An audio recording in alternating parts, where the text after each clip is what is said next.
Yo, what's good, Shinobi Nation? Welcome back to Just a Shinobi, the home of the craziest Naruto what-ifs. Today we're jumping into a massive one. What if Naruto has chance for a prophecy? This is part 1, so strap in, because things are about to get explosive. If you're new to the channel, make sure to smash that subscribe button, hit the bell so you don't miss the next chapter, and share this video with your whole ninja squad. And of course, drop your theories in the comments. Your support is what keeps this shinobi grinding. Chapter 1. Face the door of a new life. The impact was overwhelming. For a moment that felt like hours, nothing could be seen through the thick, foggy dust. The wind seemed to have stopped blowing, and the grass no longer swayed, almost like time had paused. Everything froze for a moment, or perhaps for an eternity. A light groan echoed from a limp body at the bottom of the crater, instantly disturbing the stillness. It was hardly visible through the clouds of dust that surrounded it. "There's somebody down there!" A voice yelled as the air finally started to clear, revealing a still form. A boy laid there motionlessly, only his chest faint rising and falling indicated that he was still alive. His clothes were torn beyond recognition, but the remains of his once vibrant orange jumpsuit still stood out under the thick layer of dirt. The only thing he could feel was the pain in his stomach. None of his senses seemed to act normally. He tried to breathe, but the simple act of respiration was beyond him. Muffled voices echoed around him, as if he was submerged in water. He groaned again faintly, as debris rained on his form as someone rushed toward his side, slipping down on the edge of the crater. "Hey! Wait! That could be dangerous!" Another voice shouted, sending another dose of small rocks at his already abused body. "Has he got a Hittite? Or anything to identify him?" A gentle touch. Someone with small hands stroked the hair away from his face. A soft moan escaped at the feeling and his eyes slowly fluttered open. But the only thing that registered in front of his eyes was something blue. Maybe the sky. A silhouette appeared above him. When he blinked and tried to focus his eyesight, he only achieved a new stabbing pain in them by the harsh sunlight. He tried to raise his hands to cover his face, but they fell back to the hard ground. "Hey Blondie, stay still. I'll help you," someone whispered gently above him. The still lingering soft dust irritated his lungs and his throat, and his chest squeezed to cough. However, after the sudden stabbing pain, he had to force down the urge. His ribs screamed inside his chest from the sudden strain. A warm sensation entered his stomach and seeped into his internal organs while green light reached his eyes. He tried to speak, tried to push out any word, but the only thing he managed was another groan. The pain in his abdomen increased, and he gladly accepted the offered unconsciousness. Muffled noises rapped harshly in his sore ears and brain. He tried to groan in his displeasure, but he couldn't even moan. Consciousness returned to him slowly as he started to hear the conversation next to him. He vaguely registered a sterile feeling and his mind became clear, but he didn't open his eyes. He strengthened his senses as much as he could and tried to detect any other presences in the room with him. "So, how is our patient today?" The faint sound of flipping pages could be heard. There were only the two men talking around him. They reeked of disinfectant, blood, and illness. Must be some kind of medic. He mused that the bed was uncomfortably hard beneath him, he registered faintly. Surprisingly well after how he had arrived here. I bet he will regain consciousness soon with his extremely high regeneration process. "Wanna join the bet? I'm all finished with my shift," he was the last one. "Wanna go grab some coffee? We can discuss the bet there." "Sure." His eyes snapped open as he heard the door fall shut, but he regretted the motion immediately. The sudden light stabbed him painfully, and he squeezed them shut again. Gradually, he tried again, blinking rapidly to clear away the fog of his vision.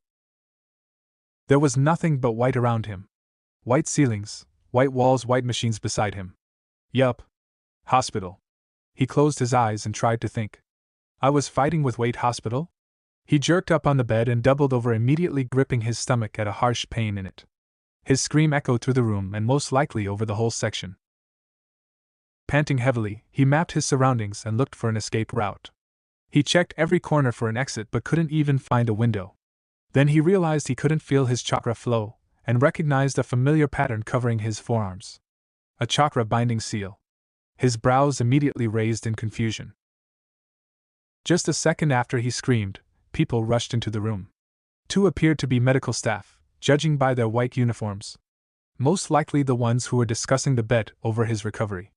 His eyebrow raised until it reached his hairline, and his eyes were wide open as four cloaked and masked people appeared next to his bed. He glanced up at the masked soldiers and then to the medics in confusion. How are you feeling?" asked one of the medics after he shook off his surprise. He received no answer, only a suspicious, sharp glance from the man's electric blue eyes as he finally also gathered his composure. A seventh man entered the room. The blonde immediately locked his gaze on the newcomer in a green vest. "Who are you and what are your purposes here?" asked one of the masked men as he stepped closer to his bed. However, he didn't hear the question, freezing at the sight in front of him. His pool was locked on the symbol on his 8. A whorl with a stripe and a triangle. A stylized leaf. Confusion ran across his face, but it was soon replaced with a pained grimace. His expression finally hardened and his eyes narrowed as he forced his brain to work as fast as it could. "Come on. Remember. I was fighting, I hit that jerk with my last raisin gun, and then oh shit. Idiot, egotistical, red-eyed son of a," he hissed between his clenched teeth and squeezed his eyes shut. The people in the room froze at the statement and shared confused looks. Suddenly he jerked his head up. "Why are you doing this to me?" He shot toward the white ceiling. "Is this really necessary?" His voice died down to a soft whisper. He locked his gaze at the empty surface for a long minute, maybe waiting for an answer. But not surprisingly, none came. He flung his legs off the bed and hopped down, only to wobble from the sudden burden. With a surprised look, he noticed that other than his boxers and bandages, he was naked. "Wow. Great plan, you red-eyed moron. Embarrass me to death," he muttered and shook his head with irritation. The medical staff could do nothing more than take a step backward when the boy slowly raised his hands in front of his chest, attempting to perform a familiar jutsu. One of the ANBU jumped closer, gripped his hand and hissed, "Don't bother trying anything. Your chakra is already sealed away. You can't even perform a kawarimi." The only visible reaction was a raised eyebrow as the boy stared at the cat mask, as if he was silently accusing him of being an idiot. "This is the stupidest genjutsu ever," he muttered to himself, shaking his head disapprovingly once more. "Genjutsu?" asked the confused cat. The boy didn't answer, instead finishing what he started. Ki. The effect was instantaneous as a shockwave of chakra flew from the center. Only the 4 ANBU were able to stay on their feet. Everyone else stared at the boy wide-eyed from the ground. "What the hell?" he mumbled. "What the hell is going on? Kai!" Another chakra wave lashed out from him, bigger than anything they'd ever felt. It sent them all crashing into the walls, knocking most of them unconscious with its force. At this point, in the center of the village, an old man let his mouth drop. His ever-present pipe fell to the desk with a clatter, spreading ash and embers across the papers and scrolls waiting to be inspected and signed. In the hospital, the boy burst through the room's only exit to come face to face with another small group of people in the hall. He froze immediately, wide-eyed, as he looked at the older man standing before him. Surprisingly, the older man also paused and stared in disbelief despite his years of experience on the battlefield. It was like looking into a mirror, their age and some minor physical characteristics the only difference between them. The boy suddenly averted his eyes as if he didn't dare to face the man in the hall anymore, like a small child would do, who couldn't look up to his parents' eyes after doing something bad. He glanced back at the newcomer only from the corners of his eyes. The boy finally braced himself to look back at the man. His pools were filled with sadness, love, and shame. Before he closed his eyes and muttered to himself, "You're not here. You aren't real. Everything is just part of his sick mind game." "Minato! Brace yourself!" one of the man's comrades barked in an attempt to break said man's frozen state. "I know," he hissed back. The boy snapped his head toward the voice as he also came out of his temporary stasis. While his attention was focused on the shouting man behind Minato, a strange kunai with 3 prongs flew towards him. He didn't even bother to deflect it, he just leaned his head to the left to let it pass by him. At the moment the weapon passed his ear, Minato's form appeared behind him, with the same blade pointed to his neck, ready to slice his throat open. Nothing had been visible, only the yellow flash of his golden hair. "You know I'm as real as the weapon which threatens to slice your neck." I don't think so, the younger blonde replied as if they were casually discussing their day over a bottle of sake. But I always wanted to see this with my own eyes. Or whatever. Great. Now I'm talking to myself. What are you talking about? Minato blurted out. Shinobi fighting lesson number 2, Genjutsu. He stated casually with the air of a sensei. Kurama, would you please be so kind as to do something about this ridiculous situation? Naruto, I think this isn't a genjutsu. Naruto's eyes widened, and in the next blink he entered his well-known mindscape, the canal where the nine-tailed fox enjoyed his hospitality. However, during the last half-year, it has changed. It still resembled an underground canal, but in the middle of the ankle-deep water, there was a large patch of green grass with soft light and slowly swinging osier trees despite the lack of wind in the place. A bright orange canine rose behind the trees and watched the boy with his glowing red eyes. What? Naruto asked, a strain in his voice. It revealed its razor-sharp teeth and answered with a puzzled expression. I said, I think this isn't a genjutsu. What do you mean this isn't a genjutsu? This must be because of that bastard Sharingan. The last thing I remembered when that red died, Naruto's breathing and heart rate increased, while something squeezed his chest inside his mindscape. Thoughts raced inside his mind with insane speed. The irritation was slowly replaced by panic and confusion. The giant fox narrowed his flaming eyes and barked out to snap his jailer out from his state. Calm down, you idiot, or you'll get us killed. I'm trying to figure out what's going on and think of a plan. And with a flicker of an enormous tail, Naruto was kicked out forcefully from his own mindscape. Minato was still holding his kunai to his neck. Naruto's breathing soon became grasping as thoughts raced across his mind. Then he suddenly closed his eyes, with a deep frown on his face, obviously started to think. Just calm down, Minato hissed into his ear. A heavy snap echoed in the passage and Minato's stomach twisted as he blinked down with one eye just to see what he had already known. The boy had broken his own finger on his left hand. His index finger was now accusingly pointing at him at an awkward angle. When nothing changed, Naruto slowly turned his head to look over his shoulder. The kunai drew a thin red line on his neck. Not so deep as to threaten his life, but deep enough for any other shinobi to hiss in pain. But Naruto didn't show any sign of pain. His wide and confused eyes were glued on Minato. The mixture of emotions fell from his face. Denial, confusion, relief, then devastating joy. Now do you see that I'm speaking the truth about this being reality and not a genjutsu? Minato muttered once again to the boy, who winced as an only reaction when his voice reached his ears. His eyes still stared at him unblinkingly. This is impossible, he finally pressed out in a powerless voice, muttering more to himself than to the surrounding people or to Minato. I told myself the same thing when I felt that burst of chakra back at my office. The voice came from beyond the shinobi in front of him, who were now parting as someone approached. The boy froze and his muscles tensed. Naruto tried desperately to get his body to remain upright. His lungs began to burn, screaming for air despite his quickening breath, and a cold feeling seeped into him. Suddenly, his body refused to hold his weight, and he crumpled limply to the cold floor. Minato had just barely been able to move the three-pronged weapon away before it could seriously wound the trembling boy. Naruto dimly heard that the fox was speaking to him continuously, but he couldn't comprehend Kurama's fading words anymore. He looked up just in time to see a familiar old man step in front of him in a white robe, a pipe protruding from his mouth, before his vision started to become foggy. He could still smell the familiar scent of the burning tobacco wafting from his pipe. Gigi, he softly whispered toward the aging man's blurry silhouette. The raw panic that had been clutching his mind and soul began to shift, morphing into a semblance of hope as his vision closed in on itself. His lungs were desperately pulling in air, but it still felt like he couldn't breathe. No longer able to withstand the stress of his situation and over-rampant emotions, his mind surrendered the fight to stay conscious. He passed out with a gentle smile on his face with one last glance toward the blurry image of the old man, his eyes full of hope, before his eyelids buried his irises. Sarutobi looked up from the unmoving body to meet Minato's blue pools, with the same unmistakable shade which only seconds ago looked up at him from the floor, hope, relief, respect, and love abundant within them. Sarutobi sighed and turned fully toward Minato.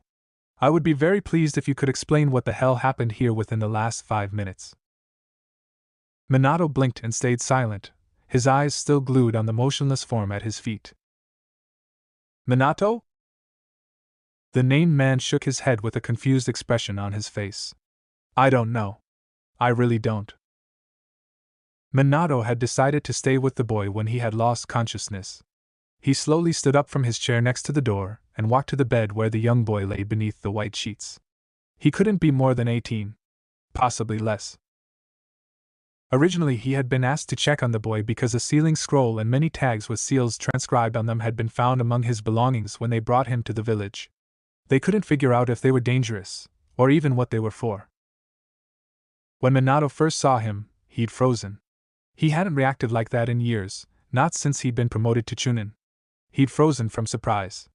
If he hadn't seen his parents die during the war, he could have sworn they were relatives. The boy's hair was slightly shorter, his facial features were a little rougher, there were strange whisker marks on his cheeks, but he resembled Minato too closely. His eyes were the same color, same as his own and his father's. Exact copies, right down to the little white flecks in the center. What really upset him was the boy's strength. A Hyuga medic had already checked his chakra system before he first woke up, and he said that the boy had extremely well-developed chakra coils, something that someone at his age would never have. Only the veteran of veterans should have had a chakra system developed to that level. The Hyuga could only compare it to Sarutobi, to the Hokage himself. Minato sighed and strolled back to his chair. They made a lot of security enhancements because of the boy. When he woke up for the first time, he knocked out 4 ANBU, 1 Jounin and 2 medical ninja with his chakra pulse to release a non-existent genjutsu. Now 2 whole ANBU squads were surveying him, and Minato also put a new chakra binding seal on him, which would continuously consume most of his chakra and leave the boy on the level of a normal civilian. As extra precaution, he also put paralyzing seals on the boy, so when he woke up the only thing he'd be able to do is blink. A special treatment to restrain even a rampaging Kage. His thought was interrupted by a new sound from the bed as a groan escaped from the boy's mouth. He blinked in surprise as he tried to raise his hands to reach his throbbing forehead. But he couldn't move his arms, as a pair of bindings tightly constricted his wrists and ankles. Nor could he move any other parts of his body, not even his pinky. They were heavy as lead. The only thing he could do was blink and groan. If you stay still this time, I'll remove some of the paralysis seals, so you can move a little and speak properly. A strict voice said from one of the corners. His eyes snapped toward the voice, but he still couldn't see who was speaking. Blink once if you understand, then twice if you accept the deal. The boy hastily blinked 3 times and a blond man appeared in his line of sight and towered above him. The man eyed him suspiciously with a frown on his face, but after a short moment he put his hands down on several parts of his captive's body and channeled chakra into them. Finally, he started to feel something. But every part of his body that was released was now tingling with numbness, like there were thousands of ants marching inside his veins. He grimaced and hissed at the uncomfortable feeling. The other blonde above him gave a small smile, but his eyes were observing every twitch of his muscles suspiciously. The numbness will wear off in a minute. The blonde only nodded and shut his eyes tightly, waiting for the remaining tingling sensation to wear off from his body. Can you talk? Why yes, the young blonde's voice cracked back to him. Why am I fettered? I'm asking the questions. Once I'm finished, you can ask whatever you'd like. Understood? The young blonde immediately nodded and shut his halfway open mouth. What are your purposes here? I don't know. Where am I anyway? Minato didn't answer, only asked another question in the same commanding tone. Why did you think this was a genjutsu? Genjutsu? The boy muttered confusedly. What genjutsu? A deep frown crawled up on Minato's face as he chose his next words carefully. Do you know me? This is the first time I've seen you. Minato blinked in surprise and his eyebrows creased as he frowned. What's your name, rank, and village? Hi. The boy stopped and stayed in silence for several seconds. His gaze dimmed as he concentrated for long, silent seconds. Answer the question. Minato barked out in a commanding voice, making the young blonde flinch, his eyes suddenly focused again. The voice lacked any kindness, only the impatient demand. He stared to his left just like someone who does his hardest to remember something. Or to make up something. His eyes suddenly widened. I don't know. I don't remember a thing. Chapter 2, At the Doorstep of a New Life. What do you mean you don't remember anything? Minato's voice echoed in the small hospital room. This wasn't new to him. A lot of captured shinobi resorted to this trick, especially in the last few years of the war. Amnesia. Couldn't they have come up with something more creative? He muttered to himself. It was disappointing, really. What's the last thing you remember? Minato barked after a sigh. The young blonde blinked, and his frown deepened in concentration. It's you standing above me. But before that, it's blank. The boy's voice became ragged, and the air left his lungs with a whistling sound at his next exhale. His breathing increased, and his azure pools didn't stop traveling back and forth between him and the room. Just like a cornered animal. Minato could even hear his wildly drumming heart behind his ribs. Great. Another spy acting the fool, at least he knows his stuff. The yellow flash let out another sigh and started to massage his forehead in frustration. He really thought the boy would at least come up with something more interesting to explain his previous behavior. The boy finally regained some of his composure, as he finally let his wild blue eyes linger on Minato. His voice was shaky, and his throat must have been sore as he cracked, "Where am I?" The blonde shinobi looked back to the boy, but he refused to give him an answer. "Who are you and why am I bound to this bed?" Minato was lost in thought as he eyed the blonde beneath him. "Who am I?" He still received no answer. "Am I a criminal?" "That remains to be seen," Minato finally said with a calculating glance. He ran his fingers through his blonde locks, and the frown was once more on his fine features. "I'll go and inform the medics and Hokage-sama about your current state and that you are conscious. Stay still, and don't try anything. The medics will examine your head while we try to gather some information about you." The boy nodded in understanding and forced himself to calm down and gain more control over his breathing and his storming emotions. As Minato left the room, he turned back to the boy from the doorway and gave him another suspicious glance over his shoulder. What he received in return confused him yet again. The boy forced his head up as much as he could from the bed and gave him a small, hopeful smile. "Thank you?" Minato shook his head and closed the door to inform the medics, as well as to give his report to the Hokage. 10 minutes later, Minato was staring up at the Hokage Tower in the middle of the village. With a sigh, he approached the entrance with slow steps and nodded with a friendly smile to the chunin next to the elaborate wooden door near the front of the building. His eyes ran over the carvings. His pools were locked on the various details that experienced hands had carved into the hard wood during the first Hokage's reign. It was a ritual he did every time he stepped through them. His eyes stayed more on the center of it, where a small flame shouted away the identity of the village. Otherworldly plants framed the will of fire, their stems circling all the way around the great carving. Uncountable amount of leaves, buds and flowers made the design flawless. Shinobi passed him as most of the genin and chunin teams had received their mission scrolls and were now beginning their next tasks, or perhaps marching into their doom. Minato ascended the stairs and was now standing in front of another wooden door which led to the Hokage's private office. Letting out a last exhale, he knocked on the door and entered when permitted. "Hokage-sama." He gave a bow towards the man behind the desk and received a welcoming nod in return. Minato strolled to the center of the room and sat down in a chair in front of the large desk, which was already buried under a mass of papers and scrolls despite the early hour. He surveyed the battlefield on the desk, and a faint smile tugged his lips upward. "Beginning of a long day, Hokage-sama?" The older man tracked his eyes toward the mess and gave a weary shrug. "As it seems. What do you want to report to me?" Minato's posture immediately straightened. "The boy that we found in our training ground last week is awake again, and he claims to suffer amnesia." The older man let out a sigh, closed his eyes while beckoning for Minato to continue. "He claimed that he doesn't remember anything before waking up. He doesn't even recognize me and stated that he had never seen me before, despite his first reaction when he saw me in the hallway," Minato replied. The Hokage closed his eyes, and a deep frown appeared on his face, deepening the starting wrinkles on his face. "What are your opinions on this, Minato?" "It's hard to tell." He shook his head in frustration. "If he's a spy, then he's either really terrible or a genius.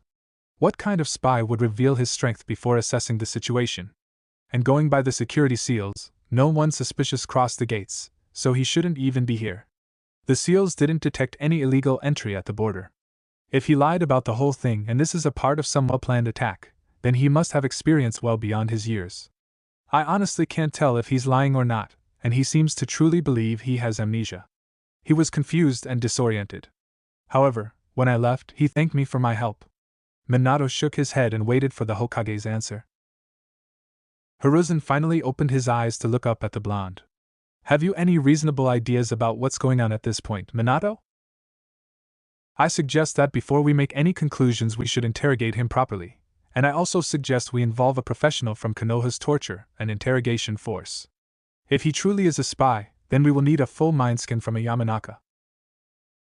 The Hokage stared back at Minato in contemplation, then started to chew on the end of his pipe. Let it be so. I entrust you with this case. Please make the necessary arrangements. Minato nodded, rose from his chair, and stopped for a moment, staring back to the Hokage. Hokage-sama? Yes? Are you sure you've never met him before? Sarutobi looked up from his desk at Minato and blew out the tobacco smoke from his lungs. I'm certain. He has a very unique appearance. I'm not so old as to become senile just yet. Minato bit down on his lower lip and after a second of hesitation he accepted the answer, nodding before he bowed, and left the Hokage alone within his never-ending battle with the bureaucracy. Sarutobi Hiruzen locked his gaze on the closed door with a deep frown for a few minutes. The sudden appearance of the boy worried him, and he was also worried about Minato. After returning from his last mission at Kusa, the promising young man had fallen into depression. A knock halted his troubled thoughts before he could further evaluate the blondes.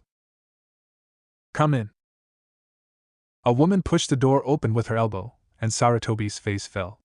Hokage-sama, we received the last of the missing mission reports from the West Wing, and there's also the official invitation for today's council meeting. Here are the necessary documents for it. Hiruzen let out a sigh and started to eye the new tower of paper in front of him.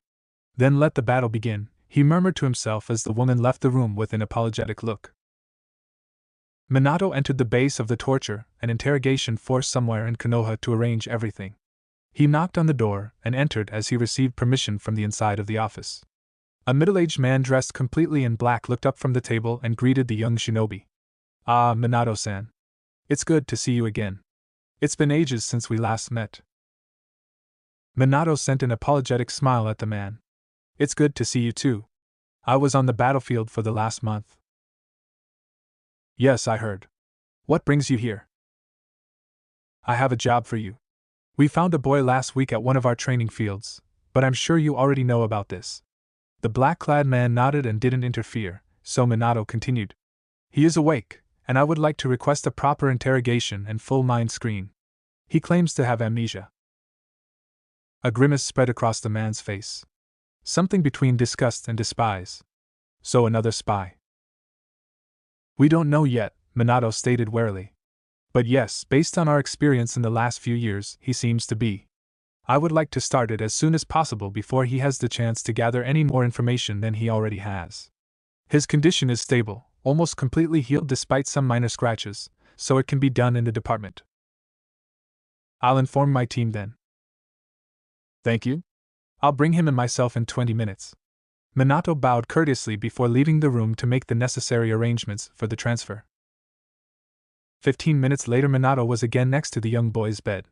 Hello again, he greeted the boy, who gave a nervous look to him with a small, forced smile. Ah, hi. You will be moved to another place for questioning.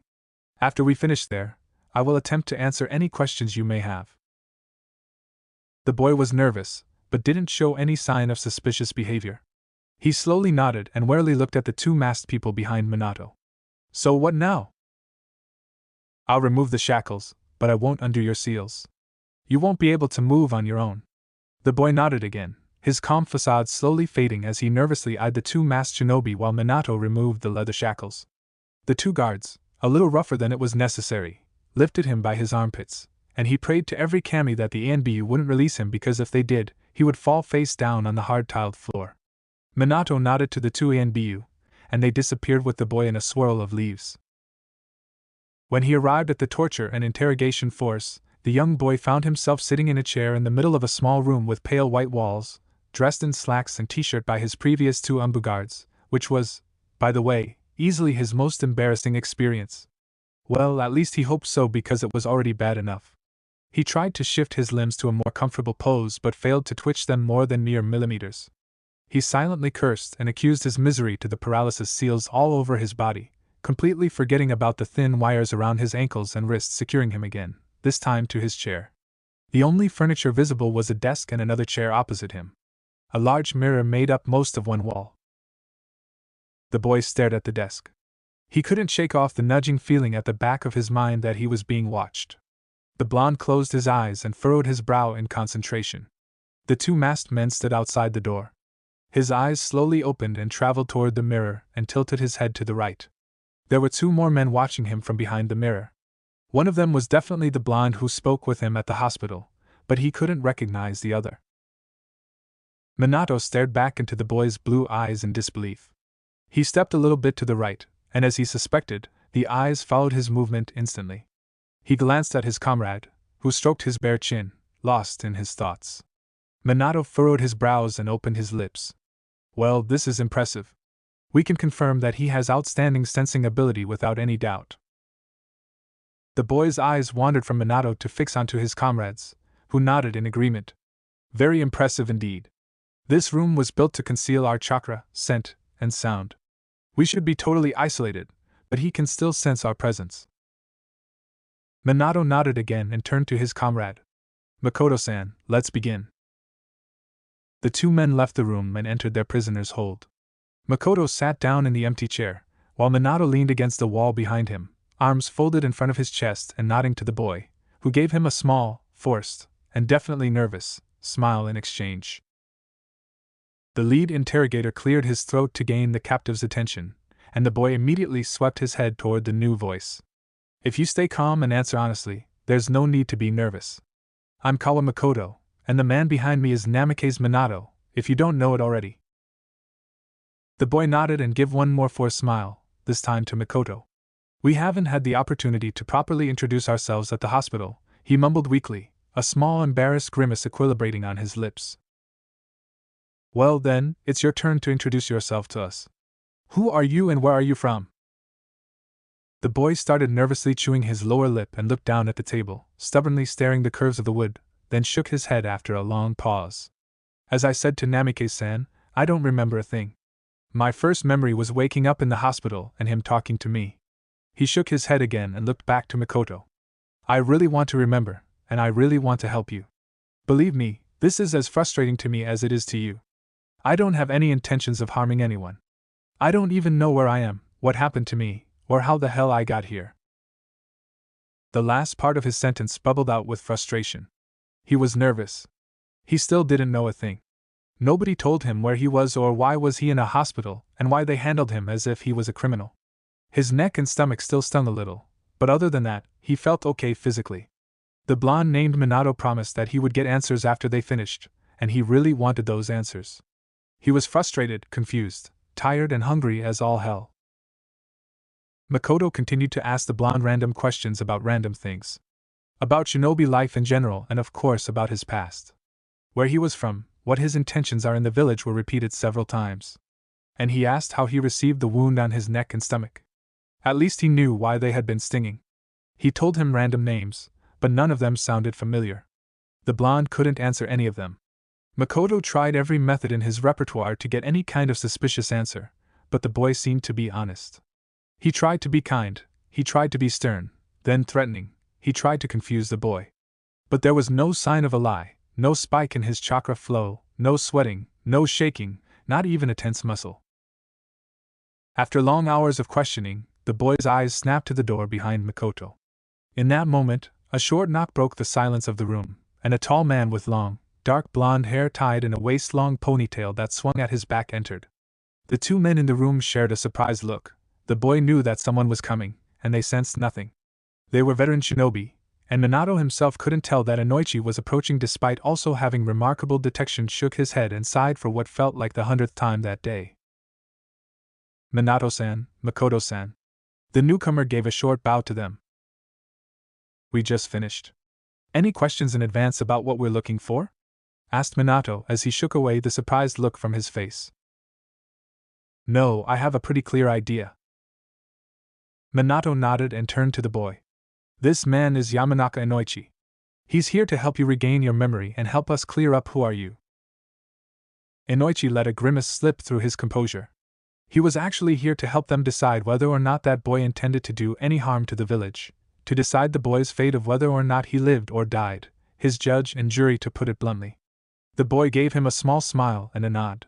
His eyes were full of the hope that Inoichi was doubtful he could give him. He tossed his feelings to the side and stepped beside the boy and put one of his hands on his forehead. Now relax. This will only be painful if you resist. The boy nodded nervously and closed his eyes. Inoichi mimicked him, his forehead wrinkling in concentration as he attempted to reach the boy's consciousness. The blonde relaxed himself and resisted his natural urge to do anything to hinder him while the interrogator entered his mind. It was easier than usual.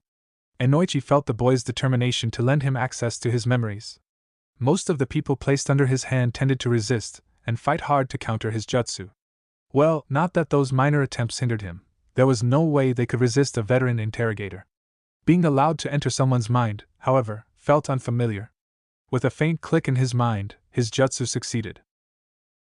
A projection of the interrogator appeared inside a long passage lined with shelves, slumping under the enormous quantity of scrolls and books. This was the boy's general knowledge, gathered since the time of his birth. Inoichi stepped to one of the shelves full of scrolls and picked a few at random, reading the titles. Calligraphy, Basic Fire Ninjutsu, Advanced Tiger-Style Taijutsu, Mixing Colors. Inoichi raised an eyebrow and moved to the next title. Itching Powder what? He frowned and moved to the next shelf to examine some more. War Tactics, Advanced Stealth, Location of Female Bathhouses. The mind reader found himself very confused. The boy's general knowledge was a huge, chaotic mess of subjects. Most people's minds separate various banks of knowledge and categorize it by subject.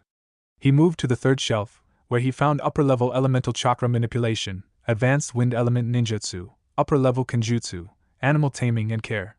He shook his head to clear his thoughts and moved toward the end of the passage, where he arrived at the symbolic door of the boy's consciousness unopposed. He opened it, bracing himself for what may come. Inoichi had to shut his eyes and shield them with his hands as the scene reached his non-existing body. It was bright. Too bright. And his vision still burned from the overwhelming light that had engulfed his irises after the dim passage.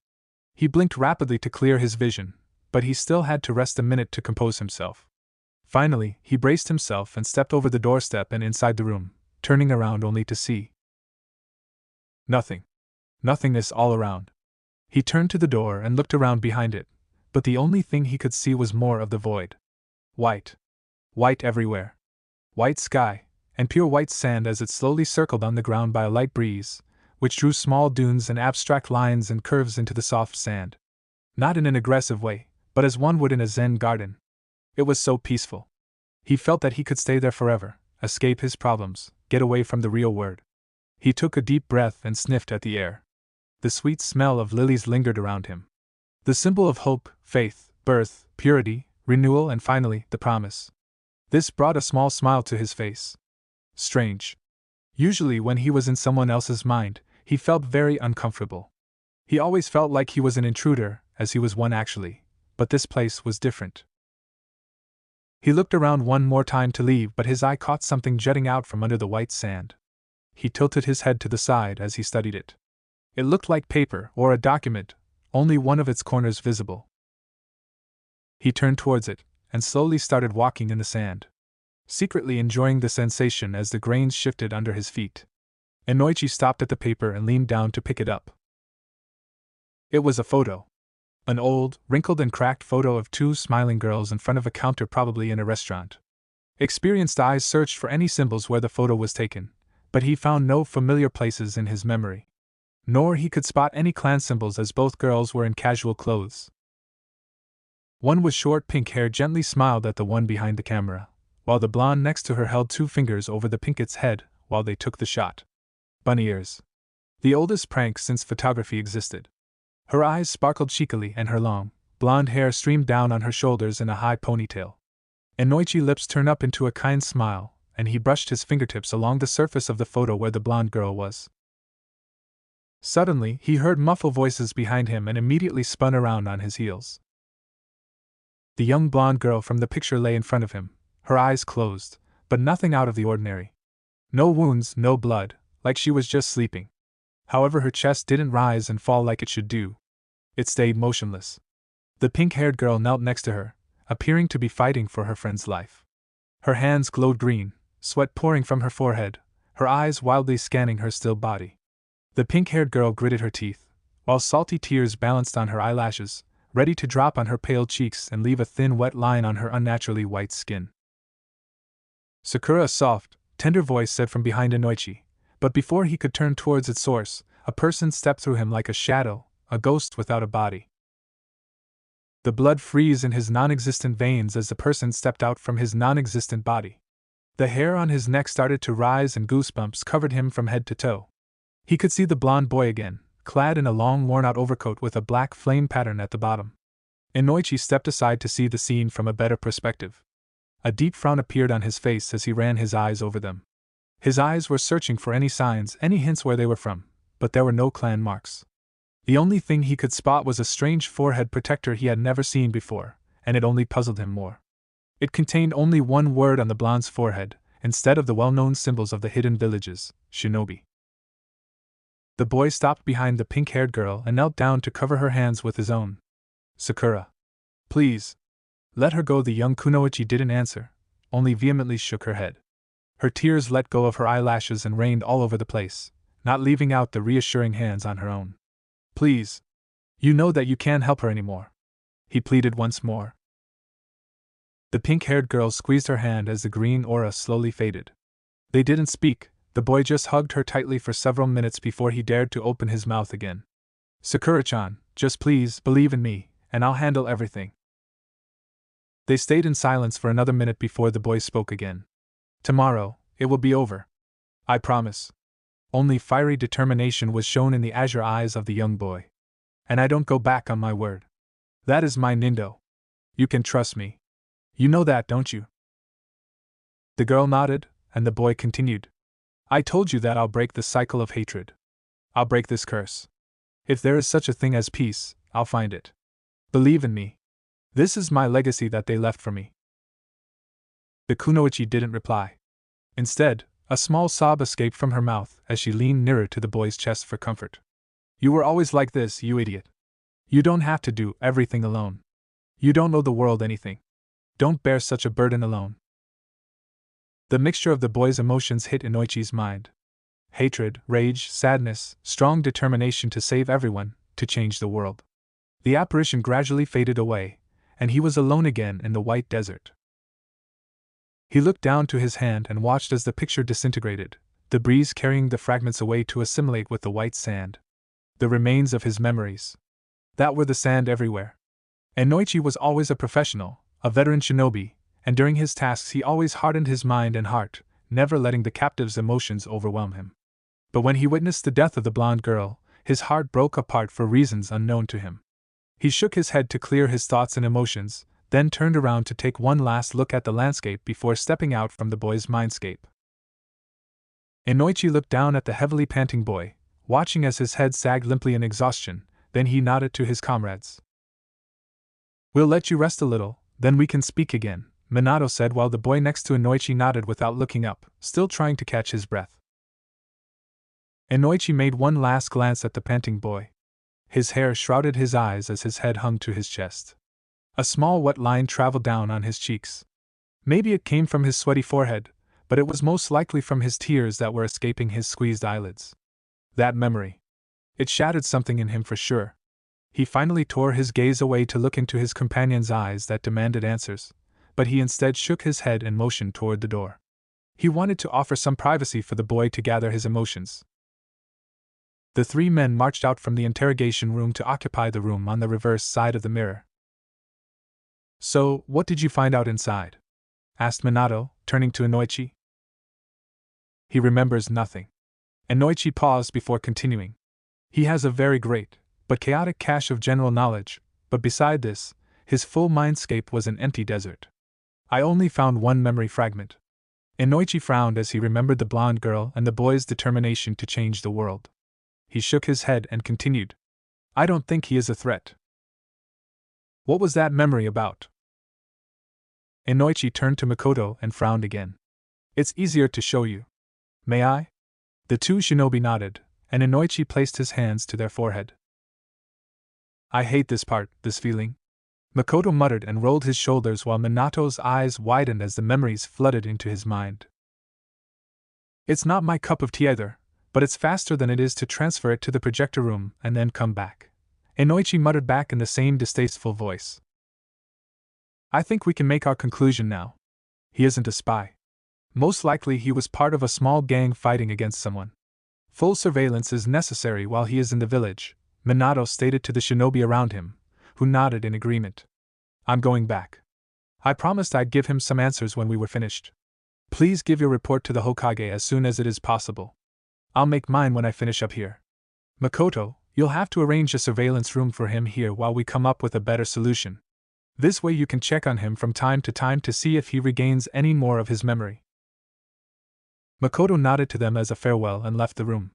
Inoichi's eyes wandered back to the boy behind the glass, meeting with the boy's blue ocean staring into his own. He collected his composure, but the glittering wetness under his eyes told tales about his feelings to the interrogator. Then Inoichi finally realized something. He gave a questioning look to Minato, who shook his head. Don't ask. I don't know how he's doing it. Minato chuckled and shook his head again. Interesting kid, isn't he? Indeed. The interrogator agreed with a hushed tone, his eyes glued on the boy as Minato entered the interrogation room once more. It seems that you're clear. Minato smiled at him and earned his first sincere smile from the boy. Can I ask now? Yes. Feel free, but first I'll untie you and remove some of these seals. The boy nodded and let Minato remove the wires and deactivate the remaining paralysis seals. Who I am? The boy asked while he massaged his now aching wrists. The familiar and not to mention frustrating tingling sensation had returned when the seals were removed. This is a question whereupon I also haven't got an answer. We don't know yet. The boy nodded in understanding but wore a disappointed look on his face. His shoulders slumped, and he couldn't stop staring at the table in front of him for long minutes. He finally raised his head. Where am I? Minato occupied his last position at the wall, leaning against it with his hands casually resting in the pockets of his blue slacks. It felt too familiar for the blonde, and he couldn't shake off the déjà vu feeling at the somehow lazy pose. You are in the heart of Fire Country in Kanehigakure no Sato. You appeared a week ago in one of our training grounds. You made quite a big impact, literally as well as figuratively. My genin team found you in the middle of a crater. You were badly wounded and could have died on the field if one of my team members hadn't given you immediate medical care. The boy didn't speak. He tried to process the new information and force his brain to remember. What about my memory loss? Minato shook his head. No, your head is completely fine. However, you were clearly fighting with someone. They found no sign of head trauma or any jutsu that would cause your amnesia. Why was I handled like a criminal? This is because of two things. 1. We are in the middle of a war. We've captured several spies in the past that have claimed to have amnesia. The boy made a small nod. Point 2. When you woke up yesterday, the boy gave a confused look to him. You knocked out 5 highly trained shinobi and 2 medics while attempting to dispel a non-existent genjutsu. The boy stared down at his hands in shame, not daring to look back at Minato. I'm sorry. I really didn't mean to hurt anybody. The boy mumbled his sincere apology. Minato couldn't stop watching the boy, and finally, a kind smile tugged his lips upward. They're okay. Nothing that a long nap can't help. The boy slowly and unsteadily nodded. He opened his mouth several times, but no words came out for several tries. Finally, he shook his head and glanced at Minato in the mirror. What will happen to me? Minato didn't answer immediately. Instead, he chewed the inside of his mouth to gain some time while he was choosing his words carefully. You will have a room set up in here, and you will be under surveillance until we find another solution. If you show no sign of suspicion, you can either stay in Konoha, or you can leave freely. It will be your decision. The boy nodded and once again looked at his hands on the table. Minato stared at him in wonder before he hesitantly asked, Do you know what it means to be a shinobi associated with a village?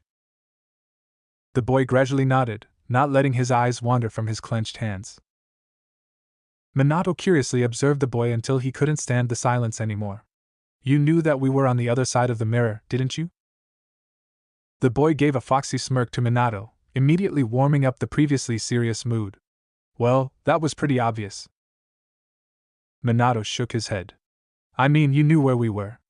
You knew exactly how to pinpoint us, and also that Inoichi-san was approaching the room. How?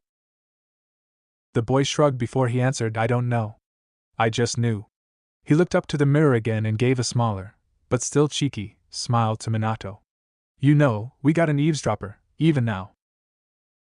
The mirror vibrated suddenly as if someone on the other side had slammed their head into it in surprise.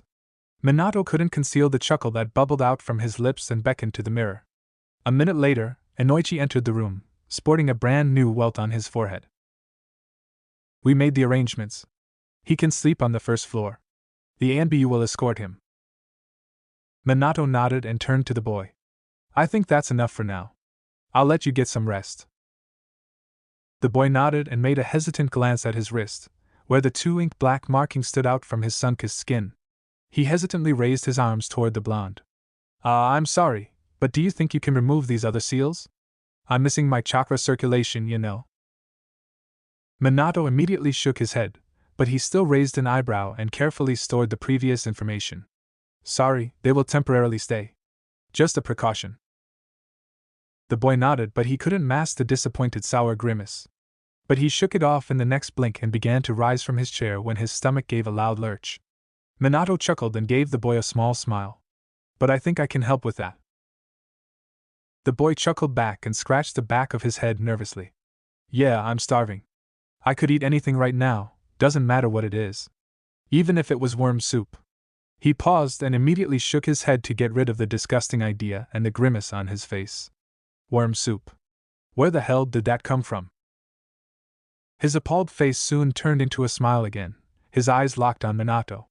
He chewed on his lower lip hesitantly before he blurted out. Will we meet in the future? That is more than likely, Minato replied with a small smile. But they didn't get more time to chat. Two ANBU guards appeared beside the boy, but he didn't even flinch. Based on previous experience, he probably already knew they were nearby. He gave a last smile to Minato before they disappeared from the room within a fast shunshin. Inoichi stepped beside Minato and looked to the place where they had vanished.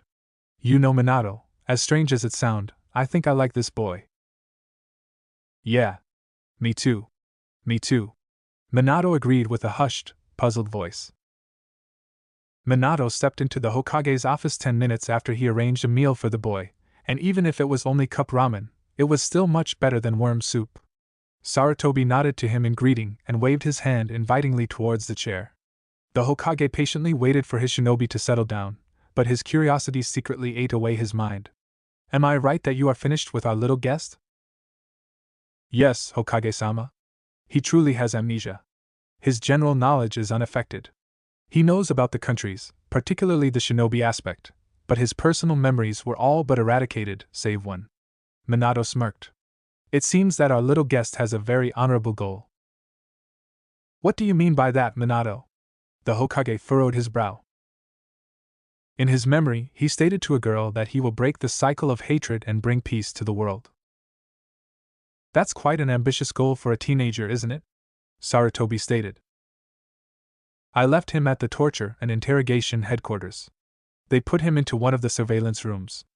I also removed the paralysis seals, but I left the chakra binding seal on him as a precaution. He is also under 24-hour observation by an ANBU. I doubt that he can do anything with that seal. It's my own creation, not a standard one like before. Sarutobi nodded in agreement, letting Minato continue his report. The boy has a decent bank of general knowledge. However, it's strewn about quite chaotically. He also demonstrated a remarkable detection ability. He knew we were in the monitoring room. Everybody knows that there's always someone behind the mirror, muttered Sarutobi and leaned back in his seat. No, I mean he knew exactly where we were within the room. He looked into my eyes, and when I moved, he followed my movement. Sarutobi raised an eyebrow and shook his head. So we have a shinobi with a Kage-level chakra system, remarkable sensing skills, and amnesia. Who knows the recipe for itching powder and the location of the nearest all-female bathhouse? Chuckled Minato.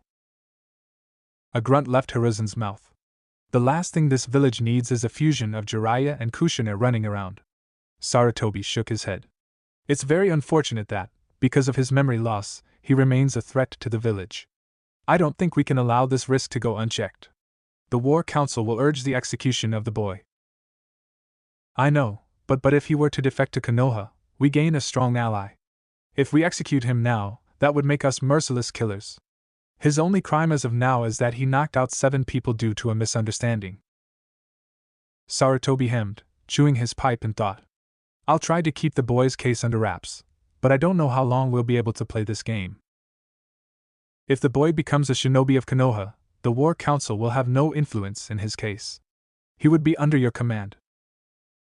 If is the key word here, Sarutobi stated doubtfully. If he would decide to join our side, he would be your responsibility. If he would do anything suspicious, you would report it immediately. I trust in your intuition and in you. And yes, he would be a very powerful ally indeed. A deep frown appeared on Minato's face. He couldn't forget the only visible symbol they found. Hokage-sama, have you ever seen a forehead protector with the sign Shinobi? The named aging man gave a curious look to the blonde and shook his head. No. I haven't. But it would be nice if our kind wouldn't be shattered by villages, by different beliefs. If we became united under that symbol, but I guess it's currently a utopia. Minato nodded, and a thick silence fell between the men briefly. Minato, I want you to take a break. You haven't been yourself since you returned from your last mission in Kusa. I'm okay. I can handle it. Sarutobi shook his head and looked at him purposefully. No, you can't. Nobody can go this long without a break. Not even you. I told you I'm fine. My comrades need me on the battlefield.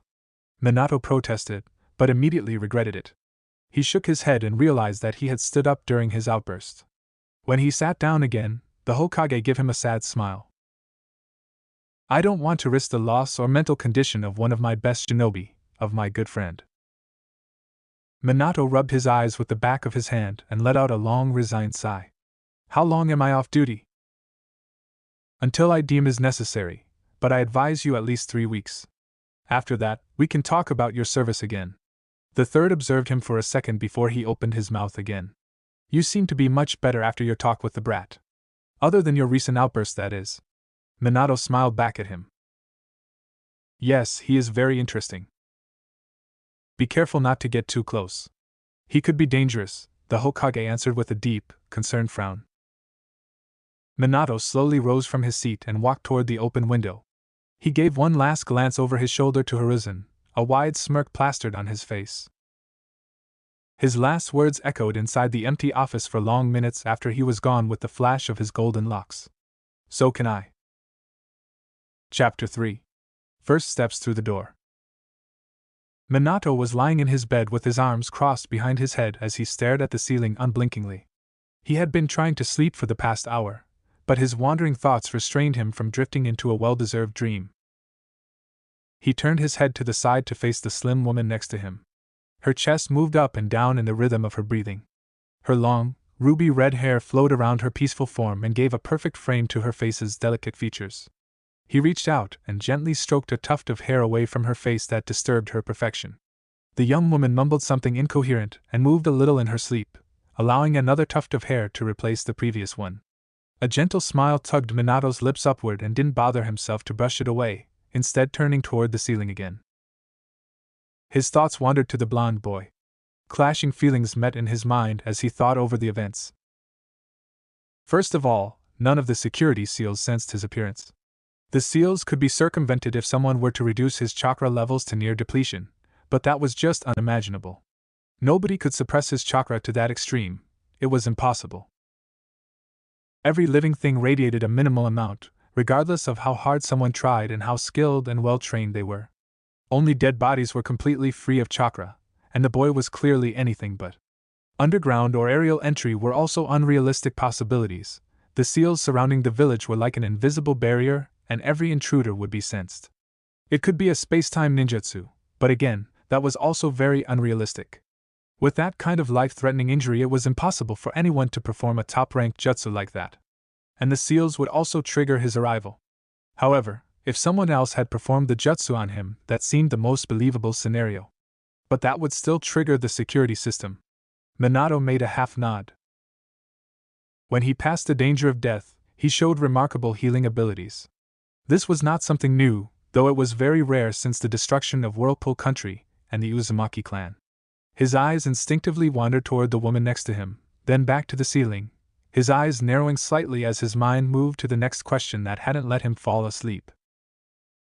The ANBU checked his belongings, but they found nothing significant other than a scroll and sealed tags in his pouch. He didn't have a Hittite, or perhaps he lost it before his arrival. That seemed likely, seeing his clothes were also tattered beyond recognition. They couldn't find any clan symbols on what was left of the fabric. Minato already checked the scroll and the sealed tags. The tags were safe, simple exploding tags modified with increased or decreased potency. This was why they hadn't recognized them immediately. It was fairly uncommon practice. For him, a simple once-over of them was enough. The only really interesting thing in his belongings was the soul scroll, and it annoyed him to no end. He couldn't open it. He was one of the rare seal masters, but he couldn't handle a teenager's seal. The closing seal was a combination. The opener had to have a special type of chakra, combined with blood identification, and 3 other specific methods of which he was still unclear. The eluding symbols were just a big mess of gibberish. When the boy had first woken up, confused and disorientated, speaking about a genjutsu, it gave a small comfort to everyone's mind. It's not without precedent that a shinobi under the pressure of war broke and suffered mental damage. There was also a man who had been captured in a high-level genjutsu for weeks during the first year of the war, and he couldn't accept reality for days. He was paranoid and saw enemies at every turn. However, the boy was conscious, and he was aware of his surroundings, and it didn't match with the previous case. One thing was certain, he repeatedly mentioned a red-eyed person, and genjutsu plus red eyes pointed only to one option, an Uchiha. Konoha's police force was already informed about the case and ordered to investigate, but they reported that no one from the clan had ever had a confrontation with him. No one admitted to it, anyway, but there wasn't any reason for them to keep it secret. If his opponent wasn't from the clan, that meant there was someone outside the village wandering around with a Sharingan. The frown deepened on Minato's face. The boy recognized him and Sarutobi, but that wasn't a big deal. After all, Sarutobi was the Hokage, and he himself was marked in every single bingo book. What was bothering him was the emotions the boy had showed. What he saw and what Sarutobi mentioned. It just didn't make any sense. Sadness, sorrow, and those eyes, full of shame in the end. He didn't even have the courage to look into Minato's eyes. When he was faced with an enemy, Minato knew what he'd find in their eyes when they recognized Konoha's yellow flash. Fear, panic, but not shame. If he was captured in enemy territory, he was sure he wouldn't feel what Sarutobi found in the boy's eyes. Respect, okay, maybe. One should always respect their enemy, especially a powerful one, but he was certain that hope and relief would be the furthest from his mind if he found himself face to face with any of the Kages. And he'd absolutely never call any of them Gigi. He shook his head to banish the unpleasant thought about his bloody death if he ever called it Tsuchikage that way and tried to calm his mind. His panic attack in the end was reasonable, but its cause wasn't. The root cause wasn't because he was faced with strong opponents. It was because he realized that he really wasn't under a genjutsu. The real question was, what had happened to the boy that he couldn't accept the fact that this was reality?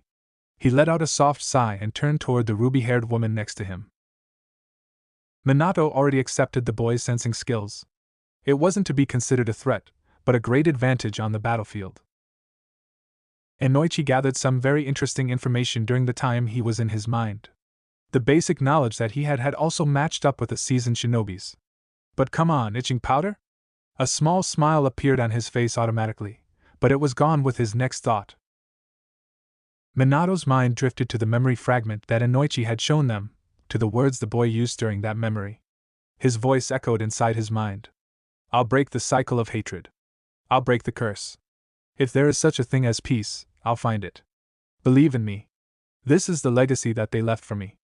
Those sentences convinced him that the boy didn't mean harm to the village. No spy would choose a goal as noble as that.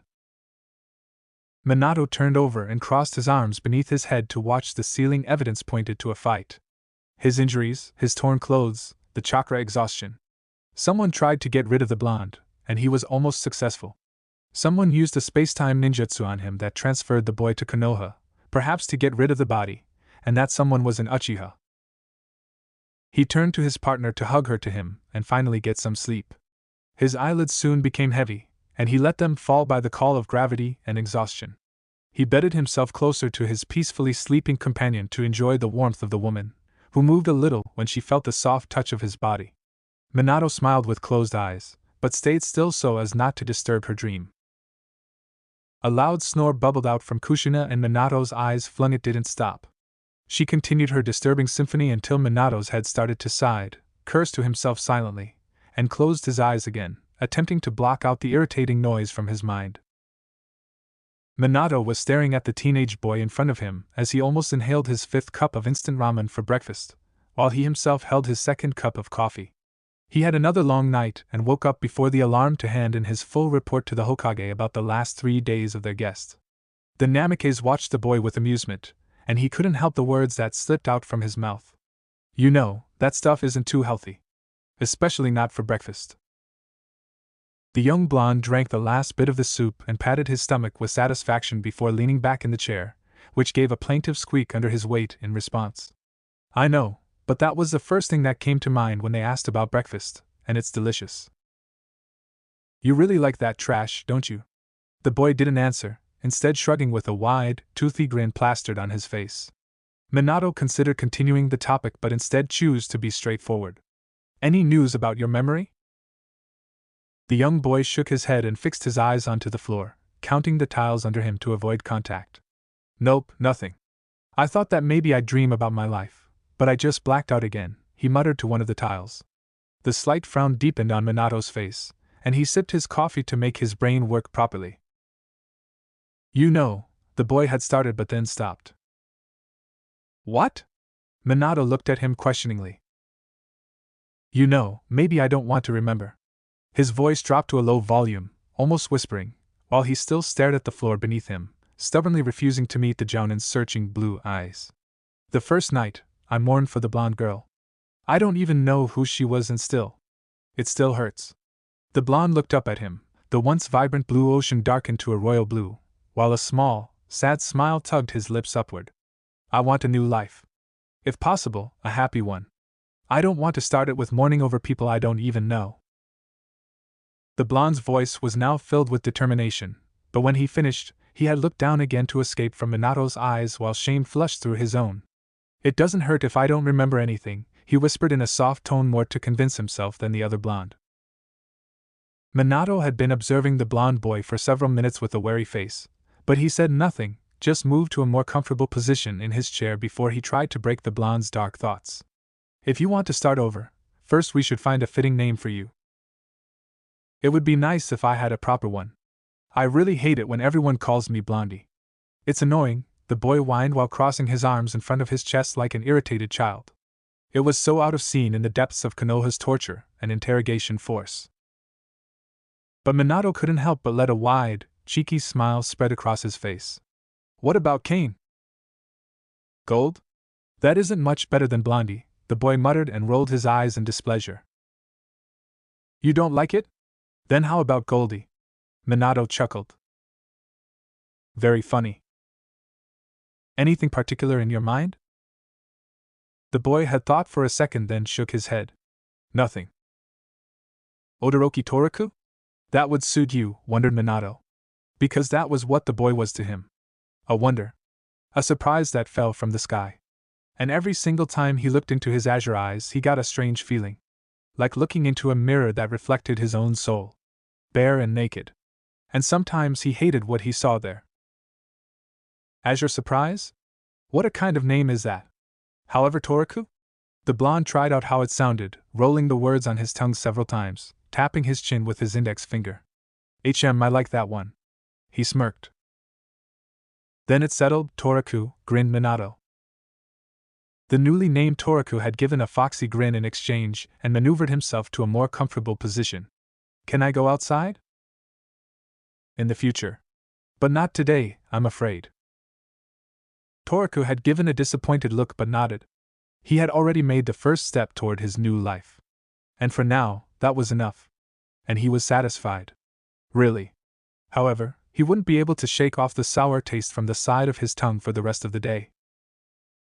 Toriku knew Konoha was far away from trusting him, but he really hoped that he could explore the village that day. He wasn't handling the isolation very well, even though it was only his third day. He was bored to death and thirsty for the outside world. His room was small and plain with a bed in the corner, a desk with 2 chairs, and a small bathroom connected to it. The room obviously wasn't meant for comfort and entertainment. It was still much better than the hospital room and the horrid smell of illness, blood, and disinfectant. He leaned back on the bed and contemplated his situation after Minato left his room. The first night was a hard one. After the ANBU escorted him to this room, he was completely drained. Toriku just collapsed to the bed in his clothes, but after struggling for hours to sleep, he gave up. Though he didn't want to think, that was his only option to kill time. He turned on his back and crossed his arms beneath his head, watching the pale ceiling while another familiar blonde was doing the same on the other side of the village. He thought about the only memory of his old life he was able to regain, and it unnerved him. He felt sorrow and regret for the blonde girl, and he sunk into the deep abyss, mourning for the young kunoichi. He was sure that she was a ninja, and he was also certain that he himself was also one. During the questioning, when Makoto had asked about random things, he knew perfectly what the man was talking about, but without any connecting memory. He knew about ninjutsu, what a chakra release was, how to do it, and so on. But before he had heard the terms, he didn't know about their existence. The information just sort of popped up. He had this knowledge buried deep in the pit of his mind, lying dormant until he had to access it. Makoto also mentioned various names. Kurama, a picture of an animal jumped into his mind, but he couldn't identify what it was. Maybe a dog? Perhaps. Uchiha, this name left a bittersweet feeling in his chest. The mixture of hatred and caring. But nothing else. No recollection of a memory, just vague emotions. When he thought about the pink-haired kunoichi, his heart swelled with adoration, but in the background of his mind, an uneasy feeling was already starting to prod. Sakura. It is, or was, her name. As the picture of the dead blonde girl flowed again into his mind, he shook his head. He didn't want another painful memory. He didn't want to feel that sorrow ever again. He received a second chance to become a better, and perhaps happier, person. His own voice echoed in his mind. I'll break the cycle of hatred. I'll break this curse. If there is such a thing as peace, I'll find it. Believe in me. This is the legacy that they left for me. Those were strong words. Those were the words of someone who lived through a hard life. He didn't know if he was ready for this burden. He didn't know if he wanted anything to do with it. However, the thought of turning away from it made his heart constrict. Legacy, his thoughts flashed through the memory again and stopped at another part. I don't go back on my word. That is my nindo. That statement made his heart ache with determination and pride. It felt pleasant. This was something he should follow. But change the world and bring peace. How can he do that? He closed his eyes and moved to face the wall behind his bed. He had been struggling between a new future without memories and a brand new life, and a future which seemed to only bring him pain if he regained his memories. His thoughts moved to what Minato told to him. He could stay and join Konoha, or he could leave freely. But what would he do if he left? Where would he go? Toriku let out a sigh and tried to occupy himself with something other than thinking to avoid his mind float again to those depressing thoughts. He moved his eyes toward the ceiling until he found his only other entertainment in the small, empty room. A tiny spider in the corner started to settle down in Konoha. The base of a spider web was already formed, steadily attached to the surface of the white walls. The blonde fixed his vibrant, azure eyes on the small black dot as it was making a perfect spiral from the thin, almost invisible material defining its new home. I'm bored to death. Minato arched an amused eyebrow at the frustrated blonde boy. Was he whining? I want to do something. Anything. Yes, he was whining. Despite the Konoha Jounin's more frequent visits, Toriku couldn't occupy himself. He and one of the ANBU guards brought him books, but he missed the outside world and the normal connection with people. A frustrated groan bubbled out from Toriku's mouth once more while he folded his arms in front of his chest with a well-defined pout. That was too much for Minato. He burst out with a barking laughter and stepped closer to the sulking, and now also annoyed, teen when he could finally gather his composure. You've only been here for a week, and you slept through the most of it. Endure it for a little longer. Minato chuckled once more and reached into his vest pocket to take out a small book and handed it to Toriku. I brought you something that might help you out. A grimace spread across the boy's face instantly, turning the small print several times. Another book? Look, I don't want to seem ungrateful, but reading just isn't my style. It contains brain teasers. I want you to solve them by this afternoon. I'll come back at 3 to pick it up, so you have roughly 6 hours to finish them. The boy raised his right eyebrow at Minato while suspiciously eyeing the book like it could bite off his hand at any time. Why? It'll keep you occupied, Minato smiled at Toriku, who frowned and finally flipped it open. Keep me occupied, my ass? Toriku groaned. When Minato left him alone with the book, he moved onto the bed and was now sitting on it, his legs crossed, staring at the book in his lap. After he had read the first 2 pages, he knew exactly what it was all about. The book contained tests about several competencies and aspects. This is a damn IQ test. He shouted out into the empty room, waiting for an answer that never came, desperately seeking interaction with anyone or anything. He glanced up to the corner with the small black spider, in the hope that it'll react. But of course it didn't reply, nor did it acknowledge him in any ways. I really hate books, he grumbled, shook his head and turned his attention back to the book in his lap. He had read again the last exercise on the page and let out a sigh. He quickly wrote down his answer and flipped the page. Minato received the book from one of the A&B that was in charge of Toriku. At 1 o'clock.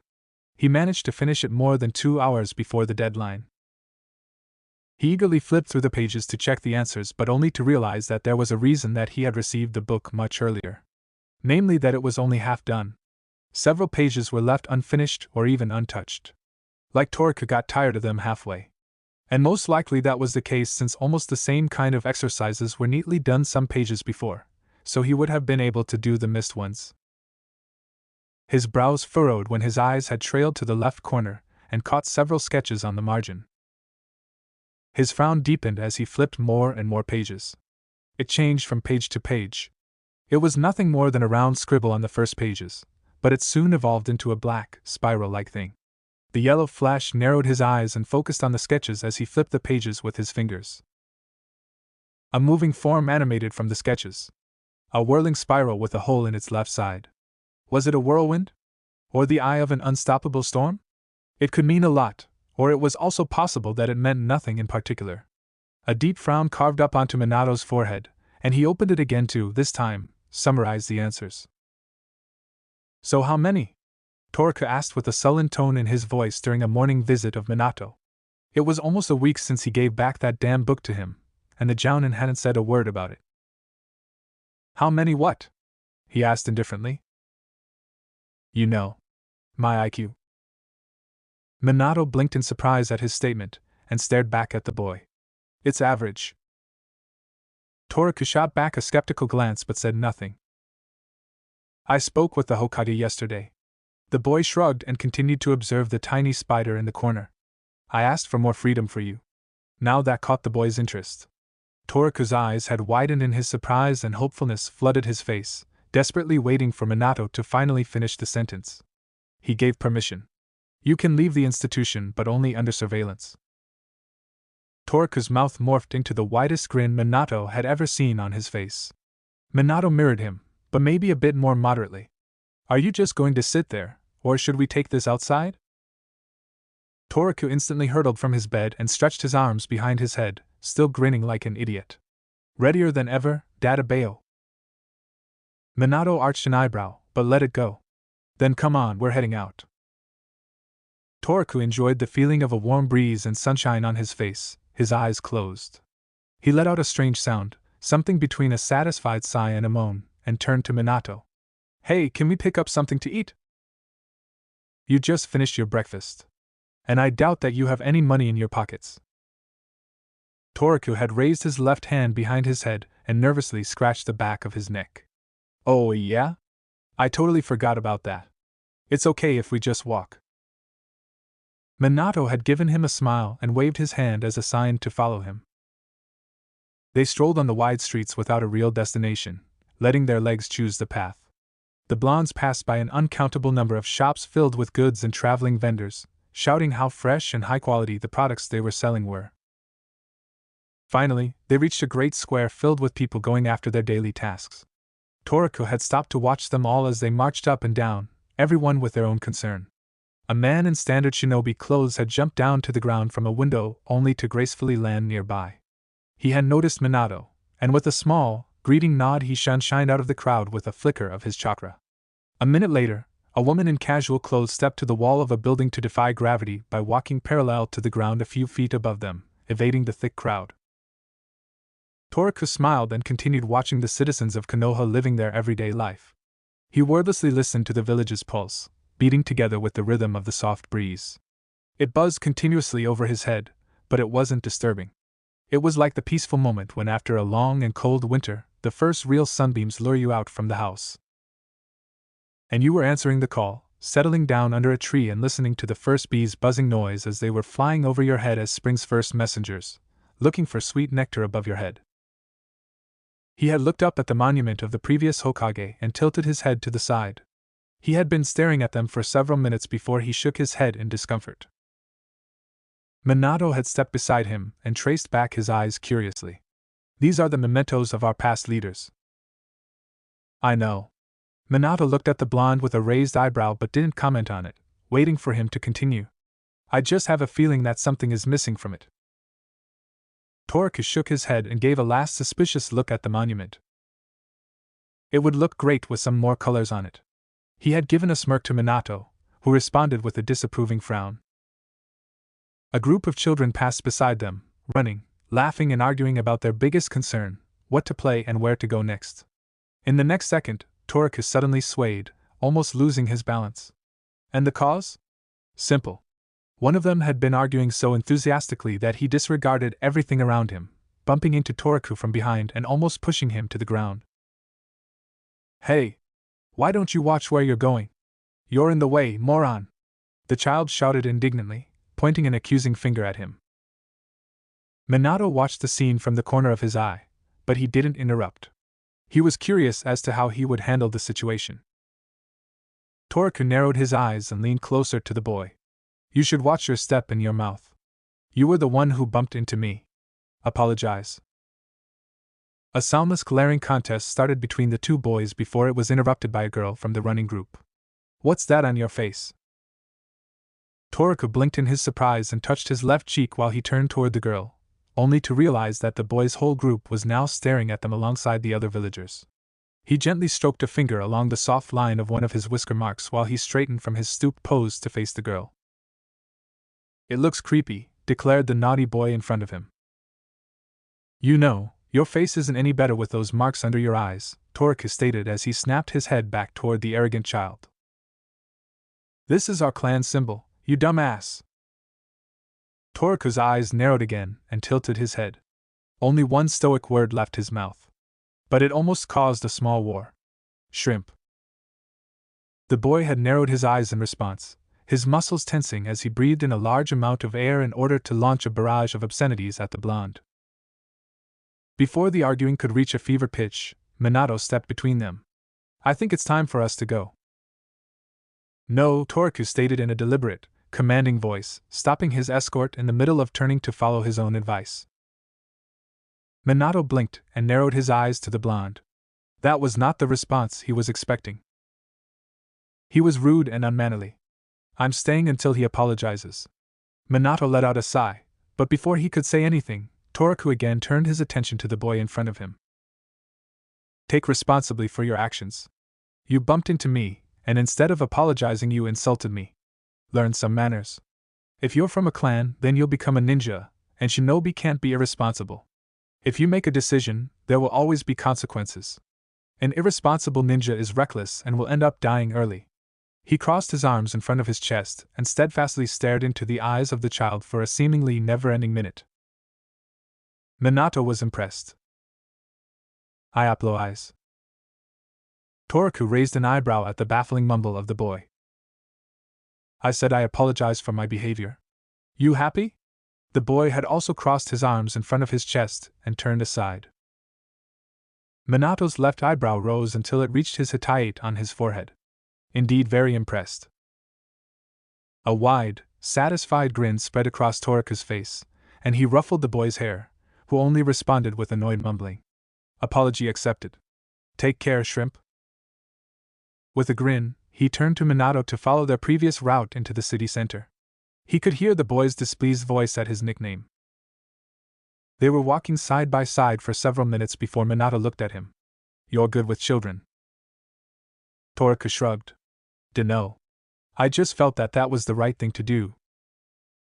Minato smiled and nodded. Well, I think you deserve a reward after that little scene. 5 minutes later, they reached a small stand. Wide white stripes hung down from the roof to shroud the inside and to display an advertisement of the place with bright red letters. Ichiraku's ramen bar was empty as they approached the 4 bar stools. They sat down and Toriku gave a sad smile to Minato. I don't have any money. This is a reward. That means it's my treat. That immediately conjured a grin on Toriku's face, and he started to examine the menu card in front of him. Ichiraku had turned toward them and gave a wide smile to his customers.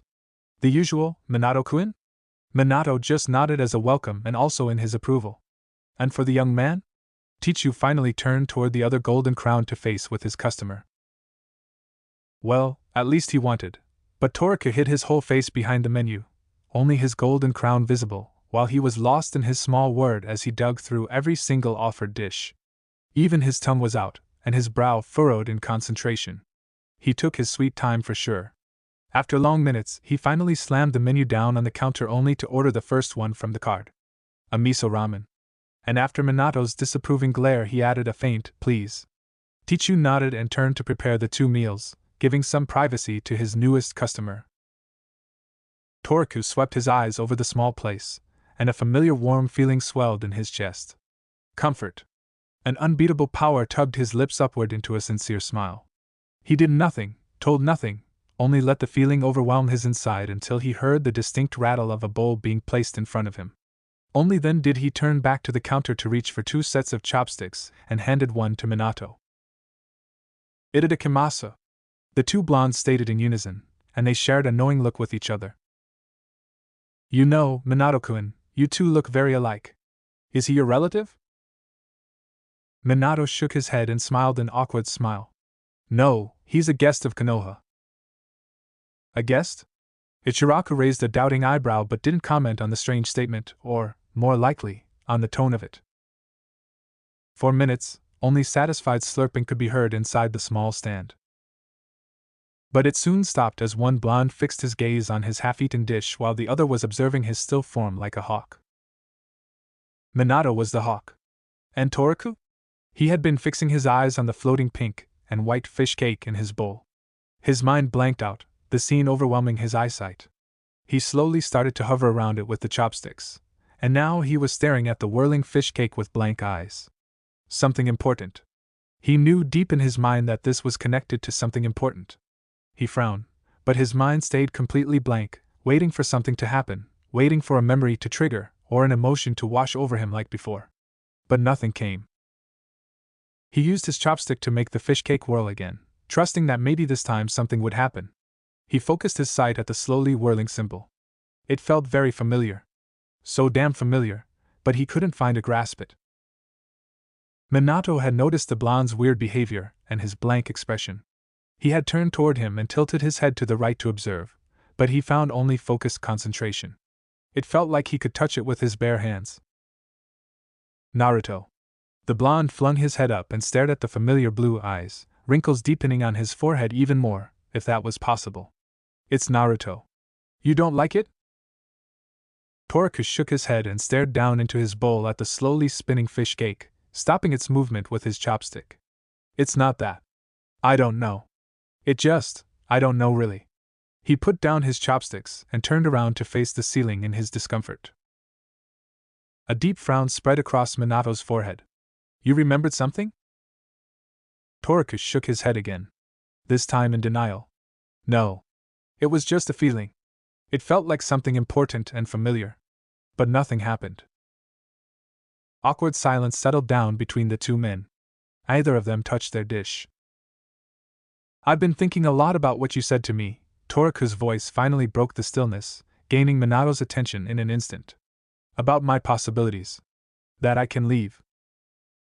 A deep, troubled frown dug into Minato's fine skin for the 100th time during the week with Toriku, but it was soon replaced by a new emotion. Disappointment rose in his chest. He hardened his expression and continued listening. "But I don't have anywhere else to go. I don't even know where else I could go." He had looked to Minato and hardened his own expression. "I want to stay in Konoha." His eyes were brimming with determination while Minato let out the breath he wasn't realizing he was holding in. "I want to stay here, and I also want to offer my services to the village as a shinobi." Minato blinked away his surprise and answered with a soft smile. "I understand. I'll inform the Hokage about this. But be aware that the final decision will be in his hands." Toriku nodded and smiled back, relieved. He wanted to start the day with this, but he couldn't find the proper opportunity to bring it up. The heavy burden about his new future left his shoulders. He struggled with his options throughout the night, but he finally made his decision. A low, girlish chuckle broke the silence, followed by more low and soft womanly voices weaving their way through the white stripes. "He's really here. Look!" The girls continued to gossip in front of the stand. "Should we go in?" Minato palmed his forehead while muttering to himself. Today of all days. "Hey, Minato-kun, it seems it's time to sound the retreat, isn't it?" Ichiraku grinned at him. "You need a hand?" Minato immediately nodded and put the money on the counter while beckoning to the confused blonde to follow him to slip out the back door, just in time for Toriku to see three young girls peeping inside the stand between the white stripes. They had made it to the next street, and Toriku gave a suspicious look to Minato. "Are you some kind of celebrity or something?" asked the young blonde, with arms crossed and eyebrows raised.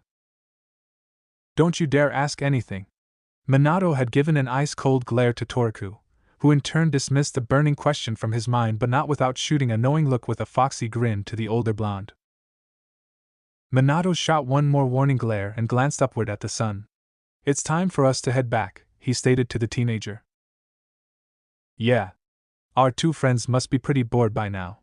Toriku nodded his head toward the rooftop where the two ANBU flinched at the statement, under the shadows. Minato just shook his head slowly and turned around to escort Toriku back to his room. Minato was now heading toward the top story of the Hokage Tower. The last rays of the descending sun were painting a cavalcade of warm colors on the building's white walls. The first stars were already starting to appear lazily on the darkening canvas of the night sky. Instead of the main entrance, he chose a more scenic route in order to avoid a certain secretary. He walked toward an open window parallel to the ground. He had peeped inside and grinned as he heard the sandame's soft snores. His head rested on his folded arms as he leaned on a big tower of most likely important documents, using them as a pillow. He chuckled to himself, and walked toward his respected leader to wake him up, but he found something very tempting on the desk that broke his concentration. He thought for a moment before letting the grin grow wider on his delicate features. He moved nearer to his leader and shook his hand in front of his face to be sure he was still sleeping. His white hair was swayed tenderly by the discreet movement of his hand. No reaction. He stepped aside and placed his hand on the top of a white triangle-shaped hat and sneaked one last short peek over his shoulder at the sleeping sandame. He grabbed the hat and slowly put it onto his head and slinked quietly toward the small mirror to admire his work. Before he could reach his destination, a noise had echoed through the silent office as the Hokage cleared his throat to draw his attention. Minato had jumped backward and landed less gracefully than he had intended in the middle of the room, a kunai in his hand ready to attack. The hat tilted down to the side of his face awkwardly. He stared toward the desk and saw Sarutobi leaning on it, his head propped up by his hand. He was observing Minato, tapping his chin with his index finger as if lost in thought, like a father thinking of a proper punishment for his child. "Hokage-sama." Minato had smiled nervously toward the desk while he straightened himself. "You know, Minato, I think I don't want to comment this." Minato slowly got rid of the hat by putting it back on the desk as he stepped forward. Sarutobi just shook his head and smiled at him in forgiveness. "So what brings you here? Not just the fashion thing, I think." "Sorry, the temptation was too much to ignore." Minato gave a small apologetic smile toward his leader. Hiruzen eyed the man for a long moment before his lips turned into a mischievous smile. You will have enough time for that later. Minato paused for a fraction before tossing the comment to the side, but carefully storing it. I came to report that Todoroki Toriko made his decision. He wants to join Konoha's shinobi force. Sarutobi nodded as he prepared his pipe, eventually filling the room with gently floating tobacco smoke. So be it. I'll accept, but only with several conditions. The Sandaime was waiting for Minato's response, but when he received none, he continued after a drag from his pipe. I want him to stay under high observation for 2 weeks, and for the time being, he will stay at the torture and interrogation force where we can keep more of an eye on him. For the sake of safety, make an appointment with Inoichi once a week until further notice. And as I already said, you are responsible for him.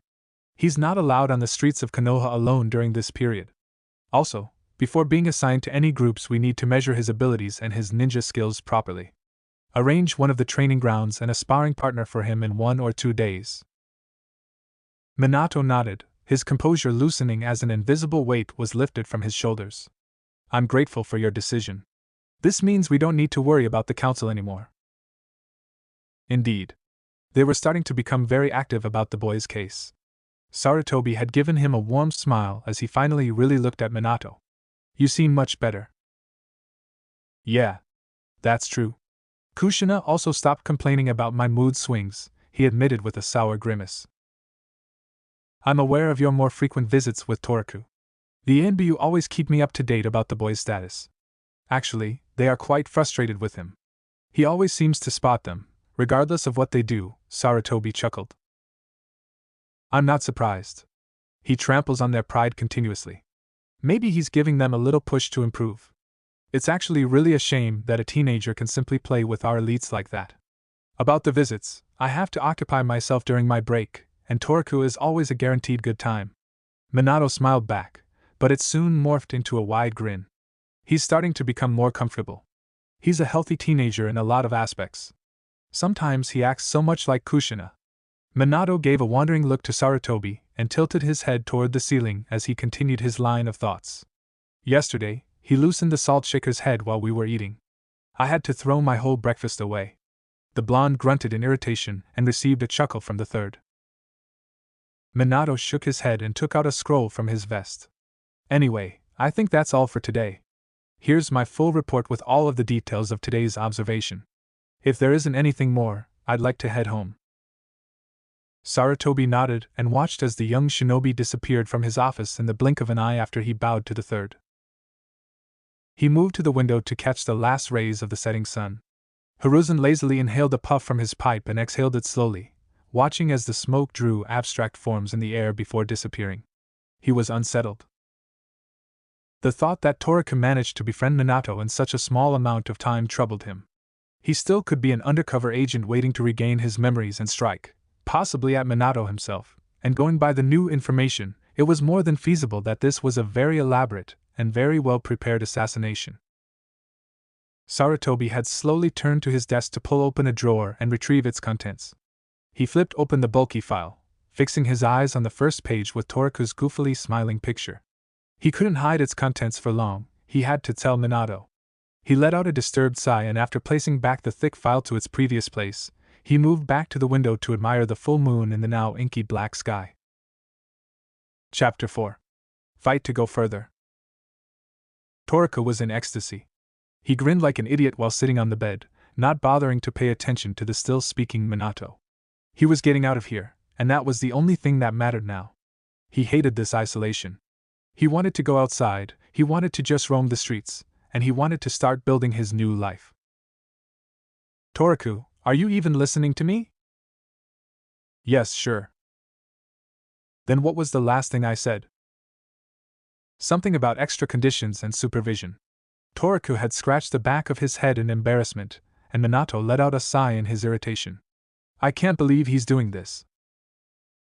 I told you that besides the approval, there are conditions, and they are important, so I would really appreciate your attention.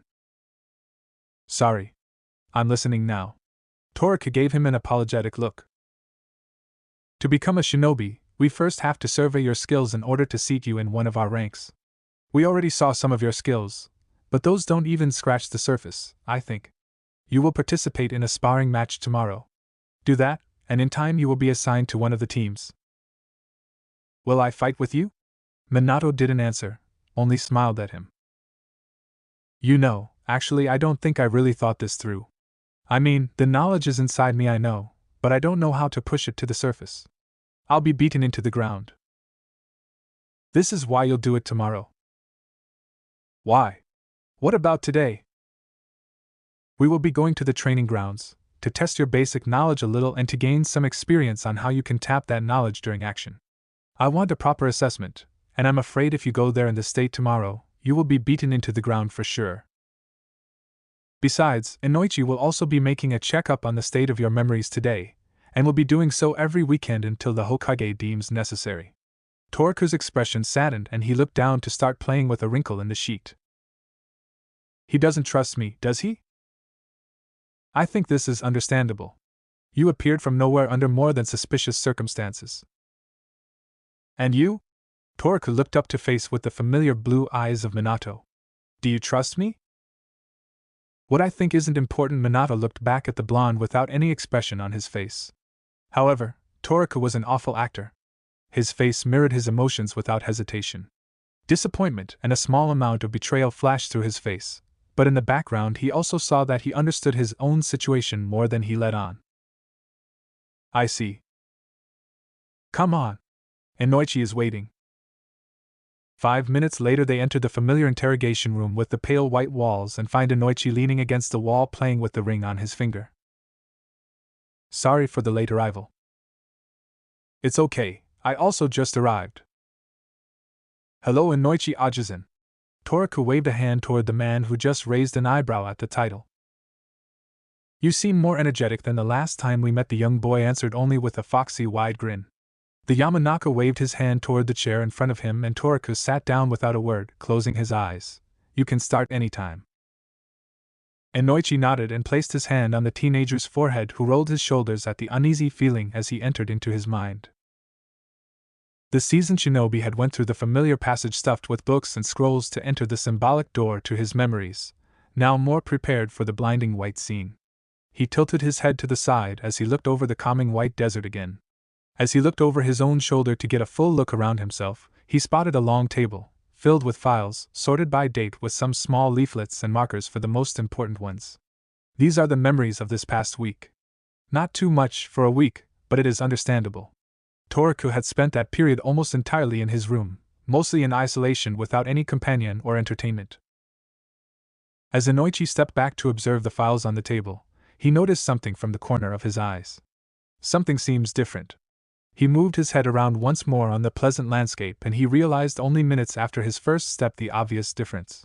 The white sky became bluer, with thin clouds floating lazily within it, which made the boy's mindscape more peaceful and more natural, if that was possible. The tall blonde shinobi shook his head in irritation. How the hell could I have missed something like that? With slow steps in the fine sand he reached the table and the files, randomly choosing one and flipping through the pages for a quick check. I dreamed about the blonde girl again. I really wish I know her name. At least then I would be able to finally tell a proper prayer for her soul. Today I was allowed to visit the village for the first time. It was fantastic. The plethora and cavalcade of people, the crowd and the continuous bustle. I'm really missing it. But I was finally able to tell my decision to Minato. Inoichi had closed the file and placed it back to its origin, and let out a small sigh while he tried to luxuriate every moment in this place, before he had to leave. As he sniffed the air, he recognized again the familiar scent of lilies. He turned around slowly for one last time to memorize every little detail of this dreamland, and sniffed once more the calming scent in the hope that it would last until he headed home. The blonde let out a final sigh and left the boy's mind to return to his own consciousness.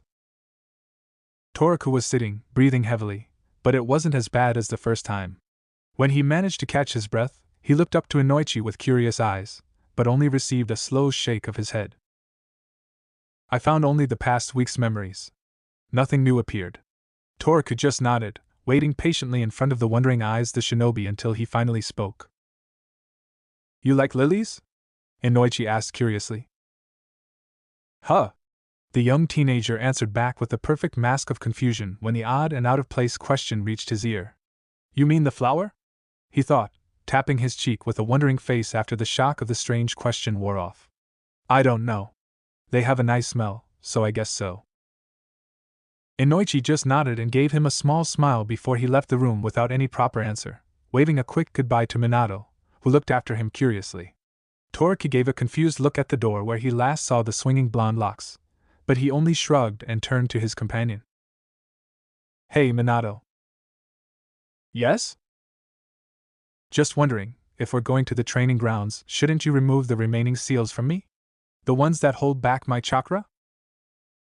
Yeah. But first we have to reach the field. I don't want any accidents. Toriku nodded in understanding and they left the room to head toward their destination. They were passing by the 7th training ground when Toriku stopped on the path, staring at the destruction a few meters from him.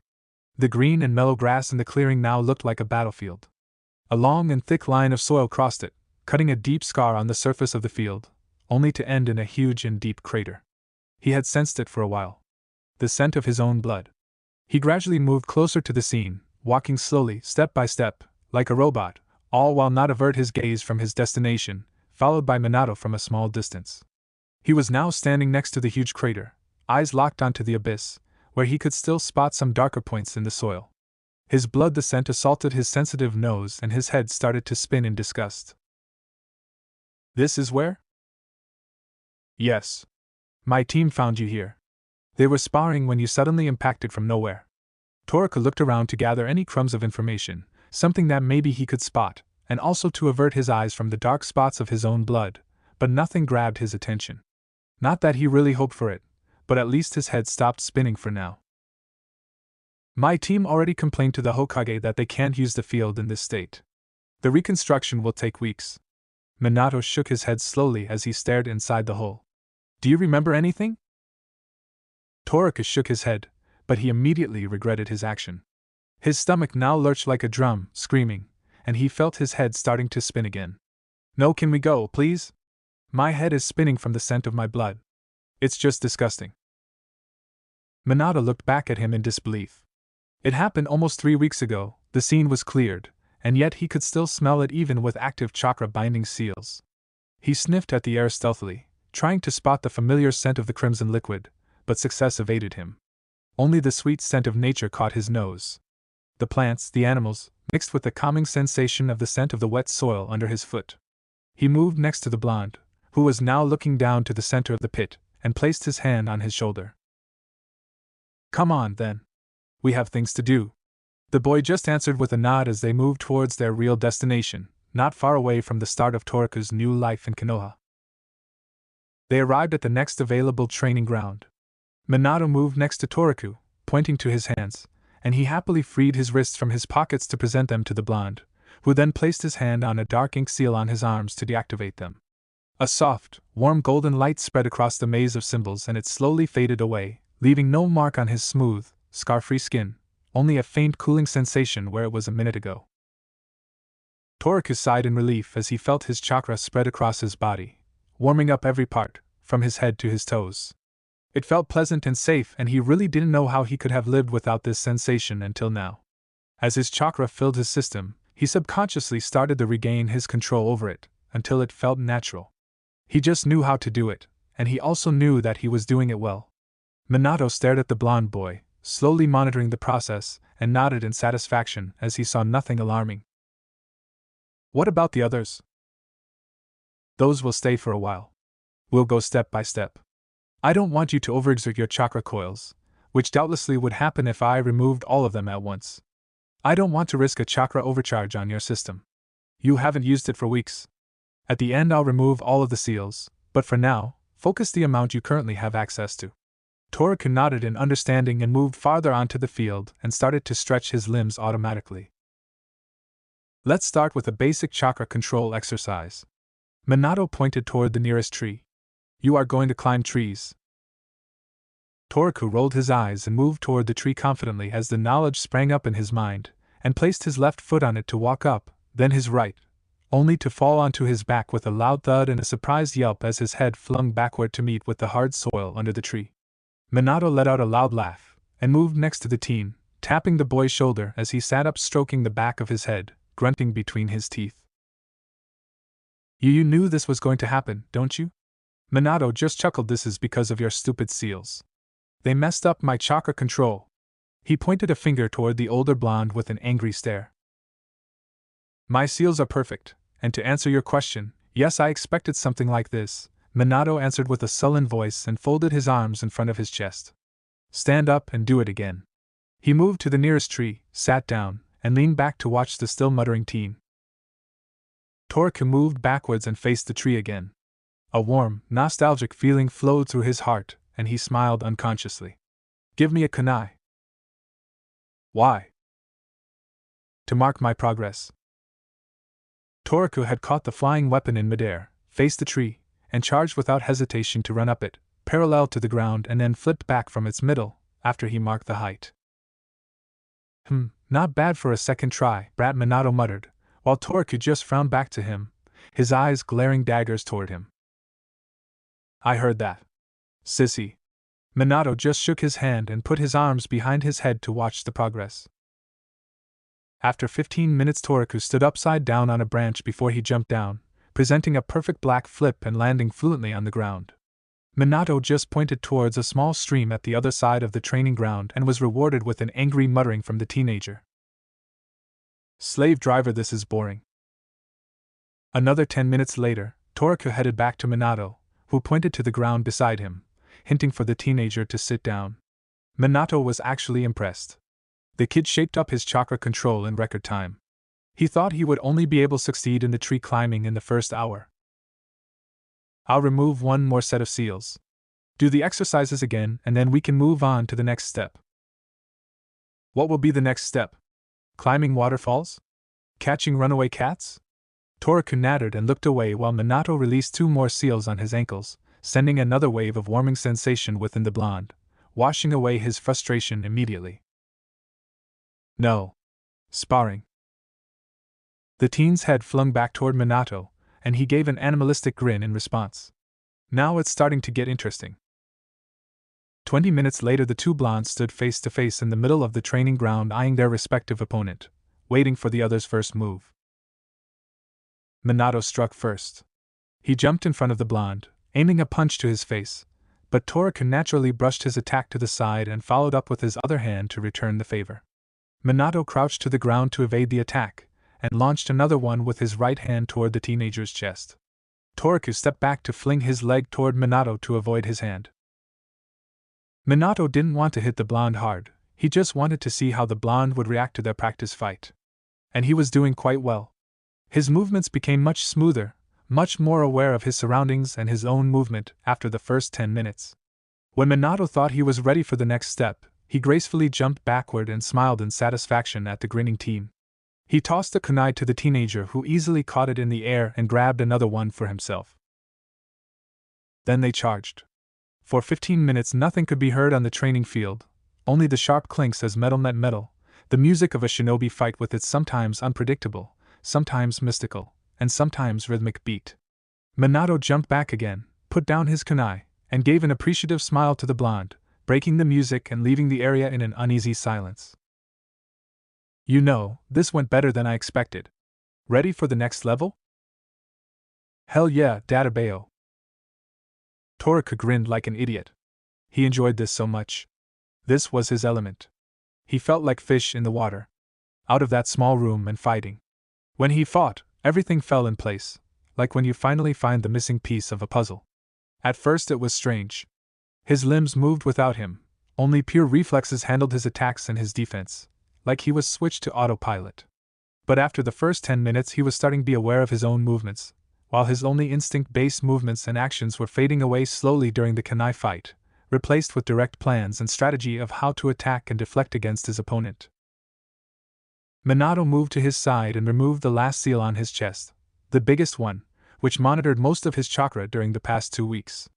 As he felt the remaining chakra running through his system, his knees twitched under the sudden pressure, but in the end he managed to stand straight and not drop himself onto the soft grass. He closed his eyes and forced his chakra to calm down as he let out the air in his lungs, slowing his breaths and his heartbeats, to focus on his inner parts.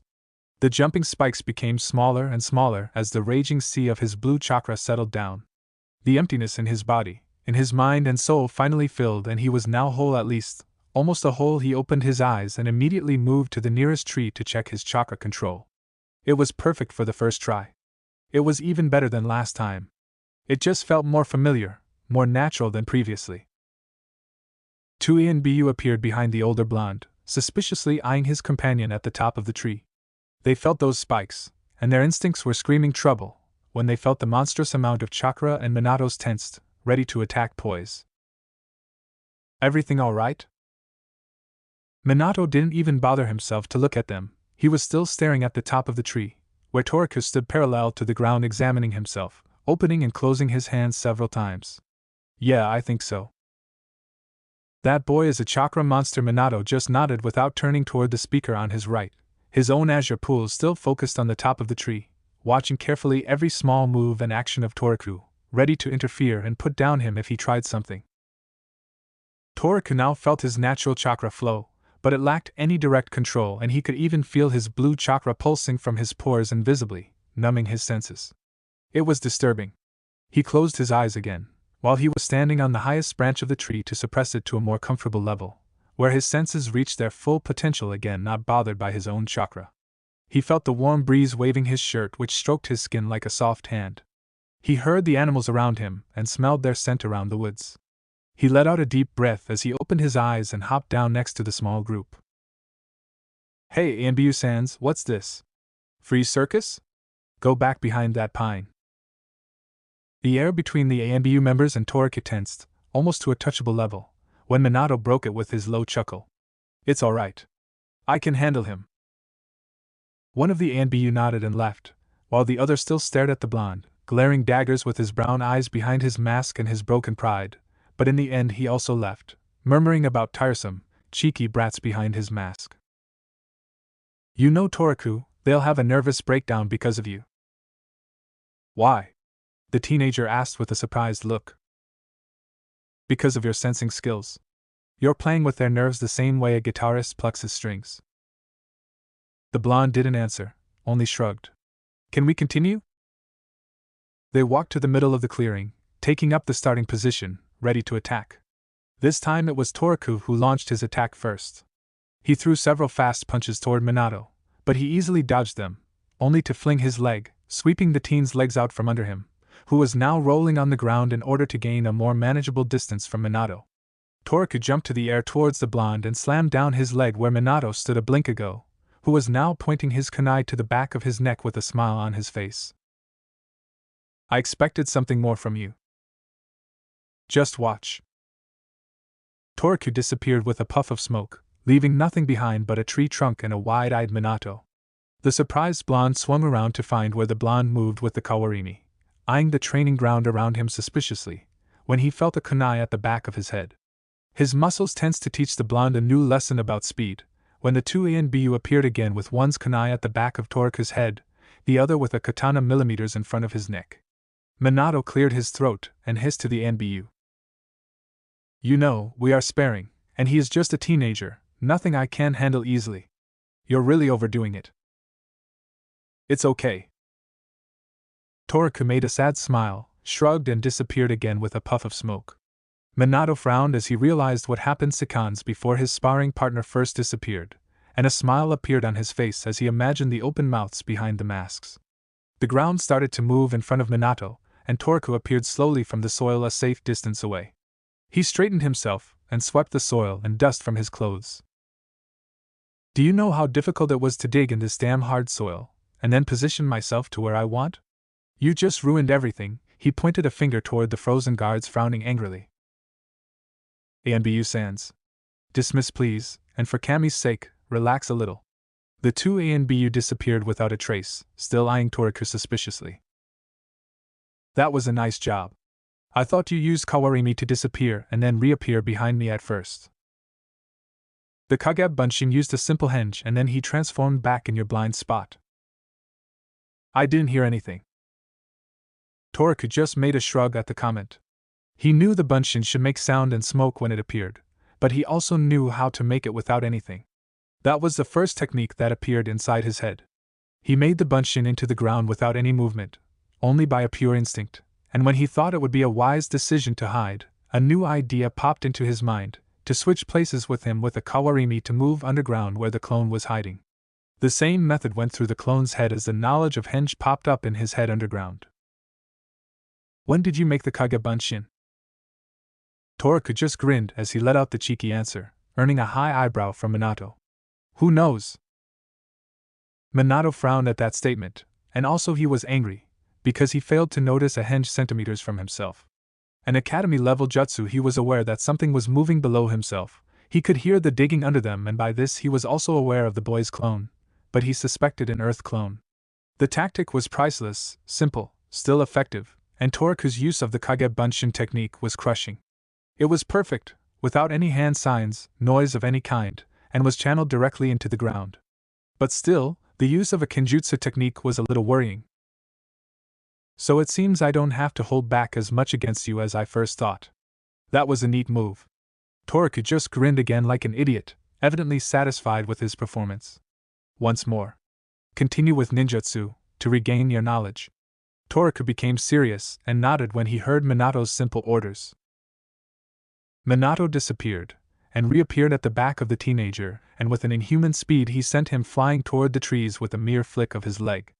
Toraku rolled and jumped back to his feet instantly when he hit the ground, while his hands already formed seals as he rolled.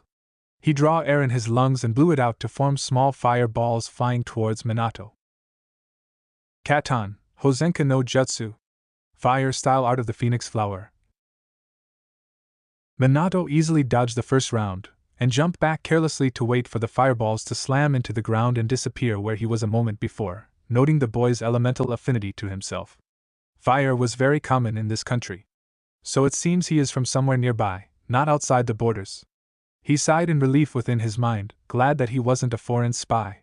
He snapped out of his thoughts when he felt a chakra spike, just in time to see the blonde had finished the last hand sign of his next attack only moments after he breathed out the last waves of the burning air from his lungs. Futon, Cookie Hanma. Wind release, air hammer. Minato's eyes widened as the small fireballs began to grow to their multiple sizes, then started to whirl and glow like a tornado made of pure fire, flying towards him with increased speed. Minato disappeared from the upcoming impact and reappeared at a nearby tree, watching the deconstruction that the attack caused to the middle of the field. The fire ate large pieces of the field thanks to the wind technique, creating an oven with never calming hell. He created a collaborate attack to increase the speed and efficiency of his first one. And that was a second affinity. Toraku also sensed his error, as he jumped next to the inferno while he was running through a series of seals. Suetun, Daibaku fu no Jutsu. Water release, great waterfall technique. A large wave of water spread across the clearing to extinguish the increasing amount of orange and red flames. When the attack died, most of the clearing was black and gray, smoke still twisting lazily in the warm breeze from the ashes of the once green field. Minato tilted his head to examine the damage but only shrugged. After all, this is what these grounds were for. It may take a month for the grass to grow back, but nothing serious. However, that is a third element, if I don't count the digging, but I'm not sure that was an element use. He looked back at the boy with a curious face. Most of the jonins can handle only 2 elements, the seasoned ones rarely 3. And this boy was only how old? Maybe 18? He shook his head and jumped down to Toraku. You've overdone it a little. This is the second training ground you've reduced to cinders in 2 weeks, stated Minato cheekily. Toraku straightened and scratched the back of his neck. Sorry, it was mostly a reflex. And I didn't do the first willingly. Just how difficult was it for you to use those attacks? Toraku shrugged. Not too much. Can you do a lightning or earth release? I don't know. They just popped up in my head and then I used them. It was a reflex, nothing intentional. Minato nodded and reached into his pocket to reveal a small piece of paper. Here. Channel some chakra to it. You are interested about my main elemental affinity? Exactly. Minato stated cheerfully. Why? Toraku eyed him suspiciously from head to toe. No reason, I'm just curious. Could you just once give me a direct answer? Minato just smiled calmly, but didn't answer. The teenager let out a sigh and grabbed the small paper to channel his chakra into it, and turned away from Minato, mumbling about secretive sissies while the blonde moved in front of him to see the process. The paper was sliced into 2 equal parts, and Minato's thoughts wandered to Wind Country. He really hoped it would burn in the end. So any further explanation why I must do that? Torika asked. Minato just shrugged.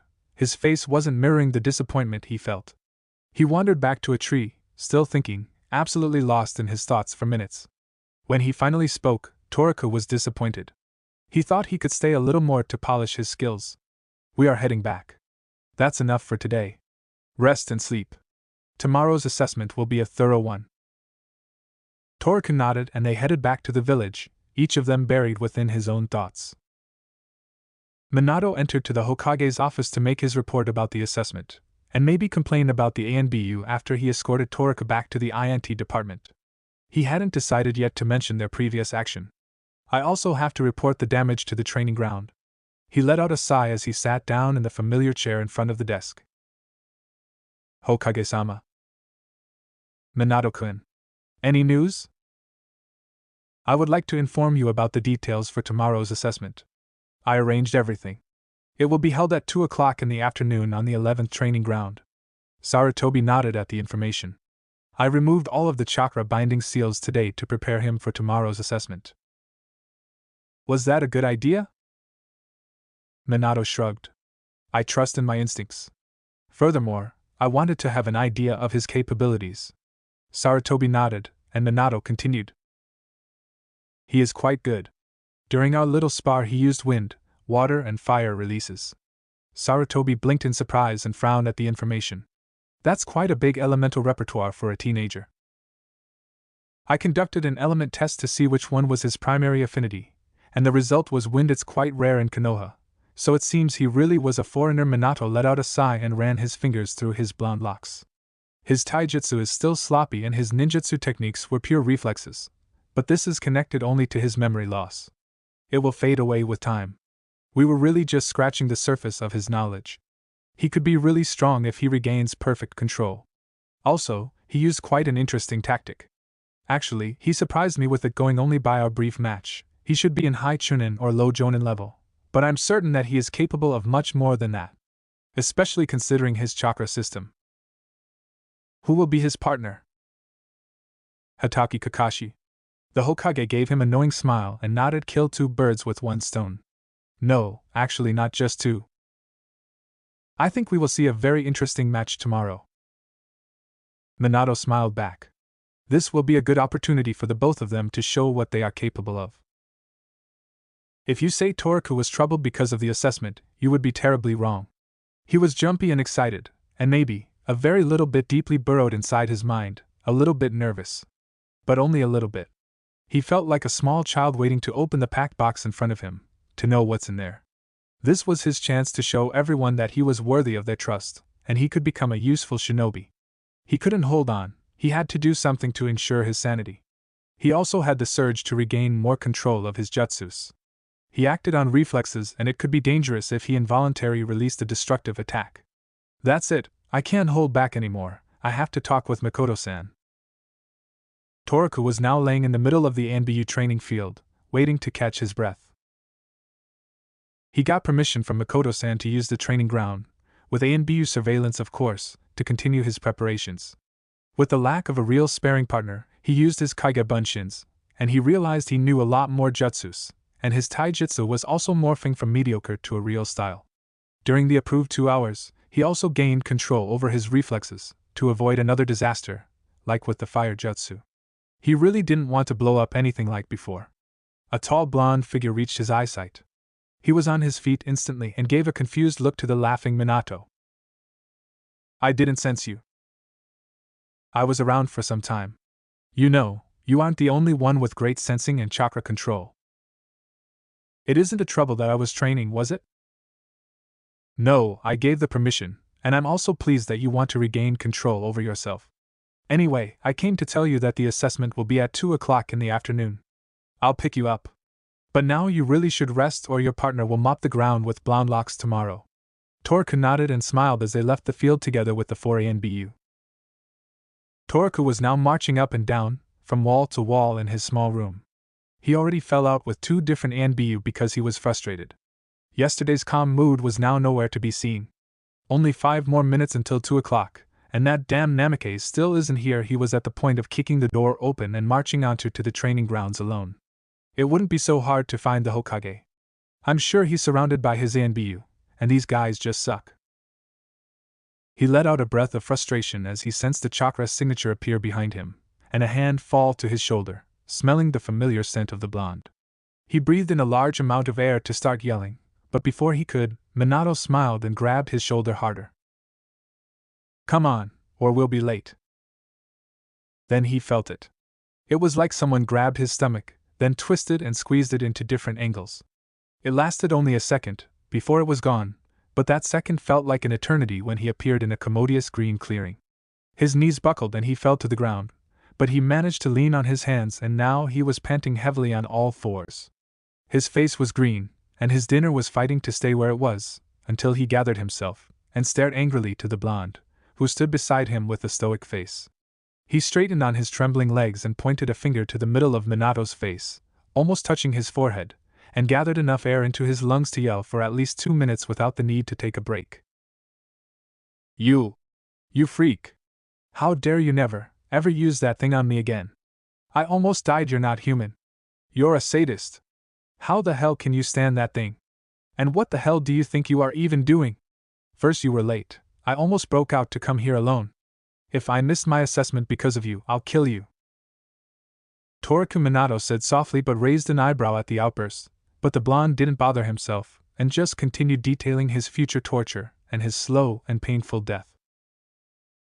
Then slice you to tinier pieces than your flashy seals, and then I'll throw you to the dogs and I'll laugh. And after that I'll... Toraku. Someone cleared his throat in the background and Toraku's brain slowly began to work again after his shock and outburst. He froze and slowly turned toward a small group of people. He felt Minato's palm snap to the back of his head, not in a painful way, but in a I told you to listen to me and now look what you have done way. His brain fell apart, and he had felt his blood moving to his face, burning it like all hell. His cheeks and forehead, even his ears were now brilliantly red in embarrassment as he faced an older man in a white and red robe, with a triangle-shaped hat on his head, stoically puffing from his pipe while eyeing him from head to toe without showing any emotion as he watched the scene. On his left, a smaller boy stood, with spiky silver hair and only one visible wide eye. The other was hidden under his hatayite, as was his lower face with a mask. He tilted his head to the side as he admired the unusual scene. Toraku lifted his hand behind his head to scratch the back of his head in a familiar way. As sorry for the scene, can we pretend that the last 5 minutes never happened? He smiled in embarrassment to the leader of the village, and when he received a smile in return, he gathered himself and bowed toward the man. Hokage-sama. It's pleasure to meet you in person. Sarutobi smiled at him, and he never, ever wanted to admit it loudly, but he understood his outburst. Minato played a nasty trick, and experiencing the Haration for the first time really wasn't pleasant. Toraku-kun. Also my pleasure. However, we already met once before in the hospital under a different situation. Also, very sorry about that. Toraku-kun, let me introduce you to Jonin Hatake Kakashi. He is one of my students. Minato moved his hand toward the young boy, who just nodded in response. Toraku gave one last angry glance toward the other blonde and nodded in response to Kakashi. Hatake-kun. He looked back to Minato with a questioning look. Who will I fight with? Minato pointed toward the silver-haired child and Toraku raised one eyebrow at the gesture, but didn't make any comment. They were now eyeing each other suspiciously until Minato broke the silence. Now, if the introductions are done, we can start the assessment. The rules are the following. This is just a spar, no use of deadly force. Limit your fight to the clearing and hold back on the use of any destructive jutsu. During the last part he was meaningfully eyeing Toraku. The 2 boys nodded and moved to the center of the clearing to start the fight after the approval, while their 2 audience members moved to the side of the training ground. Begin! Minato shouted. The two boys instantly charged at each other, starting with mere taijutsu to survey each other's strength and speed and to warm up. Toraku launched his left hand toward Kakashi's left eye under his hitai, while he deflected his attack with his other hand, sweeping it to the side from his face. The young jonin jumped backward with a flip while moving his legs to perform a kick under the blonde's chin successfully. The blonde's head snapped backward, and he immediately jumped to the same direction to gain some space. Toraku shook his head to clear his thoughts and examined again his opponent with narrowed eyes. Kakashi ran toward his opponent, sending punches, aiming for the blonde's head, who was now forced again to deflect back continuously from the rain of punches. The jonin jumped over him to aim a kick for his back, but Toraku crouched and rolled to the slide to avoid it. Minato watched the battle with narrowed eyes. Toraku used a mix of several styles, different from his small spar yesterday, and it had a lot of familiar components. Gentle Fist, Basic Academy, Gentle Fist, something else, Gentle Fist again, Advanced Academy, Tiger, Hard Fist, something else, Tiger again, Gentle Fist. It was a big chaotic mess, with effective defense and unpredictability. However, he couldn't catch up with Kakashi, hadn't even used his Sharingan yet. Some moves were definitely based on the Hyuga's Gentle Fist. Not the same, but very similar. How on earth did he manage to learn that? They guard their tradition like a pack of wild dogs. No way they would teach it to an outsider, doesn't matter if he's from Konoha, or from another country. I even doubt they would teach it to Sarutobi. Minato glanced toward his leader, who also narrowed his eyes in recognition. Toraku rolled further from the young shinobi and he took up once more the starting position as Kakashi had done the same 5 meters from the blonde. Toraku was now waiting for his attack, which wasn't long. A second later, Kakashi jumped into the air and sent 3 kunai flying toward him. He jumped to the side to avoid the attack, and grabbed one of them to deflect the second wave of flying shuriken with his newly gained weapon. Hey! I don't have any weapons! Toraku yelped to Minato, who just shrugged and chuckled. If looks could kill, Minato would be dead in at least 50 various and painful ways. The teen's head snapped back to the fight just in time to deflect another wave of kunai flying toward him. He muttered angrily, but he grabbed one of the kunai in the air, followed its movement as he spun himself gracefully, like a dancer, and sent it back to Kakashi with increased speed without a break in the flow. He jumped back and without any hand sign, he stated calmly the name of the next technique. Kage Bunshin no Jutsu, Shadow Clone Jutsu. A Bunshin appeared next to him without smoke or sound and immediately transformed into a Fuma Shuriken after he nodded to the original blonde. Toraku grabbed and sent it towards Kakashi in a flash, however he easily jumped away from its path. The blonde narrowed his eyes and repeated his previous move. Tajukage Bunshin no Jutsu, Multiple Shadow Clone Technique. This time around 50 clones appeared and jumped toward the original to transform into several weapons, sticking into the soil, ready to be grabbed. The ground around the blonde was now filled with shurikens, kunai, katanas, chains and everything that was able to cause damage in various forms from senbons to even a war axe. Toraku grabbed them one by one and threw them towards the young shinobi without hesitation, only to be deflected easily by Kakashi. Sarutobi made a disappointed look and frowned at the scene, narrowing his eyes to a line. The taijutsu was something very unexpected, though not enough to counter Kakashi. The mix of styles, and the gentle fist. Not the exact copy, but certainly based on it. Maybe he tried to copy it from a Hyuga. The question is, where could he at all have had the opportunity to do that? When he first saw Toraku using Kage Bunshin no Jutsu, a kinjutsu, forbidden for the shinobi and very dangerous without using a hand sign, without smoke or sound, only to create weapons, he was impressed.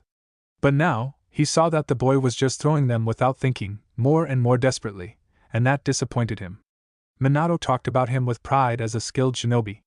He looked to his friend, who was still focused carefully to the fight. Hiruzen raised an eyebrow when Minato looked at him, and gestured his head toward the boys, signaling to just watch the fight. Toraku was out of weapons, panting and with sweat pouring from his forehead. The ground was filled with the weapons all across the field as Kakashi jumped all around to avoid them. His eyes were still fixed on Kakashi, while the young shinobi exploited the lack of weapon rain and jumped toward him to launch his final attack at the exhausted ninja. He jumped backward, playing a cat and mouse game with him, until Kakashi finally grabbed his wrist, twisted it painfully backwards and slammed his body to the ground, placing his foot inside the blonde tufts. Kakashi snorted in victory when his captive disappeared in a puff of smoke, chuckling. Sarutobi raised an eyebrow, while Minato made a wide smirk. He already knew what would happen. Toroku jumped out from the ground and aimed a kick toward Kakashi, who deflected it with wide eyes, jumped back and grabbed a kunai from the ground, which transformed and a new Toroku appeared beside him, aiming for his head with a punch. Kakashi was surprised that the blonde was fast. Faster than before, and he hadn't had time to react. When his fist connected with his head, he flew across the field, but at the last second he was able to twist in the air and land on his feet. 2 more clones appeared on each side from a kunai and from a senbon, slamming a kick together from each side to his back, sending Kakashi flying again toward another group of sneering blonde boys. The scene reminded Sarutobi of a crazy flipper game, and his mouth curled into a smile. The boy was, in the end, really good. The tactic was so simple, but still great, and Kakashi underestimated his opponent. After 2 more flying lessons, he was finally able to twist in midair to land in a place without any blonde head or suspicious weapons. He looked at Minato, who gave a nod as his approval. The army of blonde shinobi was now waiting patiently after they fulfilled their duty. Kakashi reached up to his Hittite and revealed his left eye. A red glowing eye with 2 lazily whirling black tomo. The Toroku clones froze, then tilted their head to examine the new danger with wide eyes in an almost complete synchronization. One of the blondes in front of Kakashi grabbed his head, and made a painful grimace while most of the mini-army and weapons still into the soil disappeared in a puff of smoke with a groan. Toroku was now kneeling on one leg while he tried to focus his eyes anywhere else beside the red eyes. He shook his head to see Kakashi was now glancing toward their audience with a confused face. "Well, I think the Sharingan theory is proven," Minato stated calmly, and Sarutobi nodded in agreement. The older blonde appeared next to the boy's crouching form, examining him suspiciously, waiting for him to grab himself. He shook his head again and straightened. "What happened?" "I'm okay, I want to continue." "You remembered something?" Minato's voice was now cold and professional. "Nothing. Really. Just a feeling, like when we ate recently." He shook his head again to clear his thoughts. "It was rage, but a very intensive one. But I'm okay now. Really. I want to continue." Minato nodded and appeared again next to the Sandaime. "You know, you're pretty good," Kakashi stated with a little edge in his voice. The blonde smiled. "Thanks. You too." Toroku's thoughts wandered back to a minute ago. Rage. He felt the kind of rage that could blow up a mountain. He knew that this feeling was toward a certain person. But there were other emotions. Protection, caring, and a promise. Toroku narrowed his eyes and forced himself back to his task in front of him. They started charging toward each other, running through hand signs. "Katon, Gokaki no Jutsu, Fire Release, Great Fireball Technique," they shouted out in unison, exactly the same time. When the 2 infernos met, it spread burning hot flames around the ground, burning a great expanse of the ground to black and gray ashes. Toroku shouted out to Minato, while he pointed toward Kakashi. "Please note that this wasn't my fault. He was the one who copied my technique, so this mess doesn't belong to me." Minato just shook his head briefly and nodded. He turned toward his opponent and started running toward Kakashi, as a shadow clone appeared next to him, also running. The young boy didn't wait for him to use any attack, as he formed a hand sign to stop the blonde.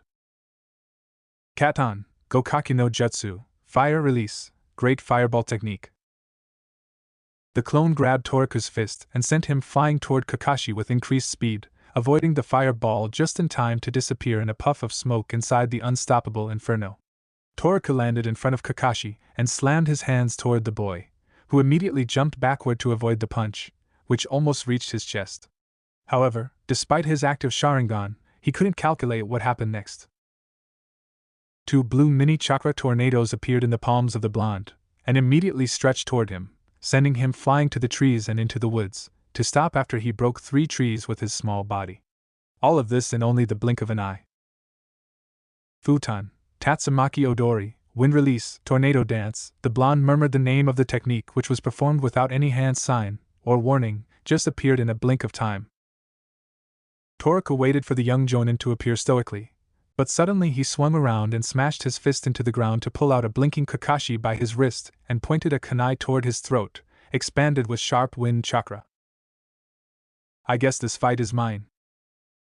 We will see.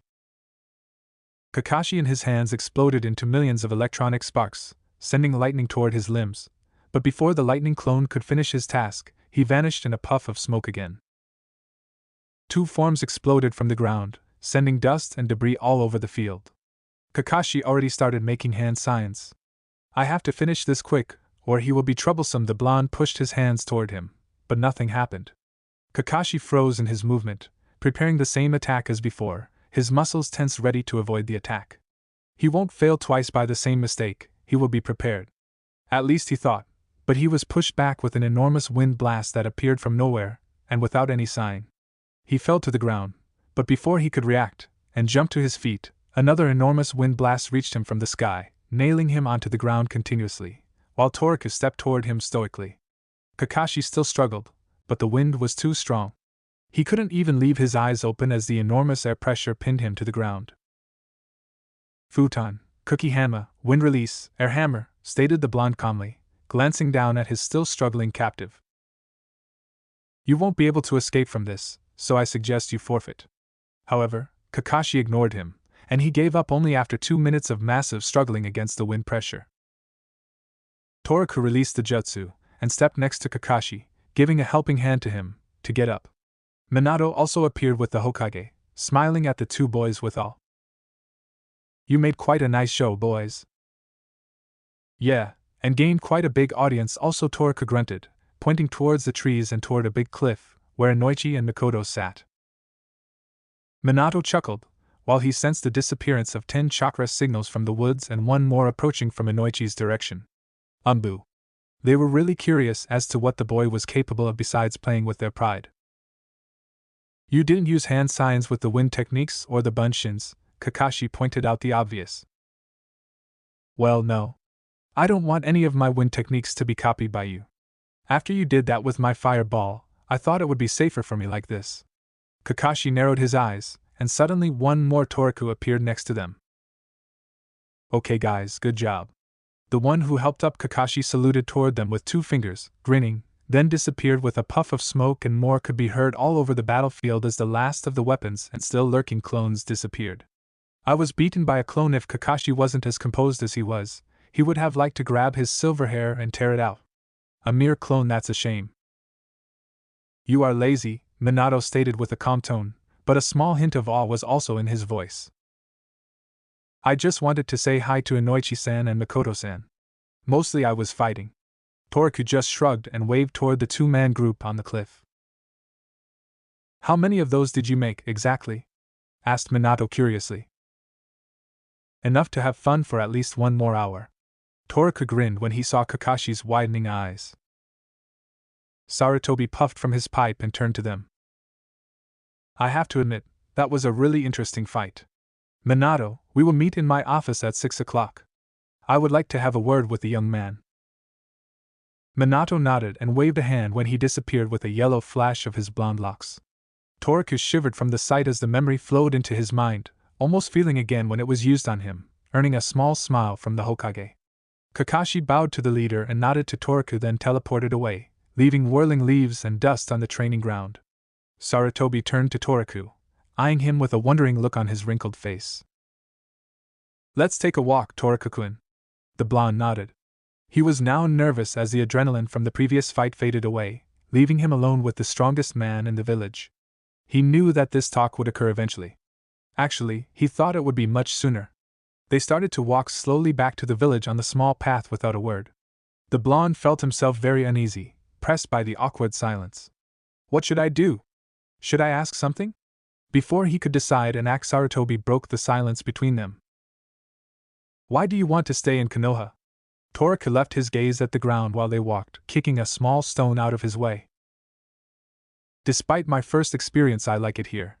He looked back at Sarutobi and continued. Most of the people are nice except some of the ANBU, they are quite jumpy. His eyes wandered toward the woods, where the Hokage's private guards followed their movement until now without a noise. A groan left one of the trees with a familiar voice, mumbling with irritation.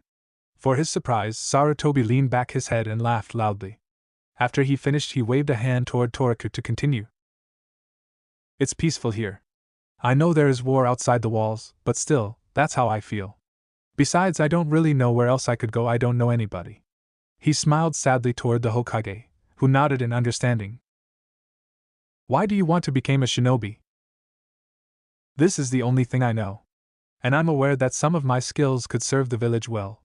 Besides, I thought a lot about my memories, about my only memory. He locked his eyes to the ground again.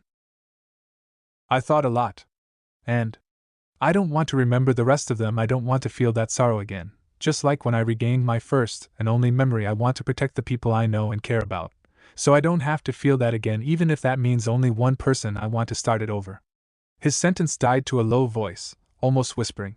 He felt his cheeks start to warm up in his embarrassment. He hadn't shared these thoughts with anyone else besides Minato, who was actually the only one now who could be called his friend. Or something like that. It feels like I belong here. He shrugged and looked down again to find another stone to channel his frustration into. I understand. The Hokage nodded, but his eyes locked onto him curiously. What will be your goal here? The blonde stopped as he thought about the question, and answered with a wide smile. I want to build a better future. For his amusement, the old leader of the village flung his head back and laughed again in a not too Hokage-like fashion. Now he didn't look like the old, tempered leader of the village. He seemed to feel more rejuvenated than he had felt in decades, and his deep wrinkles smoothed out on his face as he laughed. Toraku-kun, you never set low standards for yourself, do you? The blonde responded with a small, embarrassed smile, scratching his cheek while he started waking again. I'll let you join our ranks, but be aware, gaining our trust will be a long and difficult path. Toraku's head turned toward the Hokage, his eyes filled with gratefulness. Thank you, Hokage-sama. I won't disappoint you. The blonde gave a deep bow, his chest parallel to the ground, smiling wide. He started straightening himself, but he suddenly froze during the movement, his face straightened and his eyes narrowed. He caught a small movement from the edge of his eyesight. Sarutobi tensed, as he also sensed an almost unsensible killing intent reaching them. It was so small, almost unnoticeable, but it was there. The blonde jumped toward a tree where the nearest ANBU hid not even a meter from them, and to Sarutobi's surprise he wrenched as much kunai as he could with one hand from the ANBU's pouch and immediately sent them flying behind Sarutobi. All of that only in a blink of an eye. In another blink of an eye, Toraku was now laying on the ground on his stomach, 3 ANBU above him, his arms painfully twisted behind his back, one leg on his head, and one knee on his back, pinning him painfully to the ground while his head was pulled backward by his hair, with katana in front of his neck a millimeter from his throat. He grunted in pain, eyeing behind the Hokage. Sarutobi was now standing in a calm but still tensed fighting pose, with a black staff in his hand, pinning a shapeless, panting something to one of the trees meters from him with the weapon, surrounded by the rest of the ANBU team pointing various weapons to the still invisible intruder. As the veil faded away slowly with a waving movement, like seeing something under the water, a shape of a shinobi appeared in front of them. Sarutobi eyed the ninja, resting his narrowed eyes on the 5 kunai, which was nailing the intruder's clothes to the tree millimeters from his body. A perfect hit. He waved his hand towards the group pinning Toraku down. Let the boy go. The ANBUs shared a hesitating look, but then they moved away from the teen, eyeing him suspiciously while he moved to his feet, rubbing his aching wrist after their forced position. The intruder's eyes locked onto the teen, watching him in rage, and didn't even bother to restrain his killing intent sent toward the blonde. Sarutobi narrowed his eyes more, if that was even possible, surveying the attacker. His eyes moved to his Hittite with the symbol of Iwagakure. Bring him to the interrogation and torture department. The eye of the captive swept towards the Hokage for the first time, and a small hint of panic appeared on his face. The ANBU disappeared in the blink of an eye together with the IWA ninja, leaving Sarutobi, Toraku and the rest of the guards without a sound. The old man now turned toward Toraku, studying him in wonder. One step closer, Toraku-kun, one step closer. The Hokage smiled at him and left the shocked teen on the path alone with his thoughts. Chapter 5. Foundation Stone and Union. Toraku had been staring after the vanishing silhouette of the Sandaime Hokage for long minutes from the exact same spot. Damn, he's strong. He couldn't recall when he had drawn out the staff or when he moved to use it. The old man was still fast and incredibly powerful. But he was glad. After he saw the ANBU and the Hokage in action, he was sure that his actions were unnecessary, even if he had sensed the intruder a millisecond before them. After a last shrug, Toraku made his way towards his room on the narrow path, back to the village. He was lost in his thoughts about the previous fight with Kakashi. He managed it much better than he first thought he would, but a new feeling bothered him. That enormous rage that he felt. What if the same thing happened during a real mission and he froze in the middle of a life-and-death situation when facing with a strong and dangerous opponent, or if his feelings overwhelm him while he is facing with a friend during a sparring match? He couldn't let that happen again. He had to harden himself and lock away everything from his old self, to prevent a future catastrophe. As he was walking towards the village, he suddenly stopped and flung his head up when he had realized. He was alone outside of his room, for the very first time since he had woken up in the hospital. Okay, not perfectly alone, but besides only one ANBU hiding 10 meters from him behind a cliff, he was almost alone. A smile appeared on his features and a warm sensation filled his chest. A sensation of his first steps to gain their trust. With this last thought he continued his trip toward the village, smiling and enjoying the nature around him and the warm breeze as it gently stroked his whisker marks on his cheeks. Sarutobi looked up from the long and irritating scroll in front of him to answer a knock on the door. He already waited for his arrival, and he wasn't surprised when he first sensed the familiar chakra signal. "Come in, Minato." "Sarutobi-sama." He bowed and approached him with graceful and confident steps. "I heard what happened." "Yes. I already received a short summary about the interrogation. And Noichi-san is a very efficient shinobi. It seems that our guest from IWA was originally a spy, but he couldn't contain his emotions too well. However, his hiding skills are extraordinary." Minato gave a confused look to the Hokage. His mission was only observation, nothing more. Inoichi revealed that his younger brother died during your last mission in IWA. When he saw Toraku, he thought he was your relative, and he couldn't suppress his killing intent. Sarutobi shook his head and looked into the wide cerulean eyes of Minato. "That's true that we look very alike, but that's ridiculous." Minato frowned and slowly shook his head. "You not only look alike, but you have more in common than you think, Minato." Sarutobi's eyes darkened after the statement, which started to bother Minato like hell. He hated when he behaved like this, hinting and not spilling out what he knew. "What do you mean by that?" Minato frowned, his eyes narrowed as Sarutobi had sighed and pulled out a drawer to grab its contents.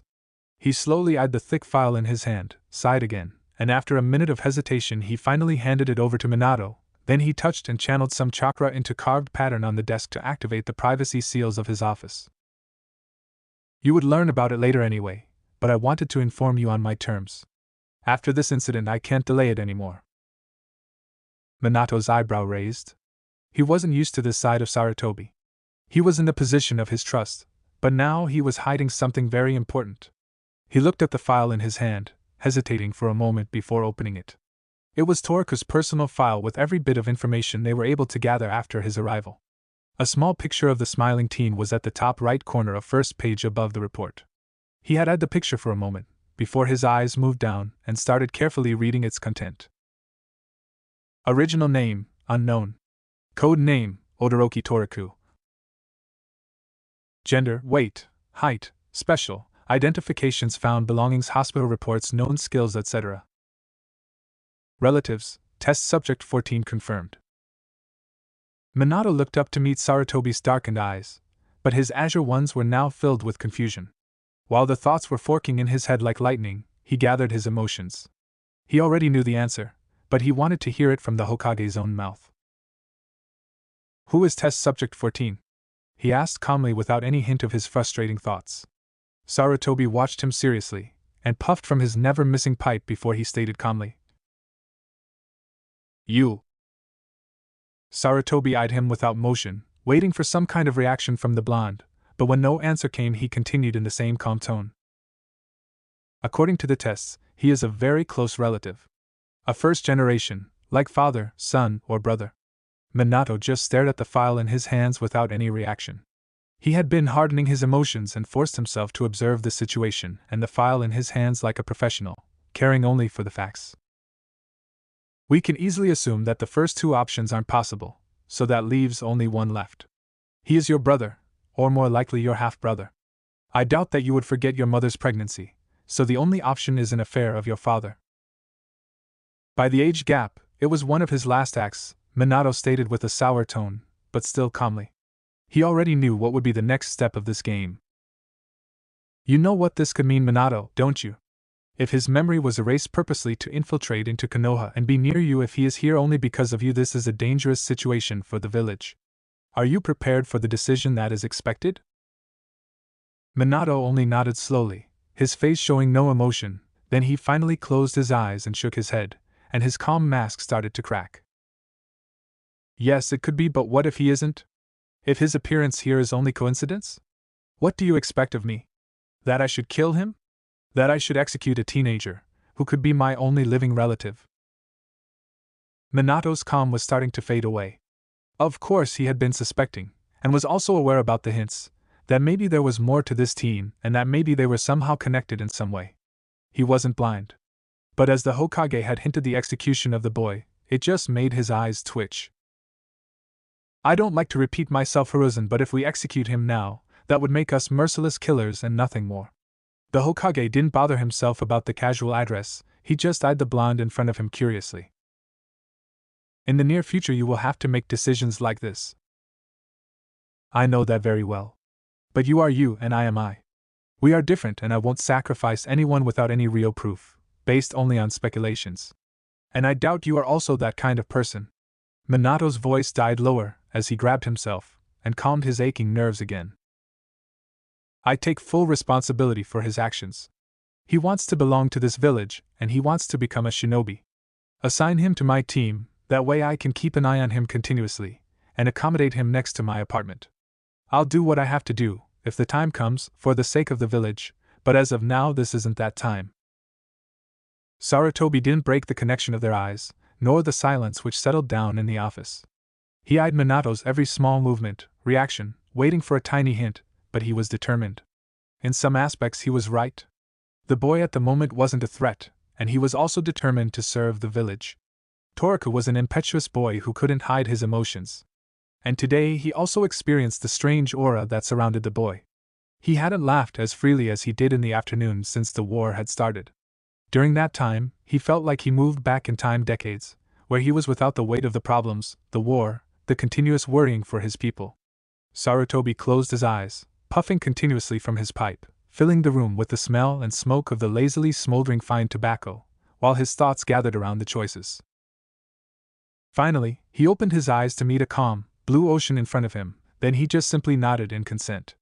He sensed Minato's fully tensed muscles relax, and his expression warmed as he gave a bow. Thank you, Hokage-sama. Do you want to inform Toriku about your relation? Minato nodded without hesitation and looked back at the door. He felt the boy's chakra signature behind the doors for some time past.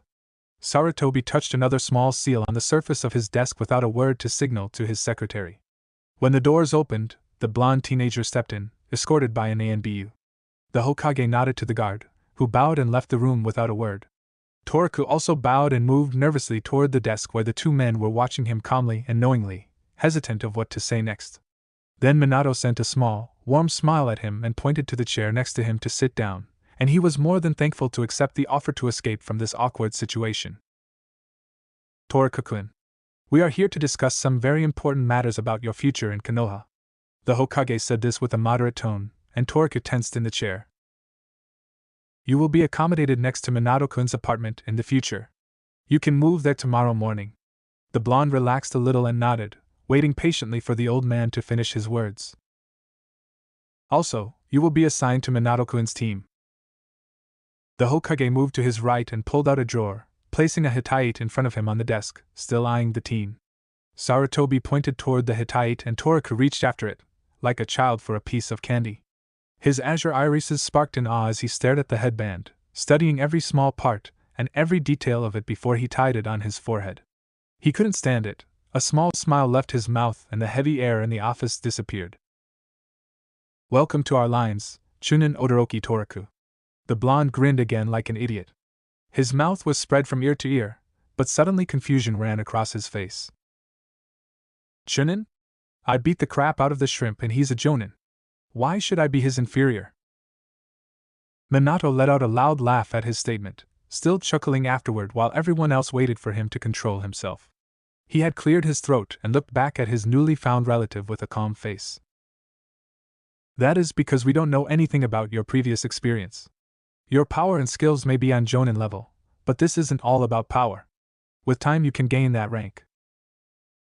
Now it was time for Sarutobi to chuckle at the blonde, who was now sitting in the chair with folded arms around his chest, his legs crossed, and frowning at Minato, sending angry looks toward him. He was sulking, just like a kid. It was very unpleasant that merely 10 minutes ago they were talking about the execution of the very same boy in front of them. Be patient, Toriko-kun. Furthermore, there is one more thing that we must discuss before you start active duty with the rest of your team. Toriko straightened in the chair and now he was looking curiously at the Hokage, who waved for Minato to continue. We found a relative of yours here in Konoha. Toriko's eyes widened, his head switching from man to man, to settle down again on Minato. How? Who? These were the only 2 words he could process from himself in his surprise. We conducted a blood test, and one was positive. Who is it then? When can we meet? Minato now scratched the back of his head nervously, not sure how to continue. Well, you already know him. It looks like you are half-brothers, based on the test results. I have a brother? And I know him? Toriko's eyes widened to an unnatural size, his thoughts running in his head at an insane speed. Brother, so we must be alike. There's only 2 blonde who I know, but Inoichi is. He looked back at Minato with a confused, but knowing look. No way. Well, trust me, this is as unexpected for me as for you. I've also only just found out myself. Toriko frowned as the previous statement's background started to become clearer. At first he thought that they placed him around Minato because he only knew him, and of course to keep an eye on him. But now he was a little bit disappointed.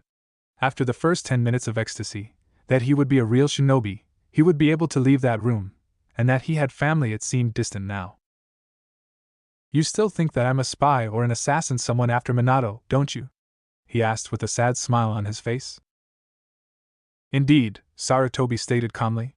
Remember what I told you, Toriko-kun. Trust is something that you can earn with time and hard work. And I know that you are aware that your presence is more than suspicious.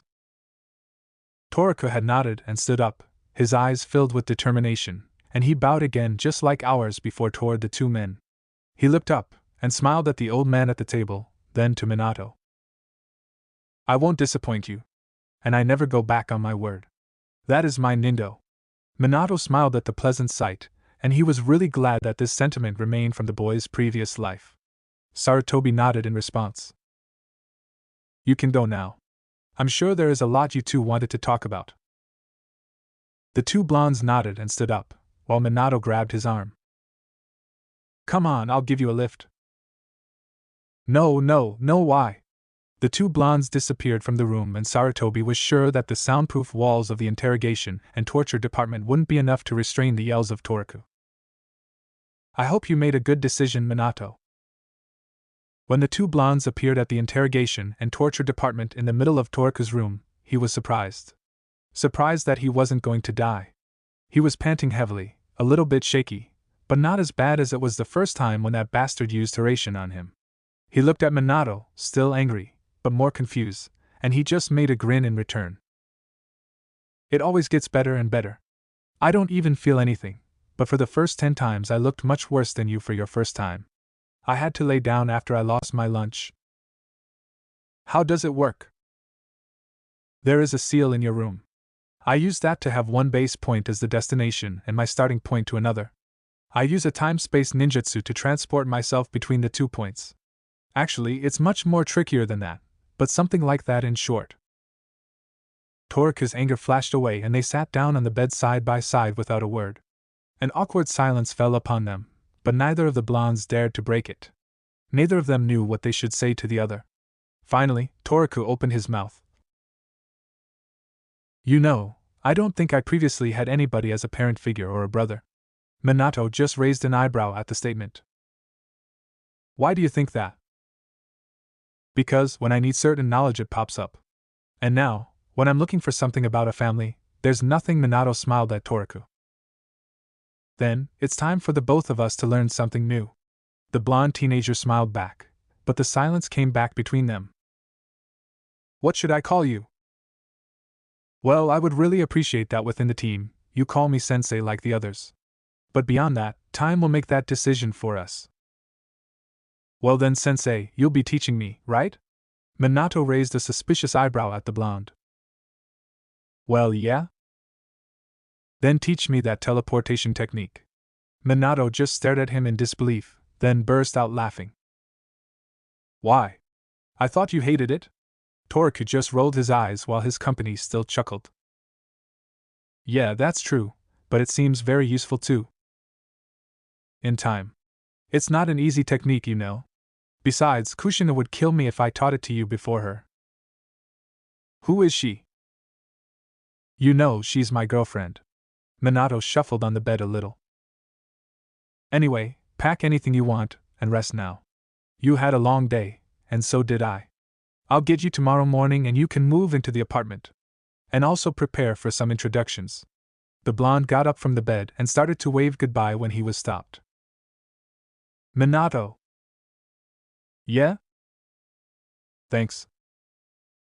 For what, exactly? For everything. Minato looked confused, but when he saw Toraku's wide grin, he just mimicked it, and waved his hand, then disappeared in a flash of gold, leaving the teen alone in his small room.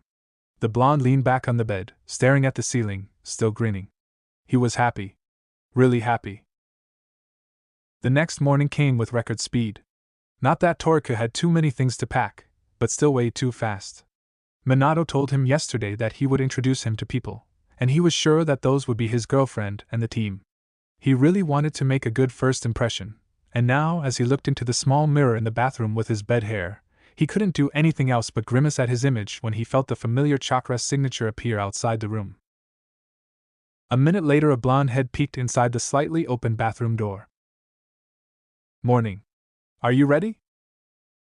Just minute, he answered casually while fighting with his spiky hair, which now pointed in every direction it shouldn't.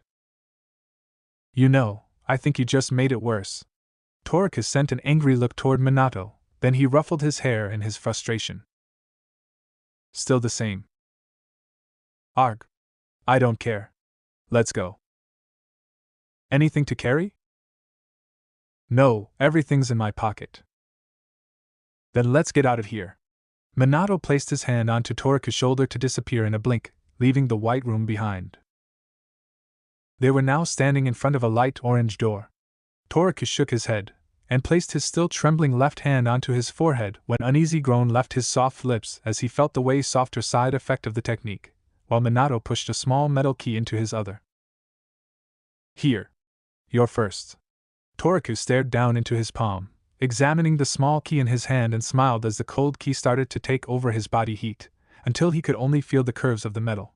He pushed it into the keyhole, turning slowly, enjoying every moment of his first step into his new life. The apartment was small but still much bigger and inviting than his small hole before. It had a normal-sized sitting room with a table and a smaller couch, an open kitchen, and there was also a very small eating corner. He walked around to find out where the other two doors lead. He found a small bathroom and a bedroom with a single bed, but what caught his eye were the empty shelves, which filled the whole wall from corner to corner with a small desk in front of it. Toraku approvingly nodded at the sight and immediately tried out his new bed. It was nice and comfortable. He looked toward the small window, which let the sunbeams into his room, revealing millions of slowly dancing dust motes. Minato leaned against the door frame, watching as the teenager relaxed on his new bed. I spoke with Sarutobi-sama this morning. They furnished the apartment with some stuff, but he also sent this. Minato gave a small envelope to the lying Toraku, who was now watching him curiously. What's this? This is an allowance, to cover your first month's costs until you can earn enough from the missions. We will need to buy some stuff. Like equipment, clothes, and food. I thought after this we could start with a small introduction, then get that stuff before you meet the rest of the team. Toraku nodded as he stood up to face with Minato, when he felt the familiar touch on his shoulder, and they appeared in a different room. Toriko shook his head and touched his forehead to calm down his slowly spinning brain. I thought that you lived next door? He muttered while he was still rubbing his temporal. Indeed, yes. Toriko's eyes widened. You can't be serious, using that move a distance less than 10 meters to the side, can you? Minato just shrugged while he was walking toward the kitchen and grabbed a glass. Juice? Toriko just watched him in disbelief. You're a lazy bastard. I'm sure that the whole town is filled with your shit. I'm sure even every room of this apartment is filled with it, actually. I like this guy. Toriko spun around to meet a wildly grinning woman, with long, ruby red hair, leaning against the door frame with her hands folded around her waist. He was too busy scolding Minato to sense her presence. It's nice to meet you, Toriko-kun. I heard a lot about you. And yes, he is a lazy bastard who can't even walk to the toilet at night. He'd rather use his Hiraishin. Minato only rolled his eyes in annoyance from the kitchen, moving a hand toward the woman. Toriko-kun, let me introduce Uzumaki Kushina. The teen stared at her in disbelief, his eyes wide, and he felt his mouth fall open. He spirited away from the small room, from Konoha, from the fire country, away from everything, inside his mind, where a foggy picture flew tenderly inside his thoughts. Someone smiling at him, but he couldn't see her well, only the soft silhouette. A voice of a woman, full of love and care, distant, but still soft and heartwarming, echoed in his mind. I love you. Everything all right? Toriko shook his head to clear his thoughts and smiled at the ruby-haired beauty in front of him. Yes, thank you. It's nice to meet you too. I'm Odoroki Toriko. He bowed politely, then tilted his head, still examining the girl in front of him, rambling away again. What? Is there something on my face? Ah, no. I was just admiring your hair. Kushina immediately tensed at the statement, narrowing her eyes. What about my hair? It's just beautiful. The hard expression immediately melted away from Kushina's face, replaced with a familiar soft, warm smile as she moved toward the boy to place a soft kiss on his forehead. I really like you. If Toriko ever felt himself embarrassed, he was wrong. His whole face, even his ears, were now burning like an inferno, melting away his tanned skin, which glowing now with a bright crimson color. She turned toward Minato, who was leaning against the dining table, his eyes narrowed at the previous scene. Hey Toriko-kun. As the introductions are now over, let's get going. We have a lot of things to do. Where are you going? Shopping. And no way you can come. I want to finish it fast, and I think so does he. Kushina didn't answer, just stuck out her tongue and walked away to hop down on the couch. But she still sent a warm smile toward the still brilliant red young teenager. Minato shrugged, then turned to Toriko. Can we go? Yes, but we'll be walking. Minato waved a hand toward Kushina, who just ignored him, but she waved back to Toriko with a wide smile. Crazy woman, Minato muttered to himself when they left the apartment and headed toward the shops in the town, slowly walking on a narrow back street. Their footsteps didn't make any noise, only the slowly flying dust marked their way when their feet meet with the hard soil. You had another flashback, didn't you? Ah, yes, but it was kind of personal, so I don't really want to talk about that if you don't mind. He was scratching his cheek nervously, and Minato smiled back knowingly. Girls. Well, I would like to congratulate you anyway. For what? You did a very good job with Kushina. You wound her around your finger. She's quite sensitive about her hair. Toriko gave a confused look in response but then nodded. When they finished with shopping, Toriko felt as if he were a pack mule, despite most of the stuff being stored tidily into scrolls, thanks to Minato, who was wise enough to bring them so at least the half of the goods could be placed into them. It would be a pain in the ass if he should tote his brand new and indeed heavy 3 full set of kunais and shurikens with the other things. With around 10 minutes of continuous arguing, Toriko was glad that he could convince Minato that 20 packs of instant ramen was crucial inventory of his new apartment, even more than new clothes, but in return he made a promise that he would learn how to cook properly from Kushina, which actually wasn't a big deal. He was already looking forward to it. Are you sure I need all of these? Well, 2 hours ago you had only 1 set of clothes, and nothing else, so yes. I doubt about that. Actually, Minato packed a lot of things that weren't immediately necessary, like dozens of empty scrolls. However, Toriko had a feeling that he already had a plan with those which would result in long and sleepless nights for him. When they finally arrived to their place, he collapsed on the couch, leaning back against its backrest while putting his arms onto his face to shroud his eyes and stretched out his legs. I don't understand women. What could they love about this? Minato just grinned at the comment, while started to unseal the remaining goods from his scrolls until he finished. Put these in their places, settle in, and we'll be awaiting you for dinner at 6. If you need anything, we'll be here, just knock. Toriko nodded, not even moving his head toward the blonde as he left the room the lazy way again. That was tiresome. He moved his eyes over to the goods, his arms still rested on his forehead, only shifting them to uncover his eyes. He let out an irritated sigh knowing he would be occupied with the packing almost the whole afternoon. If I don't start it now, I'll never do it. But first, a bit of entertainment. He shut his eyes to survey his surroundings with a light chakra flow. I got you, he chirped inside his head cheekily and moved to the window and waved toward a cherry tree with a grin, where he knew his shadow was hiding and watching him. I can't help it, I just love poking fun at them. He moved from the window and let out a small sigh. At least there isn't any windows in the bathroom. He finally turned to the big pile with an irritated groan to face with his new obstacle. At exactly 6 o'clock, Toriko had been standing in front of a door only 5 meters from his own, pale orange one. He wasn't as worried as before.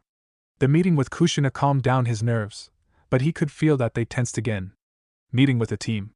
He was standing in his newly bought outfit, a pair of black pants, a pair of standard Shinobi sandals, and a white t-shirt with an orange spiral-like pattern on its front. He let out a breath and knocked on the door, which was flung open immediately. I really started to wonder if you would stay out here or come in the end. Toriko made an apologetic smile toward Kushina. Nervous? A little, he shrugged. You don't need to be. She caught his wrist after he left his sandals at the door, and she literally dragged him inside the sitting room, straight toward a big couch, where Minato was sitting together with a young girl with shoulder-length brown hair and 2 purple rectangles on each of her cheeks. Just in time, Toriko.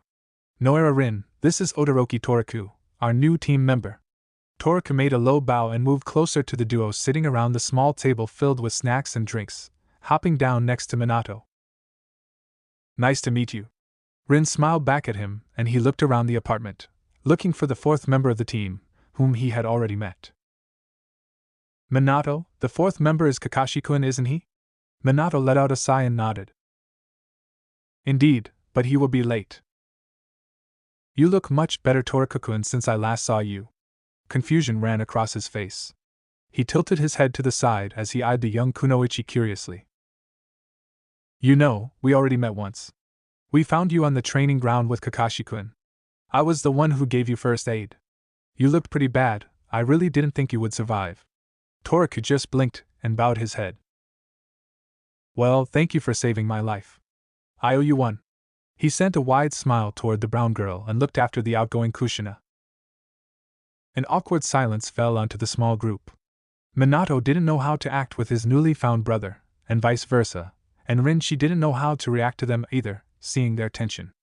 Then Kami Hurricane came into the room named Kushina with a tray filled with cups and a bottle of sake. Minato raised an eyebrow at her, but didn't dare to make a comment. He was grateful. She put it down on the table and hopped next to Rin with a wide smile. She eyed Toriko curiously and switched back and forth between the 2 blondes for half a minute. You know, even without that test everyone could tell the obvious. Rin's head flung up and raised an eyebrow at the statement. What do you mean by that, Kushina-san? She blinked toward Minato, who let out an irritated sigh. You didn't tell them? No, what do you think tonight's gathering was for? I won't run from house to house just for that. Before she could throw back a harsh comment, a knock could be heard from the door and Minato utilized the opportunity to flee to it, coming back later with Kakashi and hoping that Kushina calmed down during the brief interval. He had calculated well, she was eyeing Toriko again from head to toe, fully ignoring him after he waved a hand toward Kakashi. Kakashi-kun, you already met Toriko-kun. Take a seat and serve yourself. When everybody sat down, Kushina caught the opportunity to push Minato to the issue with a light hit from her elbow into the blonde's ribs. Okay, I'm going. He cleared his throat, switching his tone to the leader of the team. I think you already figured it out, but from today forward we have a new team member. Chunin Odoroki Toriku joined our village. I have spoken with Hokage-sama, and he agreed to get us back to active duty the day after tomorrow. We will meet at 9 at the usual place tomorrow for a little shake-up. Toriku raised an eyebrow at the statement, but before he could ask anything Minato continued, I'll pick you up. And also, before any rumors start to rise, I would like to clear some things about our new teammate, if you agree, Toriku-kun. He nodded while shifting on the couch. Toriku-kun had only joined to Konoha's shinobi forces a day ago, and before that he wasn't a part of the village. He lost his memories. Rin turned toward Toriku with a wondering look and eyed the team from head to toe, making him shiver. You really don't remember a thing? He shook his head. Yes, that is the case. Kakashi narrowed his eyes, observing the blonde suspiciously, and barked out toward him, earning an angry look from Minato. If you don't remember, you could be anyone. A murderer, for example, or a spy. Toriku raised an eyebrow, but something in his chest squeezed at those words. Kakashi, I think you aren't in a position to judge anything like that. Minato narrowed his eyes toward his silver-haired student, who was staring back at him stubbornly. After a minute of silent fighting, Kakashi moved his eyes toward Rin and just shrugged in his annoyance.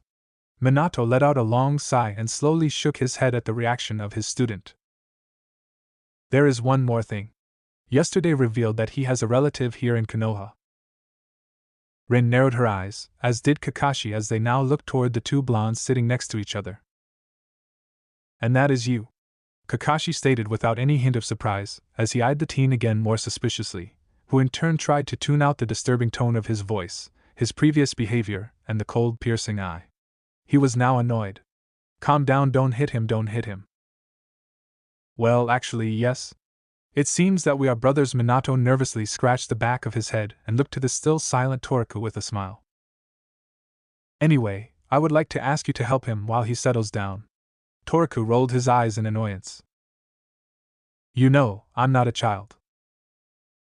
How old are you actually? Asked Kushina curiously, but she received only a blank look. I don't know, around 18. He made a shrug and looked back at Kushina. Well, then we have to choose a birthday for you, don't we? Toriku had tilted his head to the side in his surprise and smiled. Yes. Maybe. Then from now on it will be today. I already have something in mind. Toriku raised an eyebrow and looked at Minato, who just shrugged. Anyway, first I have this small bottle of fine sake, for a celebration, and I think this is a good opportunity for that. One sip for the two brats, and a normal portion for the three of us. Like the idea?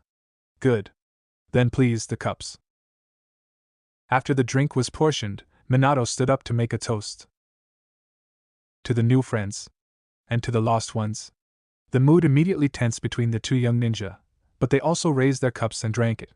Kushina slowly shook her head as the depression spread across the small trio. Minato, you're an idiot. You may be a genius, but you're still an idiot. Kakashi stared down to his lap after the pledge, buried in his thoughts.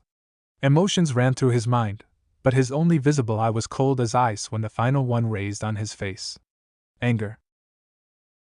He isn't worth him, the one-eyed young boy muttered angrily, his eye focused on his cup on the desk while his hands rested on his knee. Minato narrowed his eyes and Kakashi clenched his hands into fists as he let his anger free. He isn't worth him. No one is worth him.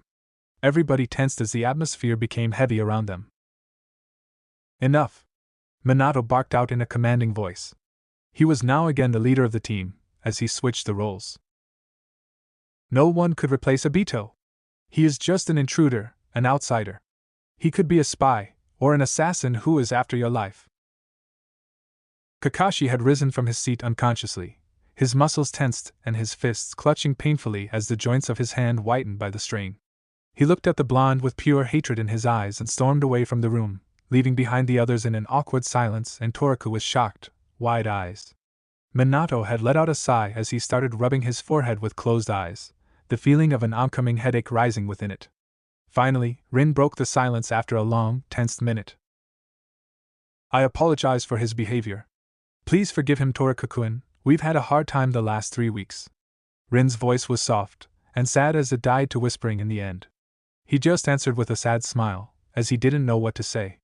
His first reaction was anger, then confusion, but when he saw the tension and the reactions from the others, he restrained himself to jump at Kakashi before he left the room.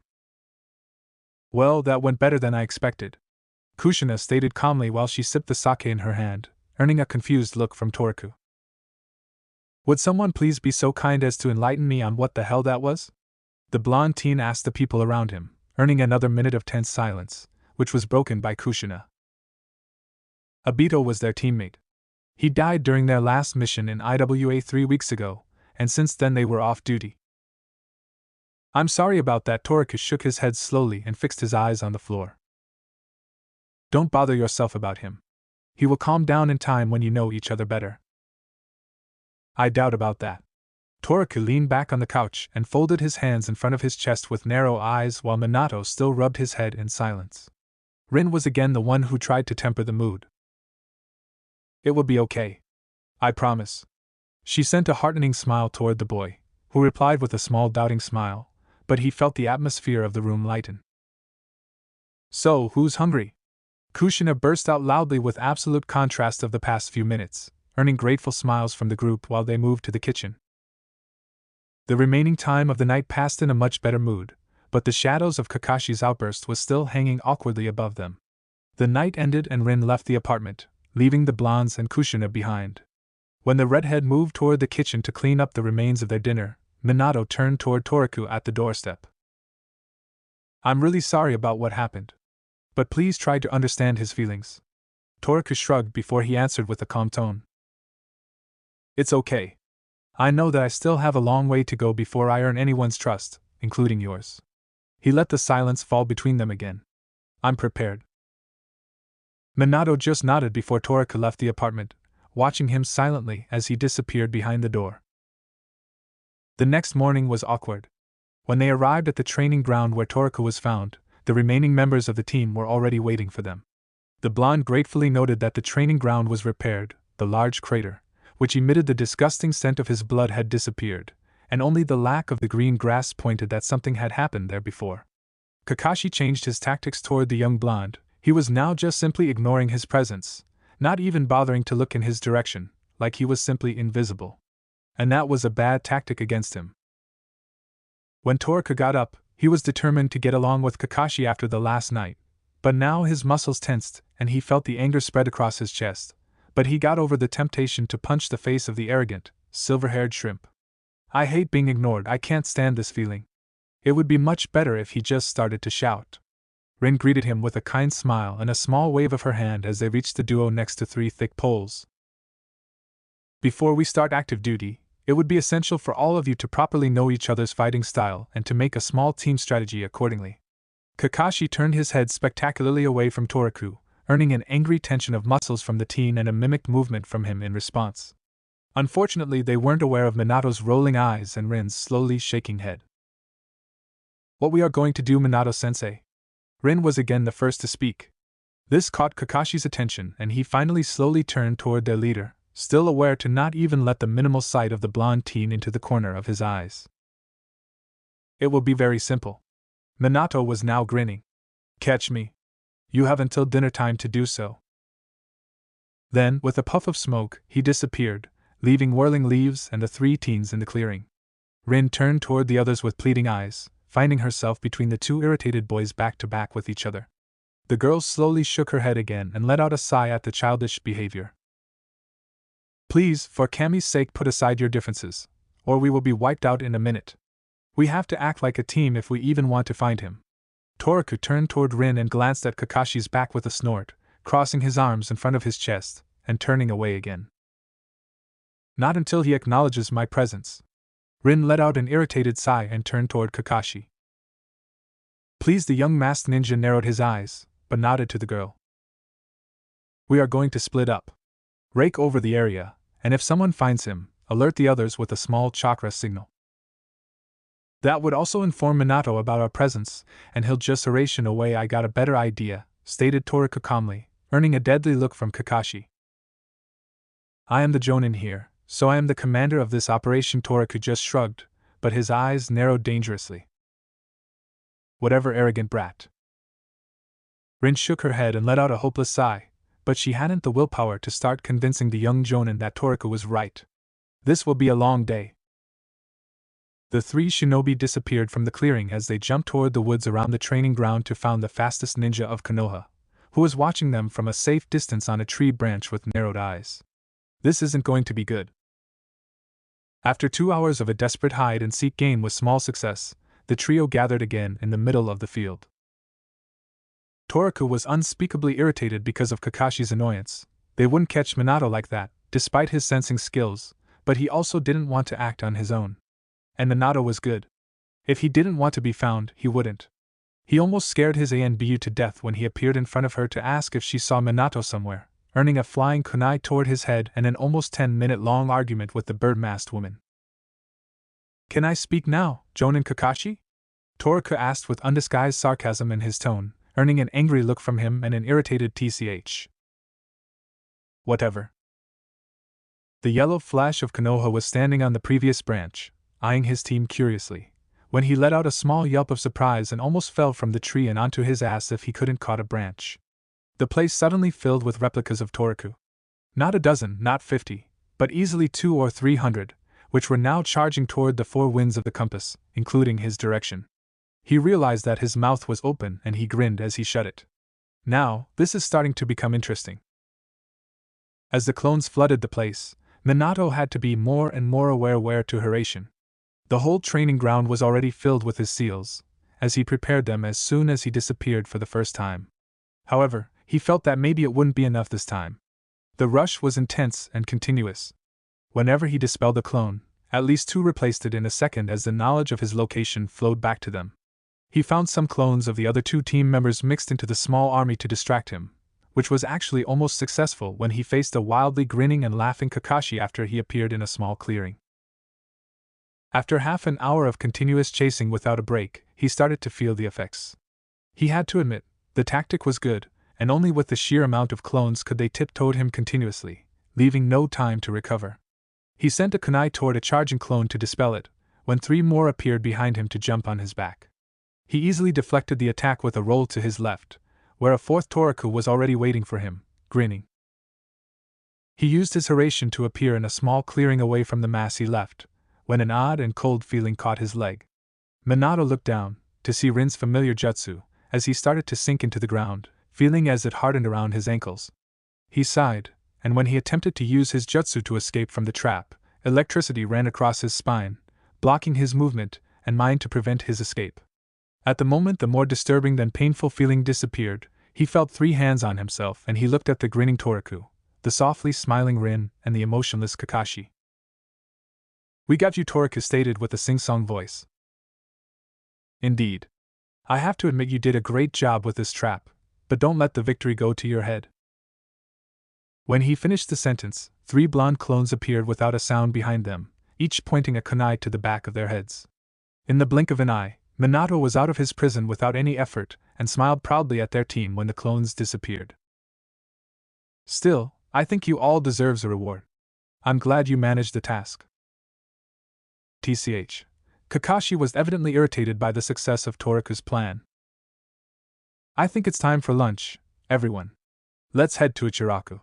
He earned a cheerful yeah from Toriko, a smiling nod from Rin, and an irritated groan from Kakashi as they turned to head into the village. "Don't stare at me. You're annoying," Kakashi stated with a death glare toward Toriko, who just made a shrug at the comment, and continued to watch the boy from the other end of the counter. He was so damn curious about how the young jonin managed eating in a way that he couldn't peek behind his mask, not even for a millisecond. "Hey Kakashi! You got some kind of disease?" Kakashi narrowed his eyes and sent quite a large amount of killer intent toward the blonde. "Or you got a hair lip, or ugly teeth, or what?" Minato chuckled between the boys while Rin just rolled her brown eyes in her annoyance. "They've been doing this since we arrived." Kakashi ignored the blonde and he turned away from him to finish his meal as fast as he could manage, in order to finally get rid of the annoying company. When everybody finished their meal, they sat in silence, enjoying their filled stomachs, when Minato turned toward them. "I think that was enough for today. Now, everybody go home and rest.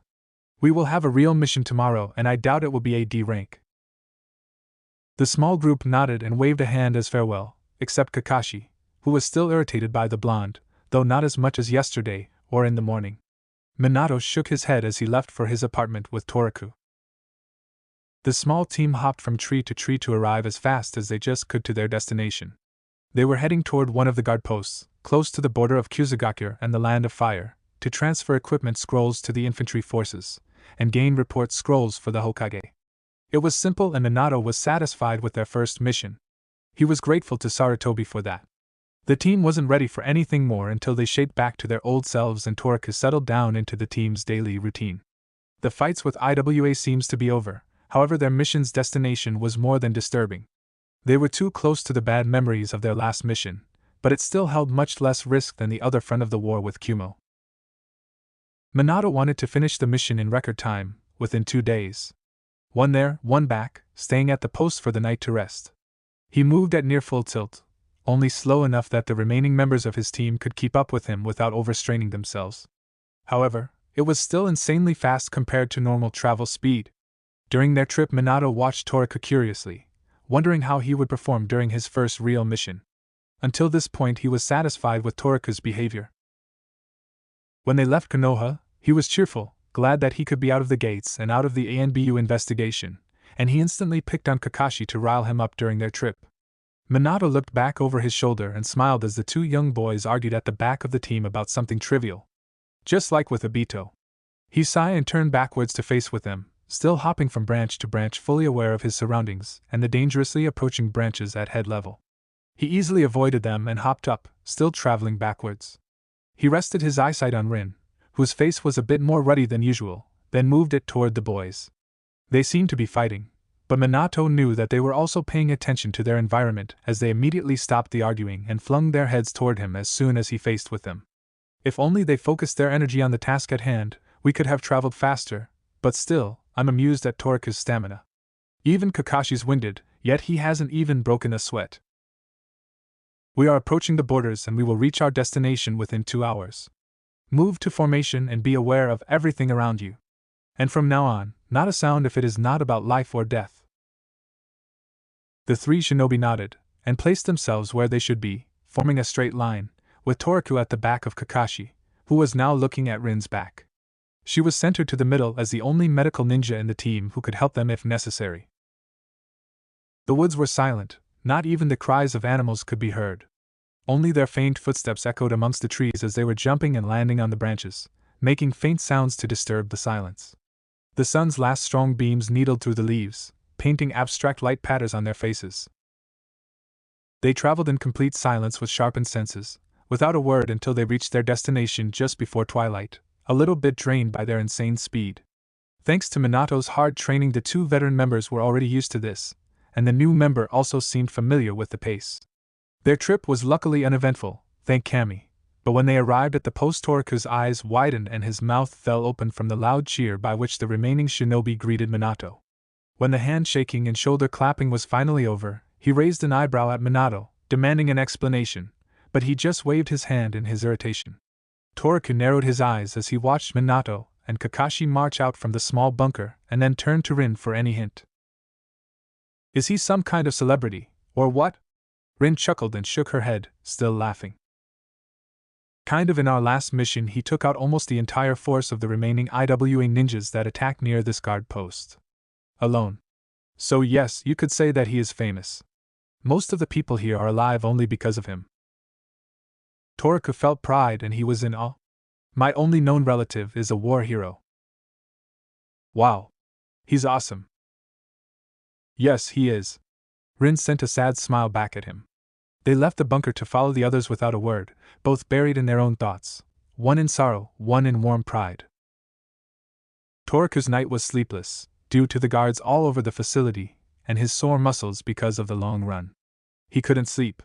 The moon was already high in the inky black sky, and he was nervous.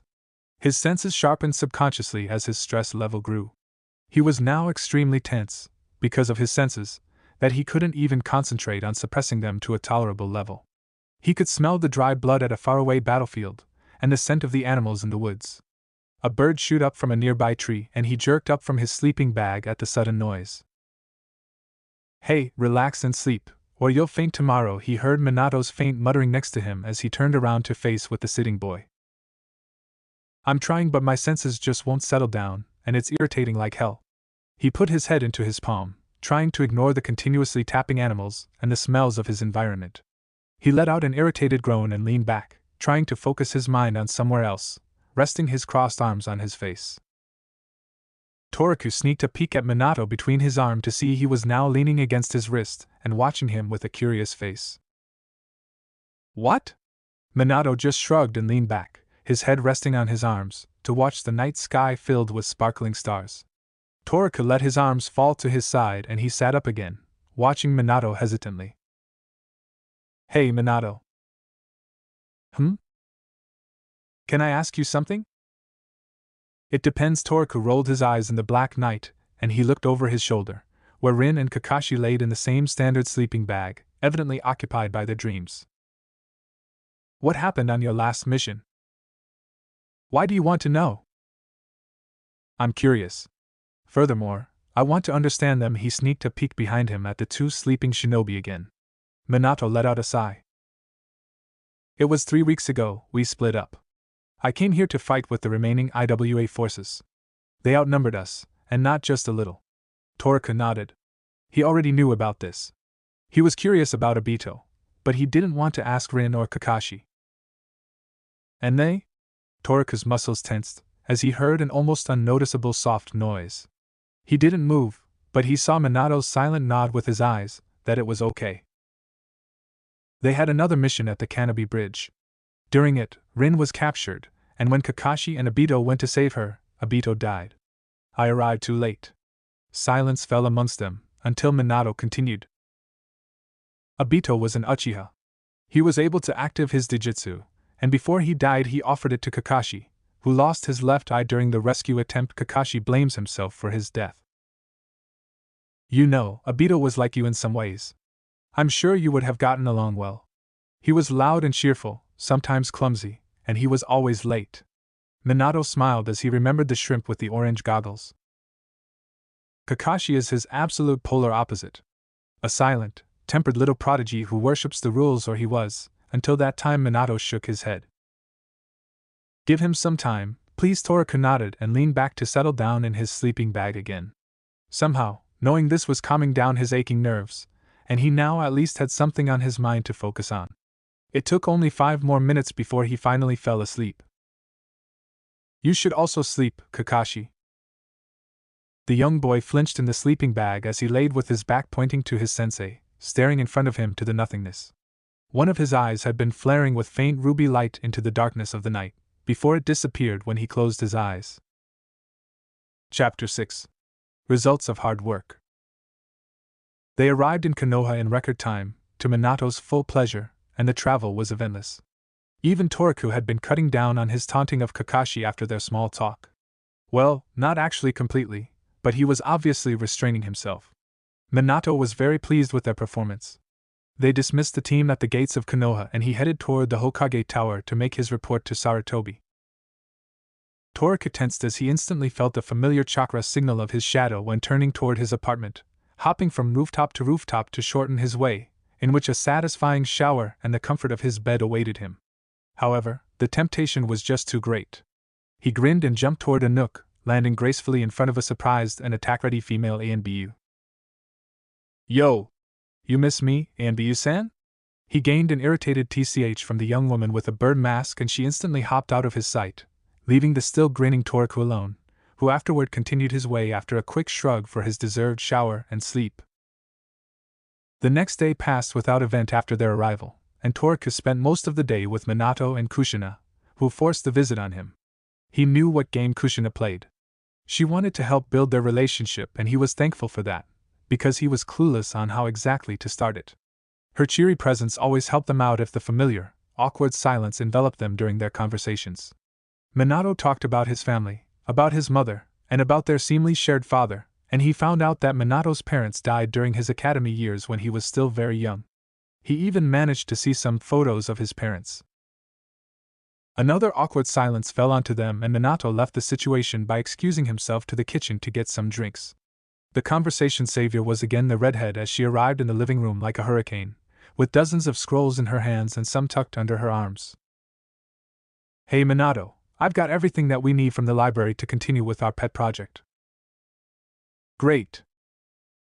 He moved next to her to help with the scrolls and moved them into their bedroom to place them tidily in one of the empty X-shaped shelves on the wall. Minato hopped down onto the chair to get quite a large scroll and laid it open on the desk while he selected another from the new pile. He began to read, frowning heavily. Sorry I stole your company. He'll likely be lost in his work for hours, Kushina said as she came toward Toriku with an apologetic look. It's okay, Kushina-san. Don't call me that. It's just Kushina. That makes me feel old. Then the same goes for you, also. Toriku gave her a foxy grin after he nodded, and he was surprised when she mimicked him, though in a more tempered way. It wasn't as much animalistic as his, but still held a hint of it. He really enjoyed Kushina's company. His heart always felt much lighter when he was near the redhead. He found out that they shared a common interest, namely pranking and irritating the ANBU. For the remaining time in the dining room, Toriku helped her with the refining of a very sneaky prank that included pink hair dye and the Inuzuka clan's monthly grooming routine. When they finished most of the planning, the blonde's interest turned toward his relative, in the next room. What's he doing? The redhead paused for a moment with a wondering look, thinking of what she should say, when an excited yelp reached them. That was pretty fast, Kushina grinned to the confused Toriku while they moved toward the bedroom to stand behind Minato, who was now writing on the big scroll, frowning in concentration. Toriku waited, wondering when he would stick out his tongue, but instead he looked up from his work when he finished the last symbol to turn to Kushina. Finally, I know where we moved in the wrong direction. The yellow flash of Konoha now looked like a 10-year-old boy on his birthday. Kushina moved closer as they looked at the wide scroll and Minato started explaining, pointing to several parts of the complex drawing. Look! Here! I just had to reverse these two symbols, and with this little alteration it will become more stable, but still flexible enough to work as we wanted. However, this could also react with its resistance, but it will still be powerful enough to deflect an upper B-rank jutsu. The redhead frowned above the blonde, examining every part of the scroll. We're close, but still not close enough to our goal. Toriku moved closer to them as he also started to examine the image in front of him. The complex pattern formed an inverted square, surrounded by several symbols, kanji, and marks in various directions pointing to the inside of the whole pattern, where a small spiral was centered in the surrounding symbols. Toriku frowned while he examined the seal. His eyes traveled around every inch, noticing every curve and every line, every single brush stroke on the fine paper. He tilted his head to the side, waited for a moment, then reached for Minato's hand, which was still holding the brush. The couple froze at that movement, eyeing him curiously as he took the brush from the blonde's hand, leaned forward between them, and started to paint extra symbols on the fine scroll, frowning, without pause. Minato watched with wide eyes as his newly found relative moved toward the seal, not daring to even breath as he observed the fine hands working fast and precociously, without any mistake on the pattern, or even an unnecessary movement of his hand. Not a misplaced stroke, not a shaky line, nothing. Every brush stroke was perfect. He looked over to Kushina, who also mimicked his face, her eyes wide and her mouth had fallen open as she stared at the working team. After 10 minutes of work, Toriku leaned back to examine his work from a distance as he tilted his head and tapped his chin, only to lean back again and continue for another 15 minutes in total silence. When he was finally ready, he put down the brush in its place, and only then was he brought back to reality. The blonde frowned and scratched his cheeks, while he thought. As you reversed the two symbols, you messed up the barrier's whole chakra circulating system by pairing two contrasting elements. However, you tried to encompass it with these symbols, but it would still remain unstable, and as you already said, it would affect the efficiency. With the water and the earth symbol here, and here, it will be more balanced, and with the additional kanji I used on the meridian it will become more powerful. A small power upgrade is always good. I also added a wind symbol here, so the barrier will be more manageable, and with this little guy here I modified the barrier's restraining level. It'll still be stable from the outside, but it'll also allow you to attack from the inside, kinda like a one-way road. Toriku tilted his head and tapped his chin while frowning as he thought, not bothering himself with the two frozen shinobi at his side. You use the compass rose as the base, which is good if you want to create a strong, generic barrier, but not too creative.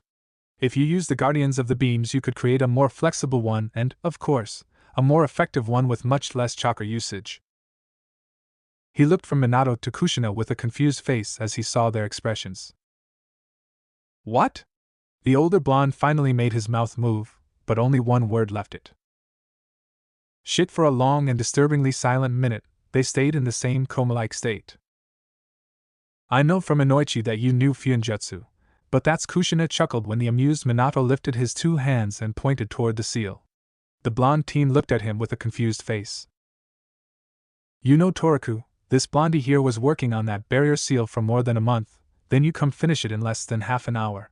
Minato finally gathered himself and pushed Toriku into the seat quite hastily while he started to choose random scrolls from the shelf. Okay. I'm fucking curious now. Toriku was shocked. He never, ever heard Minato bitching, it was mostly him. He watched as he put down one scroll and rolled it open, pointing at the symbols, but he only looked back with confusion. What the hell do you want from me with this? What do you see? The teen looked again at the seal for a minute, frowning. That's another barrier seal. However, it shocks the would-be intruder as well, not just keeps him out. But it could be also modified to increase its stability, because if you attack with a lightning attack it will become weak. Minato nodded and exchanged it with another, waiting for Toriku's answer, which arrived almost immediately. That's a pretty nasty modified explosion tag. Minato continued changing the seal scrolls in his hands until all were used, and he received answers for all of them, sometimes immediately as he saw a familiar seal, and other times he had to examine it to figure out its purpose, but none lasted longer than 10 minutes. Minato flopped down onto the bed in front of the desk and eyed his blonde relative with a contemplative face. Damn, he's good. With barriers he's even better than me. Konoha gained one more seal master. Minato looked at the wildly grinning redhead leaning on the desk behind Toriku, who shrugged at his amused face, while she refused to let the wide smile leave her face. Hey Minato, give him the scroll. Let's see what he can do with it. What scroll? Toriku was now staring at Minato, frowning suspiciously at him, waiting for his answer. The blonde narrowed his eyes and looked back at Kushina for a while, then nodded. When you appeared, besides your torn clothes and some modified explosive tags, we found a scroll. Minato wasn't looking at Toriku and almost flinched when the disappointed and angry voice reached him. Why didn't you tell me about this? After a silent minute, Minato moved to the desk and handed over a small scroll to the blonde from a drawer without a word, nor a look to his eyes. He don't want to see the anger and the betrayal that would greet him in those brilliant blue orbs. Toriku angrily grabbed the scroll out from Minato's hand and quickly turned away from him to examine the only touchable inheritance of his past. He gracefully raced his fingers along the side of the fine paper and closed his eyes. It wasn't ordinary paper, it was the finest he ever felt. No. It wasn't even paper, it was vellum. He opened his eyes and narrowed them as he examined the scroll, feeling the containment seal. He frowned. A 5-layered seal. The first layer was blood. The second layer was chakra. The third layer was another kind of chakra, but not with the standard attributes. The fourth layer was the existence of a specified summoning contract, but the fifth one he wasn't quite sure what to make of it. It just seemed like a jumbled mess. What's the fifth layer, and how did you open it? Where are my belongings? Minato gave a confused look at the angry teen. I couldn't. I also don't know what's necessary for the fifth layer. I didn't even figure out the third and the fourth until after some sleepless night. It's very tricky. You can't open it either? Toriku shook his head and his heart also calmed down when he heard Kushina's soft voice. This isn't something from my general knowledge I don't know. This seems like a big mess of bull and nothing else. No base and no definition, only symbols thrown in randomly. A big mess of chaos.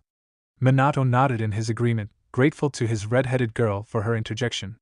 Toriku's stomach gave a loud lurch and earned a chuckle from the redhead. Come on. Let's grab something to eat.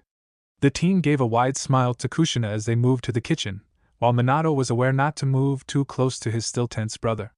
Fortunately, Toriku wasn't a vindictive person, and finally after another half an hour, the previous incident almost seemed like it had never happened.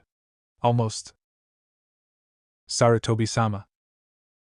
We have to act quickly. Minato nodded when he received the mission scroll from the old man. He started to frown as he read the given information. It seemed to be hit and run mission. The problem was that it would be near the borders of Kaminari no Kuni, where the aftermath fights still held some risk and some Kumo Nin still hovered around the border. The mission was simple. Find a missing Nin and bring him back.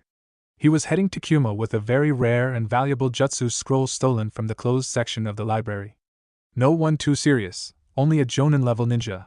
However, the scroll contained very sensitive information. Gather a 4-person team and depart immediately. Minato nodded. Hokage-sama.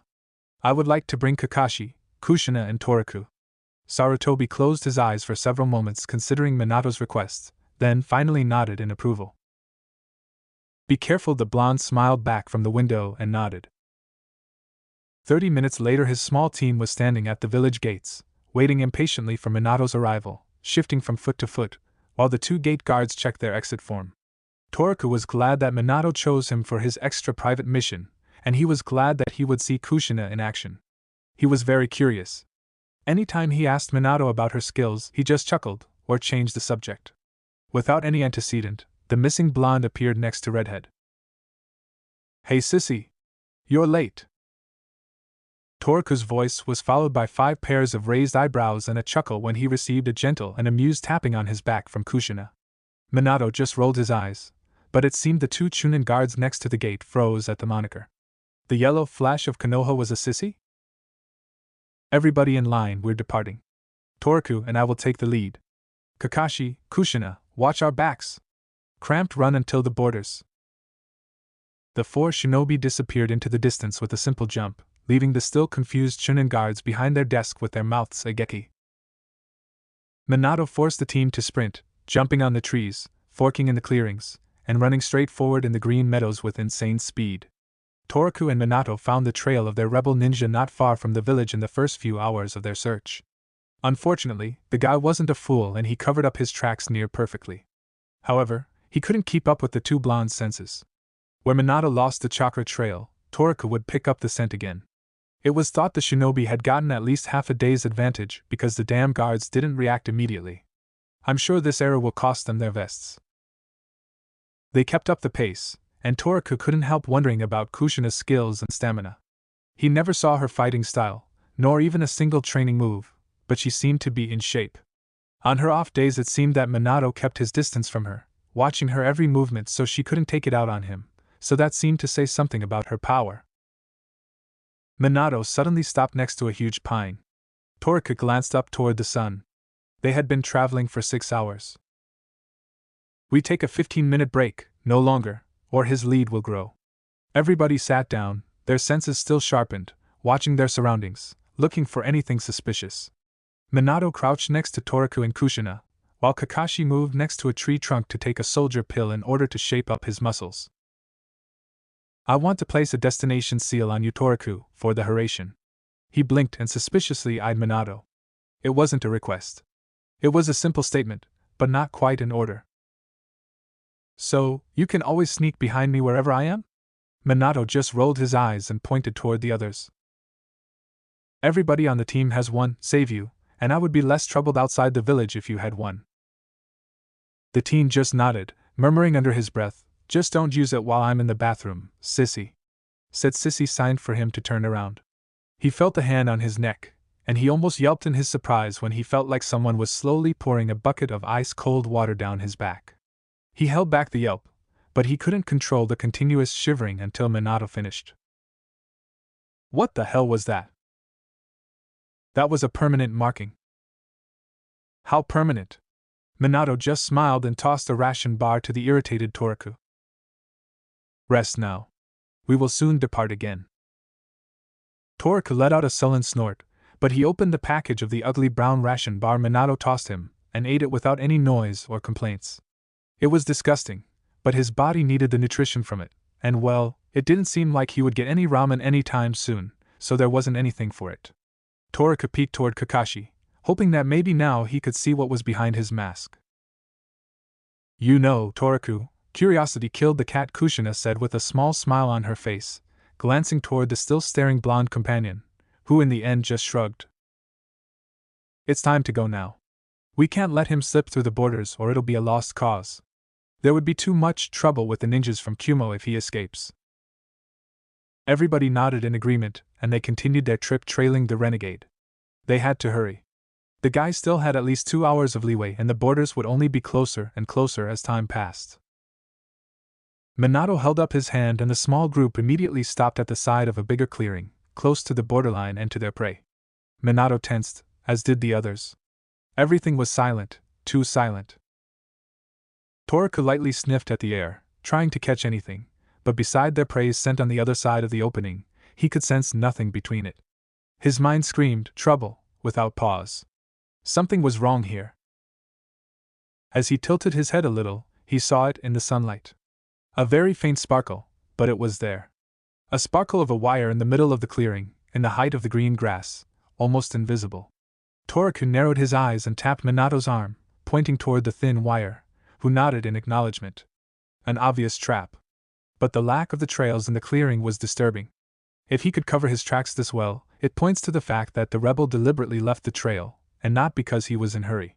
They were lured here. Minato Kushina whispered behind his back, earning him a shiver as he felt every single hair on the back of his neck was now pointing toward the sky. I know. Minato gave hand signals to the team to disperse around the clearing, but before anyone could even move, a pale bright light manifested under their feet, revealing the pattern of a perfectly hidden seal. Toriku's eyes widened in shock, and in his surprise his muscles tensed and his heart felt like it was going to explode as the adrenaline flooded through his system. To move. Yes, to move, but he couldn't even twitch a finger. Just like 3 weeks ago with the paralysis seals. A small team appeared at the other side of the clearing where the trader's trail faintly appeared again. The trees revealed a small group of satisfied Kumonines, inside another glowing seal. A barrier seal. So that's why we couldn't sense them. Toriku moved his eyes to the side toward Minato, unable to move his head, and realized that the other blonde stood next to him with closed eyes as his mind raced through the possible plans. The barrier disintegrated around the small group, and Toriku heard the accelerating heartbeats and respiration behind from Kakashi and Kushina as their bodies prepared to fight. He fixed his eyes on the small approaching group, forcing his nerves to calm down, as did his brother at his side. That wasn't that tough. I expected much more from Konoha's yellow flash. I'm very disappointed. It seems that the tails were just that, one of the approaching ninja barked out with a loud laugh. Instead of talking, take them down and move. Hurry! A commanding voice echoed toward the small group behind the trees, and the Kumo forces immediately tensed and obeyed, moving faster toward them.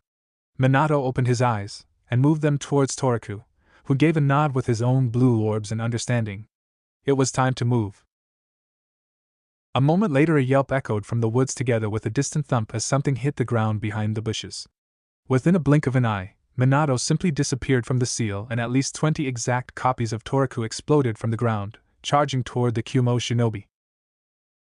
Their plan was quite good, despite one small flaw. The enemy secured themselves by blocking their opponent's hand seals, but they didn't count on anyone who could use jutsu without them. And Toriku could, as well as Minato. At the moment the barrier seal disappeared around the Kumonines, he channeled his Kage Bunshins underground, all around the clearing and one more toward the small group of people, waiting unmoving in the shadows. The clones hid patiently, ready to swing to action when he got the sign from Minato. He made another clone under his feet, only to disappear immediately to send the memory for the others to start the operation. Plans rushed through Minato's mind.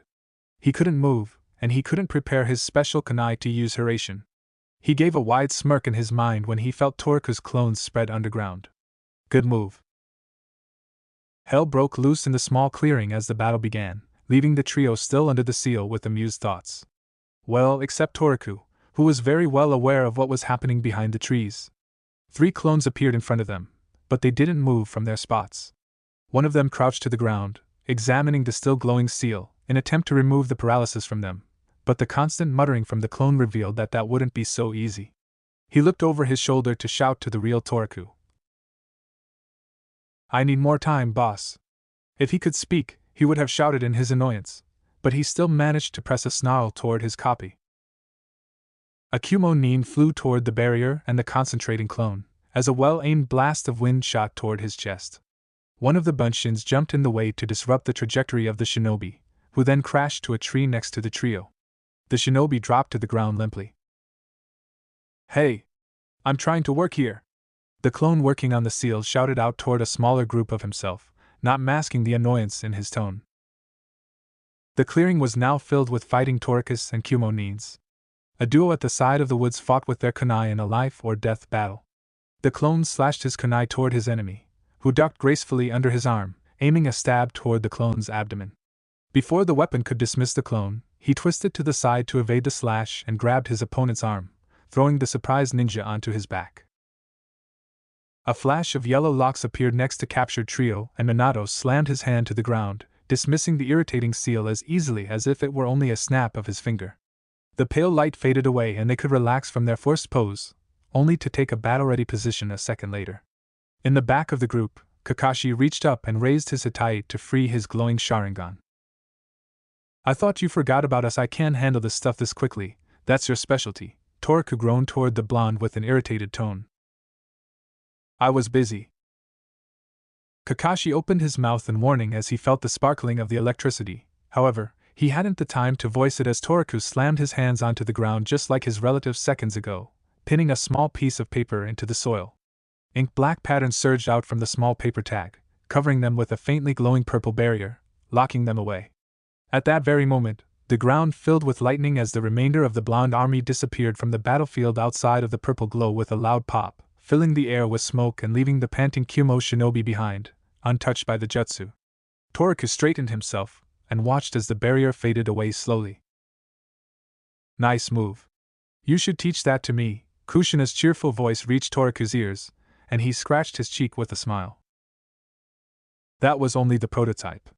I wasn't even sure it would work because of the size of the tag. You can chit-chat at home once we finish this, the until now silent Kakashi grunted. The woman turned her ruby head toward the young jonin, but before she could react to the insult, two people walked out of the woods toward the clearing. As they stepped out from the shadows and stopped in the middle of the clearing next to their comrades, Toriku's whole body convulsed, and he dropped to one knee when a sudden pain reached his brain. No good, no good. Brace yourself. This is a situation. He shook his head and glanced up to see Minato's glare at him from the corner of his narrowed eyes. The newcomer stared at the scene without word, until the tall, muscular, dark-skinned man with sunglasses moved his head toward Minato. That blondie isn't looking too good. TCH, just another sissy, a blonde teen girl next to the man snorted, watching as Toriku straightened himself and looked back at her in irritation, followed by the narrow eyes of Minato. I'm not a sissy, kitty cat. The two Kumo shinobi evidently tensed after the sentence, and shared a surprised look, which wasn't missed by Minato's intense blue eyes. Who are you? The dark-skinned man asked the young blonde with narrowed eyes. At least, Minato thought they were narrowed behind the black sunglasses. It seems Toriku touched something very sensitive with his comment on the girl, but they obviously didn't know him. His muscles tensed, ready to attack any minute. Why do you want to know, B-san? It was the yellow flash of Konoha who answered the question, holding a hand in front of Toriku's chest, silencing him, but he received no answer from the small group. It doesn't matter. What does matter is that you are about to cross our borders. We are trailing a criminal, and this isn't the borderline. That is a pity. Unfortunately, I can't allow you to pass the line of this clearing. I understand. However, we have to catch him. So what will happen? Do you want to fight with us? Minato narrowed his eyes as his mind made a quick survey about their chances and tactics while the two teams eyed each other without movement. Disturbing silence had descended in the sunny clearing as each party weighed the options. Kakashi and Toriku could deal with the rest of the Kumo shinobi, and it could be that B is a Jinchuriki, but Kushina can handle him. However, I don't know anything about the blonde girl next to B, but it looks like she is confident, and the fact that she stands with the Jinchuriki is disturbing. B, as it stands, was the brother of the Reikage, and he didn't want to add more fuel to the flames of the war with another incident. The original plan was to get the deserter inside their borderlines and not to deal with this level of conflict. Shit. The question was answered without word when two clones of Toriku jumped down next to Kushina, dragging an evidently unconscious body of a shinobi. His hands and feet were tied tightly with wires and inky black lines of a seal trailed across his forehead. A giant scroll hung from one of the clones' back. What the hell took you two so long? Toraku barked toward his remaining clones, sheer annoyance blazing in his azure eyes. What the? How did you? The teen girl next to be hissed, looking at them with wide eyes, mimicking almost everybody's expression except the two blue-eyed shinobi. Sorry, boss. That seal was pretty tricky, and Minato-sensei left without a word. I almost sent another group to kick your lazy asses. Our lazy ass is your lazy ass. One of the clones barked back and Toraku scratched the back of his head. Hee hee. Yeah, you're right anyway, we got what we came for. B's muscles tensed as he eyed the blonde Chunin, measuring him from head to toe. When they bumped into the newest missing ninja of Konoha and he offered the scroll in exchange for his life, they simply put him behind a barrier seal to deal with him later. A seal made by one of their very rare seal masters. A seal which couldn't be detected and couldn't be dismissed without the key. This guy is a tough one. Blonde's always the trouble with blondes. I think our business is done here, B-san. Minato straightened himself, but his muscles were still ready to jump any minute if need be. I'm sorry, Minato-san, but I still can't let you go. We want that scroll. However, you can take back your traitor. Like hell, we'll let you have it. Kushina barked out from the background. Her always kind and soft voice was now harsh, filled with anger. That's really a pity. Then, we have our answer, I think. I'm sorry. As I told you before, I was really starting to like you. Minato moved to battle stance and he whispered his orders to their team. Kakashi, clones, you guard the scroll. Toraku, back them up when able and handle the remaining Kumonins. Kushina and I will take care of the other two. Everybody stayed silent in the clearing, waiting for the other party to make the first move. Wind blew across the field, catching up someone's lost shawl, wriggling it in the air and dropping it in the middle of the opening. Several explosions shook the field as the shawl landed slowly on the almost invisible wire. Using that as a signal, everybody moved, unleashing the tension of the silent wait. Around 100 Torakus appeared in the clearing, charging toward the remaining Kumonins, leaving no time to rest. They had to act fast and get rid of them, to help Minato and Kushina. After this thought left Toraku's mind, the two Konoha shinobi disappeared from the clearing with B and the blonde girl in the blink of an eye. Kakashi's muscles tensed as the clone with the huge scroll on his back jumped backward to be as near the Jonin as he could manage without blocking his movement. Toraku left 5 more clones as a backup for the silver-haired boy. The remaining clones as well as the blonde occupied the Kumo forces quite efficiently thanks to the numbers. The ground trilled in the clearing as one of the Kumonins released a powerful lightning attack. A sparkling yellow dragon ran through the opening straight ahead of Kakashi. The dragon knocked out several of his own comrades, and the idiot Nin didn't seem to be bothered by this fact, nor that he also could have easily destroyed the precious scroll. However, Kakashi wasn't a Jonin for nothing. He jumped out of the way of the attack, leaving the crackling sound of the electronic discharge all over his body as the technique was too close and too fast to be so easily deflected, and sent back a Katon Jutsu to distract his enemy. The real Toraku jumped in front of the idiot and aimed a hit toward his neck, but he swept the attack away from himself, and with that movement he kicked his knee toward the blonde's stomach. Toraku turned to his side, letting the kick pass by his torso. He grabbed the leg of his opponent and swung himself around on his feet to gather momentum. After 3 rotations, he let the ankle of the Kumo ninja go and sent him flying toward another fighting group on the other side of the clearing. It wasn't too graceful a movement, but it was efficient. The shinobi landed on his comrade's back, pushing him to the ground, allowing the clones to knock them out with a blow to the back of their necks. 2 down. Toraku turned around to jump into another fight, replacing a disappearing clone on his right. The clones around Kakashi ebbed away as a kunoichi jumped in the middle of the small group. At the moment she landed, she sent kunai toward the clones successfully, dispelling all of them except the one with the scroll, who was now looking at her with burning eyes. The young Jonin stepped in front of the clone and jumped into the battle with the brown-haired kunoichi. They slowly rounded each other, preparing for their dance. Kakashi moved his right hand behind his head and drew out a small katana. Not his father's lost heirloom, but it was very similar. His opponent also grabbed the long, traditional katana attached to her left to draw it. The fight started, filling the air with the clanging of the weapons. The fight was elegant, almost like a soft waltz between two lovers. They stepped toward each other, only to a second later turn around, aim a slash, and step aside in complete reverse of each other's movement. The clone watched the slow dance with keen senses and tensed muscles, ready to jump. He was now alone, and he couldn't let himself dispel. His head moved toward the others to register that the battles from quantity moved toward quality, as most of the enemy needs faced only with one or two clones. A duo kicked out their opponent, and the clone frowned at the scene. The two clones strafed around the middle-aged shinobi and slammed their palms toward him. For a moment nothing happened, but in the blink of an eye, the ninja fell to the ground limply like a marionette with its strings cut, as the two futon, cookie hammer, wind release, air hammer, reached him from both sides. Kakashi jumped over the kunoichi and spun in midair to aim a slash at her head.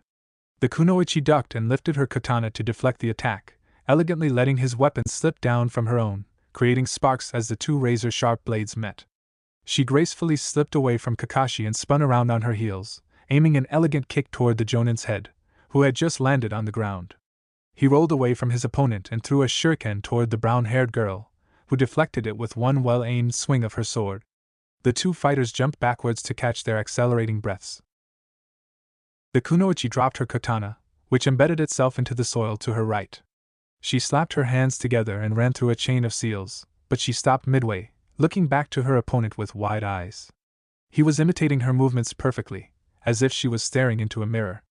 The shinobi shook her head and jumped to his right, charging around the silver-haired boy, running through another set of seals, only to realize that the boy was copying her hands' every movement. She narrowed her eyes and stopped her hands again and positioned herself between the clone and Kakashi. That's not good. The clone's muscles tensed as he eyed the back of the kunoichi. Who would be so stupid as to show their back to the enemy willingly? The clone narrowed his eyes, when a hand exploded from the ground in front of him, covered with the sparkling of electricity, aiming for his ankle. He rolled away just in time and jumped next to Kakashi, hitting the young jonin on the top of his head. Need help with the lady, shrimp? The clone earned an ice-cold glare from Kakashi, who answered with a smirk and moved backward, out of their way. His eyes moved around one more time to find the boss at the other side of the clearing. Toriko felt the burning eyes of himself on his back, but he hadn't the time to turn around as he deflected a chakra-powered hit aimed for the left of his neck. He ducked onto the ground, and dug his fingers into the soft grass. He moved into a handstand on one of his palms and he spun around on his axis, landing behind the Kumo-nin with an elegant jump. He was quite satisfied with his taijutsu. After the assessment, he trained non-stop to improve his sloppy moves. He had a lot of styles and moves in his head, and with the results of 3 sleepless nights he managed to recreate the flow of his movements again. He aimed the butt of his kunai toward the shinobi's neck to knock him out, but before he could reach him, he felt a hand move toward his stomach. He moved backward to avoid the touch. Electricity ran through him, despite the lack of contact, as the lightning chakra jumped from body to body, causing his limbs and muscles to spasm. His muscles screamed because of the unnatural movement, and strain as another wave of spasms ran through them. He clenched his teeth together to restrain his pained yelps, but he forced his eyes open. He had to keep them open. When the man finally released the attack, Toriko backed away from the shinobi as fast as he could manage with his sore limbs and his still twitching muscles. He rotated his head around his shoulders. A spark of remaining electricity ran through his form, chirping like a bird, his eyes darkening as he locked his azure orbs on the panting ninja in front of him with narrowed eyes. You shouldn't have done that, Toriko hissed through his teeth, and a satisfied half-smile appeared on his face as his enemy gulped and took one step backward.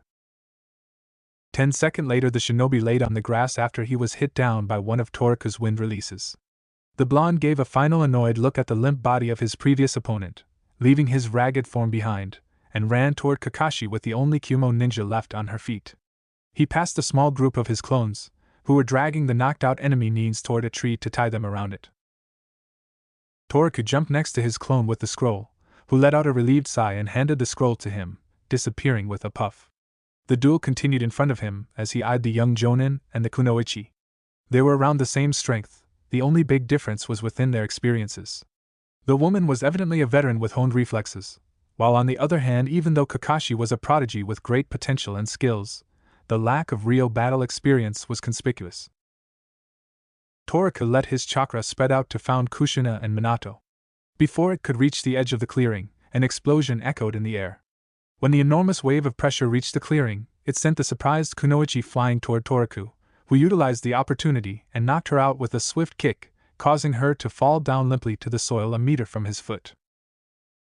Kakashi and Toriko shared a worried look and jumped into the woods, sprinting toward the route of the attack. Minato jumped toward B and the blonde Kunoichi with insane speed, together with Kushina.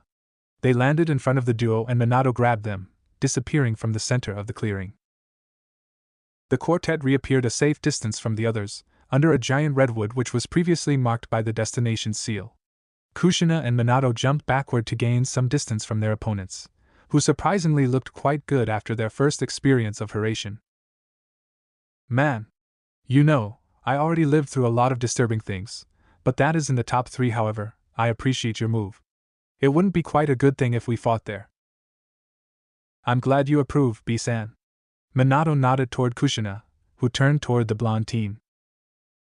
Kushina charged toward her opponent. The Kunoichi jumped backward, luring her away from the two shinobi. The redhead narrowed her eyes in annoyance. Hey Flaky, how long are you planning to play this game of tag? Kushina received no answer from the teen, only an annoyed look. She couldn't help it, a wide sneer ran across her delicious features.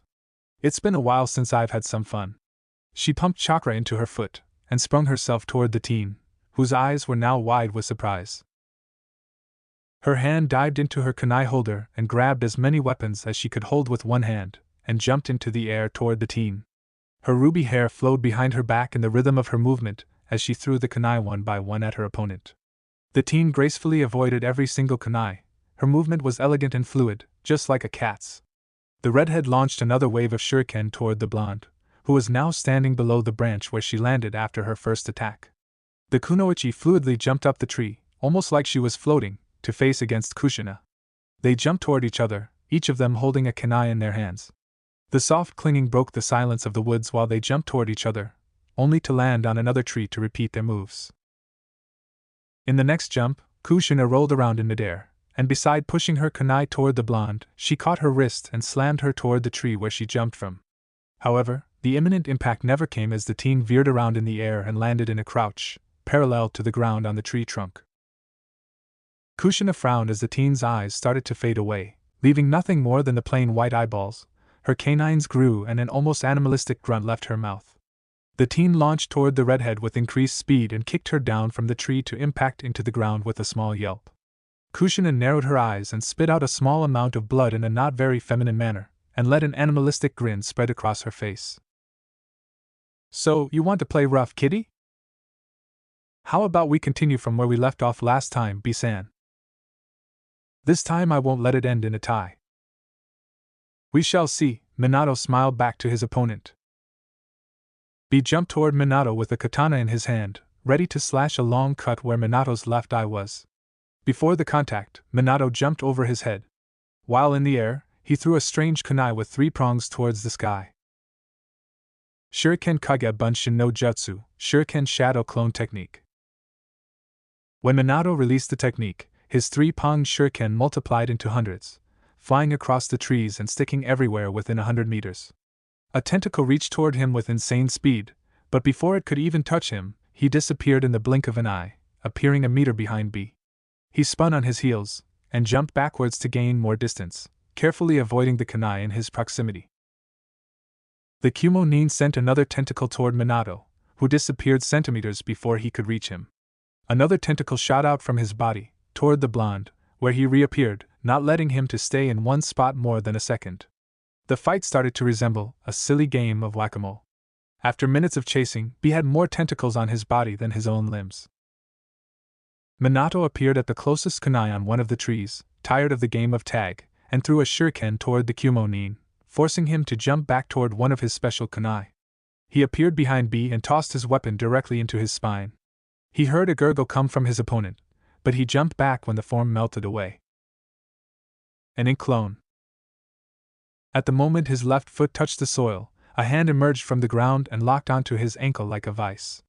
He used his only option to release himself before the technique reached him.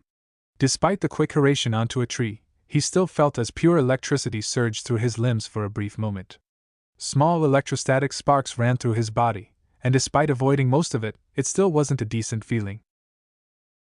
Raiton, Jibashi, lightning style, earth flash. I'm amused. You're the first person to actually touch me in years. You've been practicing since our last fight. Thanks. I'll take that as a compliment.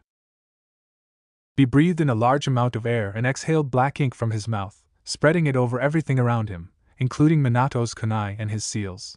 The blonde stood up from his crouching position, eyeing the result with amusement. Now, that is very interesting. However, he disappeared only to reappear behind B, pointing a kunai at the back of his head, whispering into his ears. It won't help you. Shit, how many markers did I get? 2. Doesn't this feel like déjà vu? Not really. It should.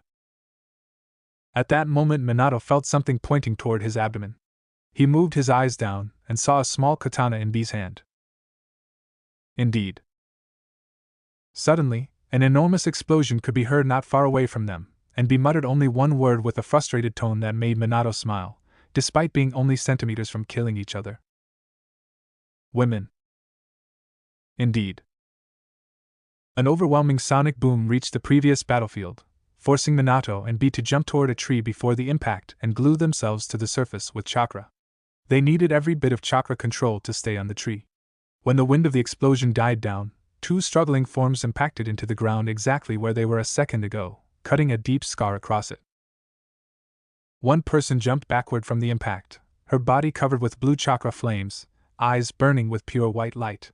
Kushina straightened herself, and 3 golden chakra chains shoot out of her body toward the teenage girl, who gracefully jumped to the side to avoid them with cat-like swiftness. A tentacle shot toward Minato, catching him off guard and pulling him further away from the newcomers. 4 figures burst out from the trees between Kushina and the blonde girl. A tense Kakashi, a staring Toriku with an open mouth and a big scroll attached to his back, and a clone holding the unconscious renegade on his shoulder appeared from the thick bushes. Where are the others? B shouted at the newcomers with narrowed eyes.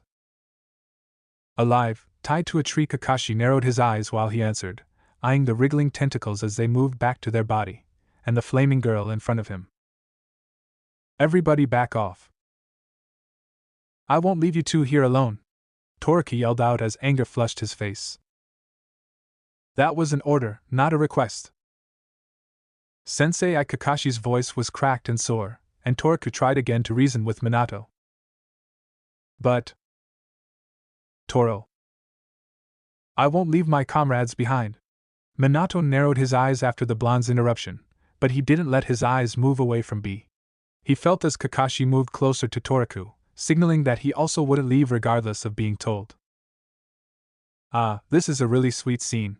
I'm almost crying. The young blonde girl purred out the words, then let out a barking laugh.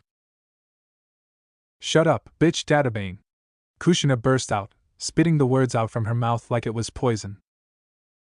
What did you just call me? The blue chakra ominously started intensely twisting and shooting out of the girl's body, moving like a surreal animal on her skin as her anger grew. The flame-like chakra grew bigger and bigger around the girl, until a howl left her mouth and she launched herself toward Kushina with insane speed, who prepared to deflect the attack. Her muscles tensed, ready to jump, when she felt electricity lock her muscles, preventing her from moving. From the corner of her eyes she saw the last hand sign of B. Minato moved immediately, but a tentacle shot out toward him at the same time, forcing him to use his Hiraishin, and appeared behind Kushina instead of attacking the charging girl. I was too late. The only thing he could see from his spot behind the ruby-red locks was another slowly trembling blonde head with spiky locks in front of a pair wide, pure white eyes. The disgusting metallic smell of blood was already starting to fill the air around them, suppressing the flora's natural aroma. He could hear Kakashi's increasing heartbeat only steps away. Minato wanted to scream, but not even a squeak came out from his mouth. He already knew what happened. He couldn't even see when the teen moved between Kushina and the attack. The movement was insanely fast. His own azure eyes filled with pure anger, blazing as bright as the girl's now fading chakra flame seconds ago during her fury. These eyes met with the girl's white ones, forcing her to instantly jump backward, causing Toriku to flinch, and a bloody cough escaped the blonde. His hands fell down limply to his sides after releasing the girl's arms, which he held as far away from himself as he could to stop the attack.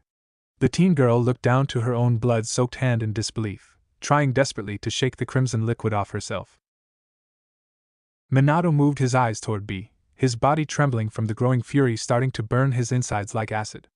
Kushina's eyes were wide with shock and anger, her iris turned to slits and her blue orbs transformed to a reddish color. She could feel the growing rage inside her core, filling her mind with a dense red fog. She felt the urge. The urge to tear flesh, the urge to kill. Leave. Another bloody cough left the blonde's mouth after this one word left his mouth, his words holding nothing but power and determination, without any hint of pain. Standing still, his eyes locked on B and the shocked teen. A small stream of blood appeared on each side of his mouth, drawing a thin, red line as it slowly trickled down his chin. Yujito. We're leaving. Now. The blonde girl flinched and jumped next to B, disappearing from the woods after gathering their teammates from the clearing. Kushina grabbed the still-standing teen and slowly laid him down on the ground, forcing the last conscious part of her mind to banish her bloodlust away as she examined the teen's chest. Her hands now glowed with green chakra above Toriku's chest, letting the healing energy into his body. Yujito's hand almost went through the right side his of chest, fortunately not completely, but damaged the upper part of his lung badly. I have to stop the bleeding first, or he could drown. Kushina Minato's voice was now powerless as he knelt down next to the blonde, and he could only wanly sense as Kakashi slowly approached them without a sound. He'll be okay, it's not as bad as I first thought. The blonde teen turned his head toward the kunoichi, enjoying the warm sensation filling his chest and slowly washing away the pain, leaving only a dull memory of it in his mind. You're an idiot. You know that, Torika? The teen smiled back at Kushina. Yes, somebody already told me something like that. There's no doubt that you two are related. One minute the two of you act like intelligent human beings, the next you're like stupid, ignorant children acting reckless, like you're some kind of Superman. Torika let his mouth form into a small smile and closed his eyes. They felt heavy. I'm tired, a small nap would be nice. He felt cold. Very cold. After a minute, his limbs started trembling, at first only a little, but now his whole body was shivering continuously, but that was only a dull feeling at the back of his mind. Everything around him became blurry, his senses dulled, even the voices around him became nothing more than muffles. Kushina. I don't know what's happening, it seemed like he was getting better, Databane. Do something, Kushina-san. I'm doing it. Oh shit, that bitch got his arteries, I got it. A sudden yelp echoed inside Toriku's head, and he flinched back to reality by the overwhelming sensation of a new pain. A pain which started eating away his chest, tearing into his flesh, into his lungs, burning him from the inside like acid, flowing toward his stomach, his intestines, and slowly reaching every part of his body. His vision became crimson red and it slowly took over his brain, and his thoughts, taking him farther and farther away from the woods near the Kumo border, into the darkness. Kushina. What the hell are you doing? It wasn't me, Databane. I didn't pull out its chakra. It's doing it. The pain suddenly disappeared, but he couldn't persuade himself to open his eyes. He was floating slowly, drifting with the rhythm of the water. It was nice, calm, silent, and safe. Only the water's dripping reached his ears. However, he knew that he had to open his eyes soon. But not now. I want to relax with this sensation a little bit more. He felt something encompass his body. Something warm and smooth, stroking his whole body like the finest silk as it touched his skin. I should go. With this innocent thought, the sensation left, leaving emptiness and regret in his mind and soul. Like he got back something important, only to have someone violently uprooted from his flesh. Toriku opened his eyes, as slowly as he could manage. He was really floating. He was swaying on the surface of water. A pond, maybe. No. It wasn't a pond. It wasn't as natural, it was more industrial. He could even smell the metal and rust in the distance. He let his vision clear and he sat up on top of the water, defying every law of nature, defying the force attempting to pull him down into the dark abyss. He knew that the water was deep beneath him. He just knew it. He slowly turned his head around, forcing his eyes to examine every little detail in the glowing light. Toriku lazily turned his head to the other side and established that it was the same. He slowly straightened, but his legs immediately sank down into the water when he stood on them, sending raw panic toward his brain, but it stopped when the water reached his ankle. His heart calmed down as he felt the hard and cold concrete floor under his bare feet.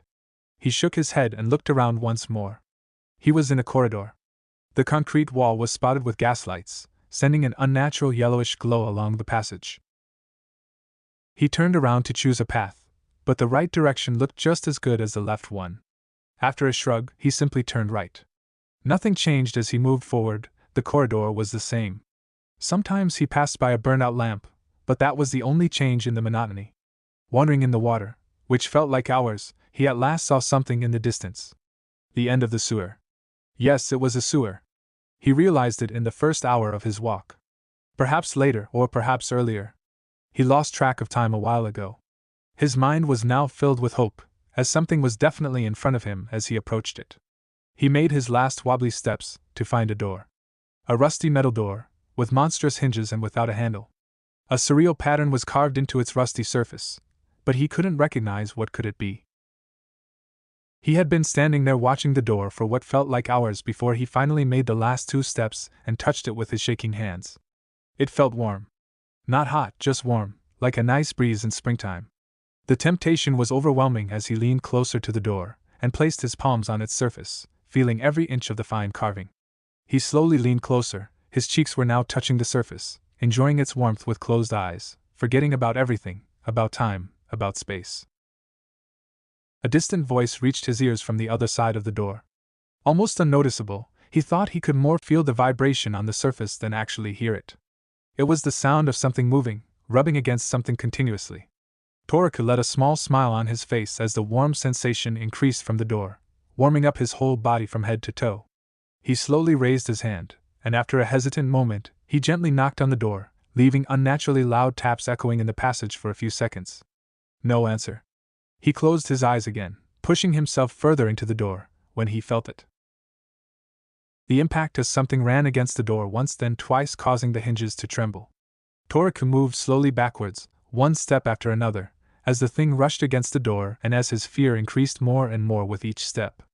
The hinges now moved menacingly out of their places, millimeter by millimeter, the metal now starting to bulge by the continuous impacts, and Toriku felt as the panic took over his brain. He stepped backwards once more, but suddenly the concrete floor disappeared under his feet, and nothing could help him as he fell backwards, slowly, but unstoppably. He splashed into the dark water, which now felt different. It was now thick almost like oil, not gently tepid, but cold as ice as it engulfed him like a disgusting animal. Toriku was struggling in vain to reach the surface, but it grabbed him, pulling him down into the deep, inky black abyss. He let out his last breath, watching the bubbles as they moved farther and farther, as the yellow glow of the gaslight faded away in the distance, leaving him alone, sinking unstoppably into the complete darkness of the endless abyss. Chapter 7. Trust and Doubts. The light of consciousness slowly started to replace the sheer panic, the fear, the darkness, the freezing cold of the dream. The urge to run, flee as far as was just possible from that door. His body flinched at the thought of that thing behind the iron door, the thing desperately trying to break out, to catch him, most likely to tear into his flesh. The sensation finally died down as his dream became foggier and foggier, and its memory became distant. Only one thing was still clear. The anger and the red. The brilliant, glowing crimson red he sensed behind the rusty door. He felt something heavy on his arm. Something very heavy yet soft, but the numbness was disturbing like hell. As he opened his eyes slowly and turned his head to the side, he saw a ruby-red head resting on her crossed arms, exactly on his arm, pressing his veins. He slowly moved himself, careful not to wake her up, to tenderly slip out his hand. Toriku slowly sat up on the bed, aware not to disturb the girl's sleep, and slowly turned his head over the white room to meet a pair of blue orbs and tenderly smiling face under blonde locks. What happened? You don't remember? Who are you? The teen's face mirrored confusion as he looked at his companion. The small smile immediately melted away from the Minato's face. He suppressed a shocked gasp and his eyes were now filled with worry, his mouth slowly opening in his surprise. A moment later his face mirrored anger, then annoyance, as Toriku couldn't hold back any longer, clasping his hands over his mouth trying to hold back the sound of his laughter ready to break out from his lungs. He couldn't help the violent trembling of his body caused by the restrained laughter. A small, laudably white pillow punched him hard on the face from Minato's way, but he easily caught it before it could hit Kushina's head and disturb her dreams. After a half-minute of almost soundless struggling, he felt something moving slowly down at his side, and when he glanced down, he met two worry-filled green eyes watching him. "Hey! How are you feeling?" Kushina watched the still trembling teen with a concerned look on her face, misjudging the tremor. "Too good," Minato answered instead of Toriko after an irritated snort, and the teen burst out laughing, pointing toward him. "Now that was just priceless! If you could only see your face. You really are an idiot." Toriko waved his hand apologetically, and his laughter died down to small chuckles. "That was just hilarious. That was a really bad joke, you know." "What joke?" Kushina had straightened in her chair, her eyes showing a childish curiosity. He faked amnesia. The redhead had turned toward Toriko with a prideful look, and patted his shoulder approvingly. "Hey, Minato. Really? What happened after the two from Kuma left? It's a little bit foggy." His two companions shared a worried look, before Minato turned toward the teen to answer his question. "The hit had severed your artery, and you passed out due to blood loss. Kushina was able to heal you, and stabilize your state until we reached Konoha and the hospital. You were passed out for 3 days. We captured the renegade along with the scroll." 3 days? Kushina's eyes darkened and she looked away from the surprised teen. It was her fault. Toriko could have easily died because of her small pet. She shook her head as the disturbing pictures flowed back to her head. She was pressing her hands hard next to the collarbone where one sharp fang tore into Toriko's artery, channeling as much chakra into the wound as she could, desperately trying to stop the bleeding. She almost had it, when she felt like someone grabbed her soul, tearing it away from her body, pulling it toward the teen's insides. The familiar red chakra started bubbling around her, moving independently from her will, wrapping around her skin and limbs, surpassing the green light on her hands, moving toward Toriko's body, wriggling like a snake, before she could stop it or jerk her hands away. She saw in slow motion as the tainted crimson-red energy filled him, bubbling in the wound, moving and behaving like lava, melting away the flesh, only to seconds later start to rebuild the tissues from nothing, while Toriko's spine arched in an abnormal curve in his agony, before he passed out. She sighed as she watched how the two blondes argued about Toriko's release date. But she was grateful for Minato that he didn't reveal the truth. What really happened, her disgusting secret, about her little tenant. He shouldn't even be alive, after that tainted chakra got into his system. But the medics said that he was all right, healed completely without any damage to his chakra coils, and the fox's chakra already left his body without any trace that it had even been there. But they couldn't figure out why he wasn't gaining consciousness. After the first set of examinations, they couldn't even point out a date, only that it could be hours, days, or weeks. The whole team had been worrying and someone always stayed next to him, waiting for him to wake up. Even Kakashi. Minato was the most shattered. She knew that despite his suspicious and sudden appearance, he made a soft spot for his newly discovered relative. A troubled sigh left her soft lips and she turned her green eyes toward the Chunin. "Why did you jump between me and the attack?" Toriko cringed his teeth shut, and slowly moved his head toward the until now silent Kushina. He knew that this would come, but he also didn't have any answers yet. "I don't know, I wasn't thinking at the time. I could have deflected that attack. I don't know what to say." He looked into Minato's blue orbs, waiting for any kind of hint or emotion, but his face stayed unreadable. He looked down on his bed and started to play with a wrinkle on the white sheet. Everything happened just too fast. He moved without thought at the moment he saw the attack. Without thinking, without measuring that Kushina could maybe deflect it, or jump out of the way. He knew that was the stupidest thing he could have done, but at that very moment it seemed to be the right thing. And before that he went against Minato's order. "Kushina, could you please leave us alone for a while?" Minato turned toward the redhead. His face was calm without any emotion to read. Toriko felt his chest squeeze and his heart rate increase as worry took over his mind. Kushina only nodded and left the room, sending a warm, encouraging smile to him. The young Chunin immediately opened his mouth when the door closed behind the redhead, but he didn't have the courage to face his brother. "I know, I disobeyed a direct order, but the thought of having to leave you there, I just couldn't do that. I take full responsibility for my actions." Minato didn't answer, only looked at him with calm eyes. He finally let out a small sigh and moved closer to the bed to take Kushina's previous seat, next to Toriku. Listen, Toriku, I'm not mad at you. But in the future, consider this: if I give an order, it's because there are causes behind them. Minato let his words settle in, before he continued. I told you to retreat because Kushina and I could handle those two. Kakashi wasn't ready for that level of opponents, and because we still don't know your full potential. Neither do you. You were reckless. I understand why you wanted to stay. Really. But you not only threatened the outcome of the mission, you menaced your teammates' life and your own. You told me that you don't want to feel sorrow again, nor do I. The next time I tell you to back off and leave me behind, you will do it. Toriku didn't answer straight away. He was still staring at his lap. He slowly closed his eyes, letting his flying emotions settle down before he finally managed to turn toward Minato and look directly into his eyes. I can't do that. I won't leave anyone behind. Especially not my family. Minato placed his hand onto his forehead and slowly started massaging his head, attempting to ease away his impending headache.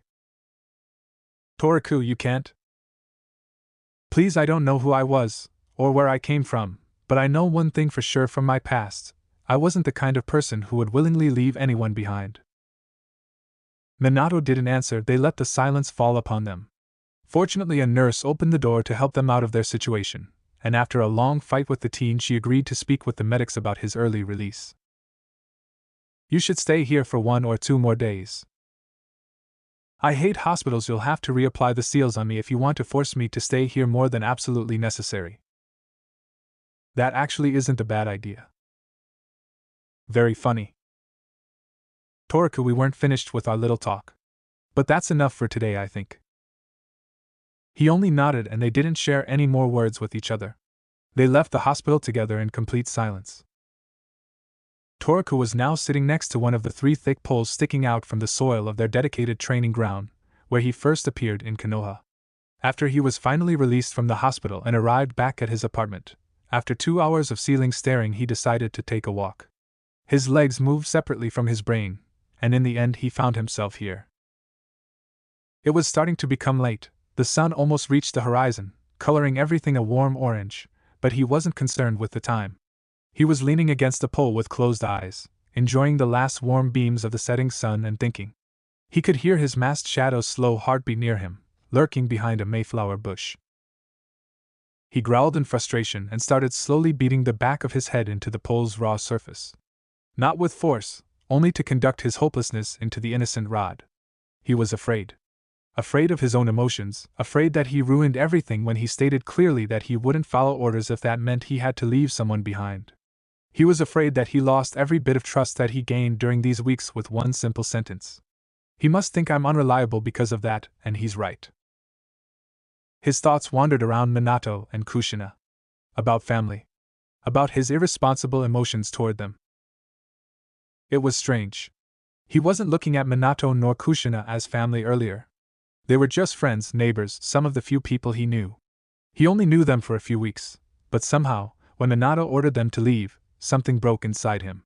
With the adrenaline running through his veins, he wasn't even thinking at the time. Everything just happened. The words rushed from his mouth without considering them. Family, how could I tell him that? We barely know each other. I don't even know myself.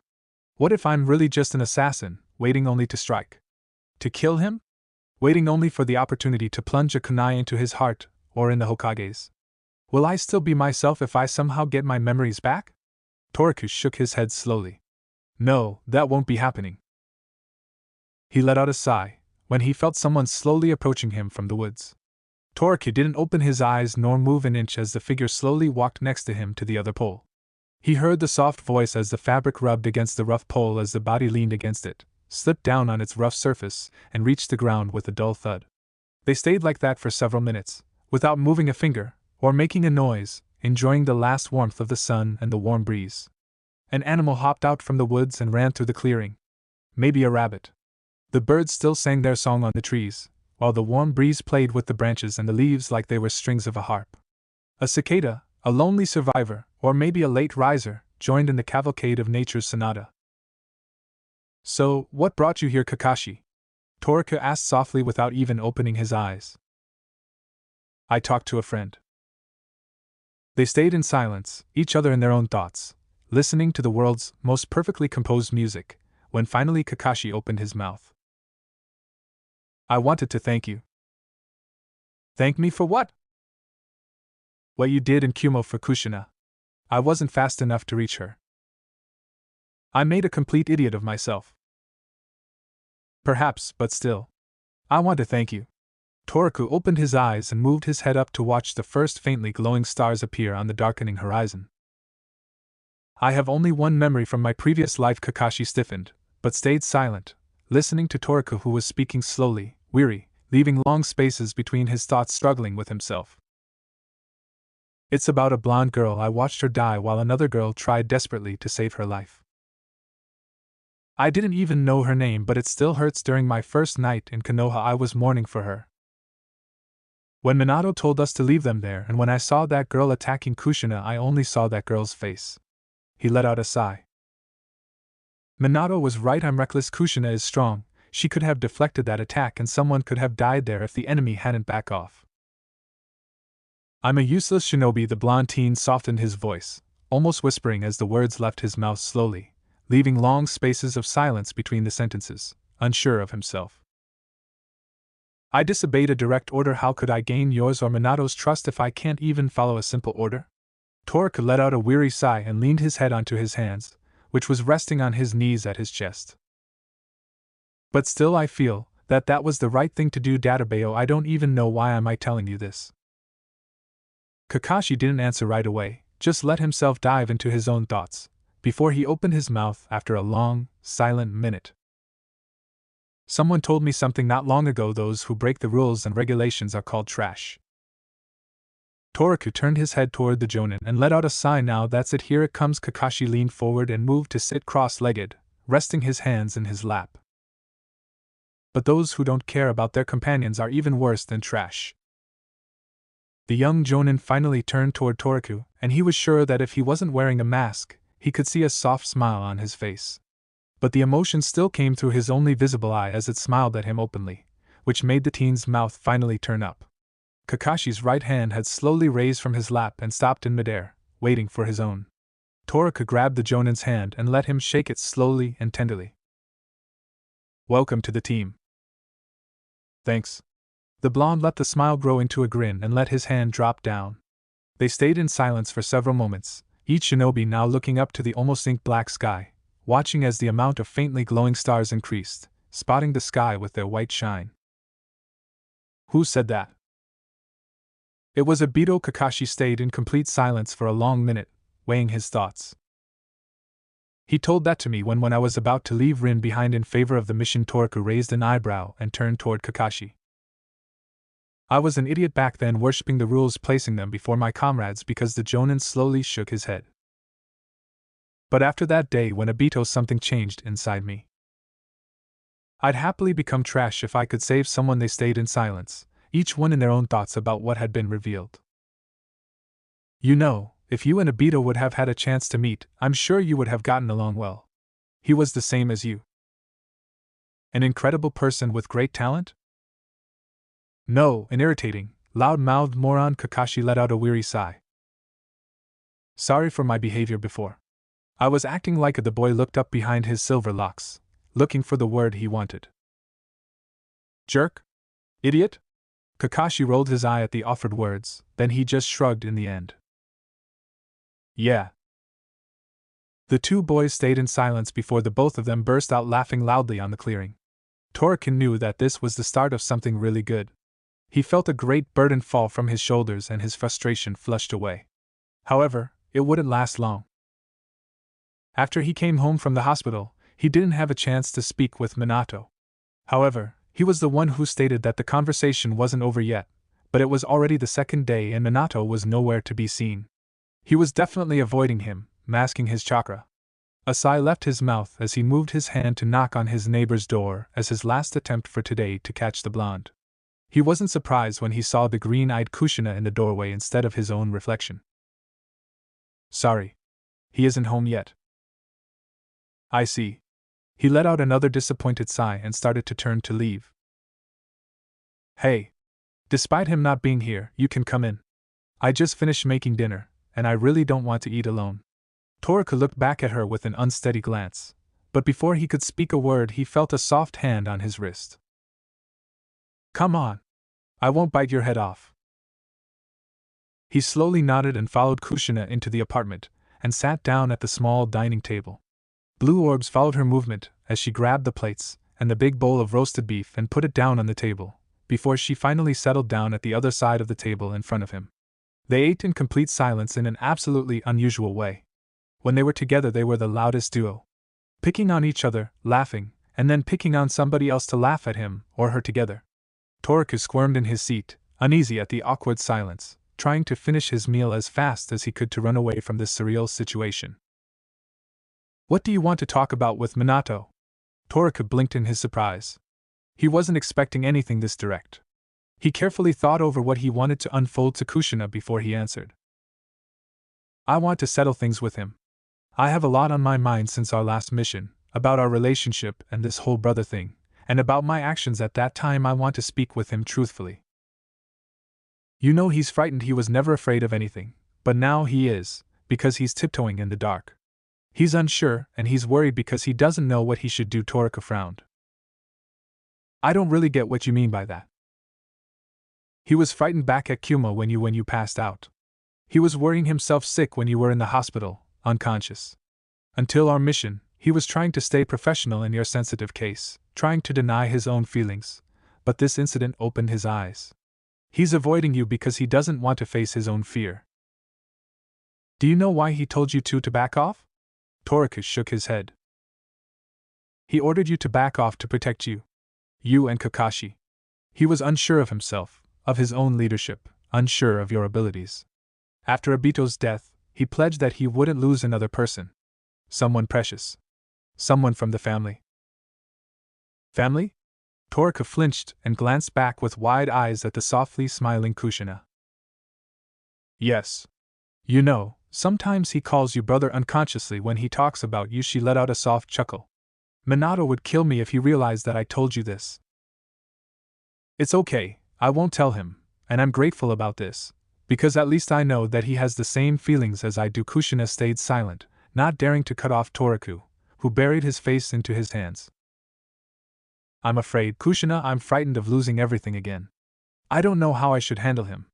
At first I tried to speak and behave as if he was just a friend, but I had just changed. He let out a weary sigh and leaned back in the chair, moving his eyes to the table. When he told me back then to back off and leave you behind, I don't know. Something broke inside me and now I'm confused. I don't know what to do. I spoke with Kakashi 2 days ago about Obito. I made the decision of what I thought was right, but I disobeyed the order, and I also told him that I will always disobey in the same situation. I fear that I lost the last tiny bit of trust one managed to gain from him, from you, and he let out another sigh and ran his hand through his blonde locks. I don't want to seem unreliable, but I just made that a self-fulfilling prophecy. He let out a low chuckle, his eyes now fixed on his empty plate in front of him. It's funny. What? It wasn't even 2 weeks ago that I lectured a small kid about irresponsible ninjas. That they are reckless and they will end up dying early. Hee. I lectured a small child about how to behave, but I can't even listen to my own advice. They stayed in silence for a long moment before Toriko continued. But you know what? If that's the cost, it's worth it. If I have to die early to save someone, I'll pay that price. I'm glad that you're unharmed, and I'll do it again and again if I have to. Toriko finally looked up from the table to meet Kushina's green eyes and the soft smile on her face. The smile, filled with love and care, which immediately warmed up his whole chest, and in the end his whole body from his head to his toes, just like in the foggy memory when they first met. You're a special young man, Toriko. A special but still idiotic shinobi, a new voice said. Toriko jumped out of his seat and almost fell flat on the floor when he flung around to face with the newcomer, pushing over his seat in the process with a loud thud. He recognized that voice anywhere. The blonde source was leaning against the doorframe, his hands crossed in front of his chest with a soft smile on his face. How long have you been standing there? Long enough.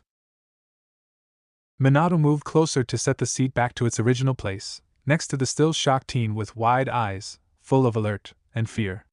Kushina gave a small smile and left room without a word, heading toward the small balcony to give some space to the blondes. But you aren't the only one. I would like to apologize for being an idiot. Toraku didn't dare to move, he just stared down at the blonde who was now sitting at Kushina's previous place.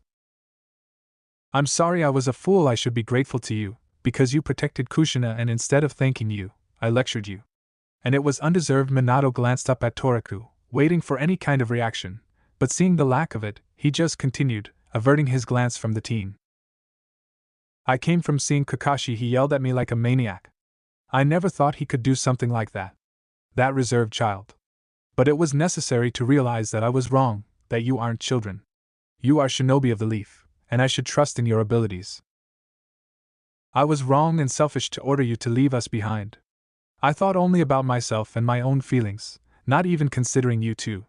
I also abandoned my own advice, that the most important thing is teamwork. You will never be forced to disobey because I'll never force you to abandon your comrades again. So once more, I'm sorry. Toraku slowly opened his mouth hesitantly to say something. Anything. But his mind stayed blank and he shut his mouth, while Minato slowly turned his head to meet his eyes. His frustration immediately melted away again when Minato's azure blue orbs pierced his own, leaving nothing more than another warm sensation in his chest. A small smile ran across his face, and he sat down in the seat again, leaning onto the table. I don't think you are unreliable, because I know now that I could safely trust anyone's life in your hands. But you're still reckless about your own well-being. I won't deny I am, and I will always be if it's about a life I could save. Minato didn't answer, only smiled at him. Toraku let out a relieved sigh. They stayed in total silence for a few minutes, sitting together without a word until it started becoming oppressive. So what will we do about this brother thing? Only what we want to become of it, Oto. That was weird, Aniki.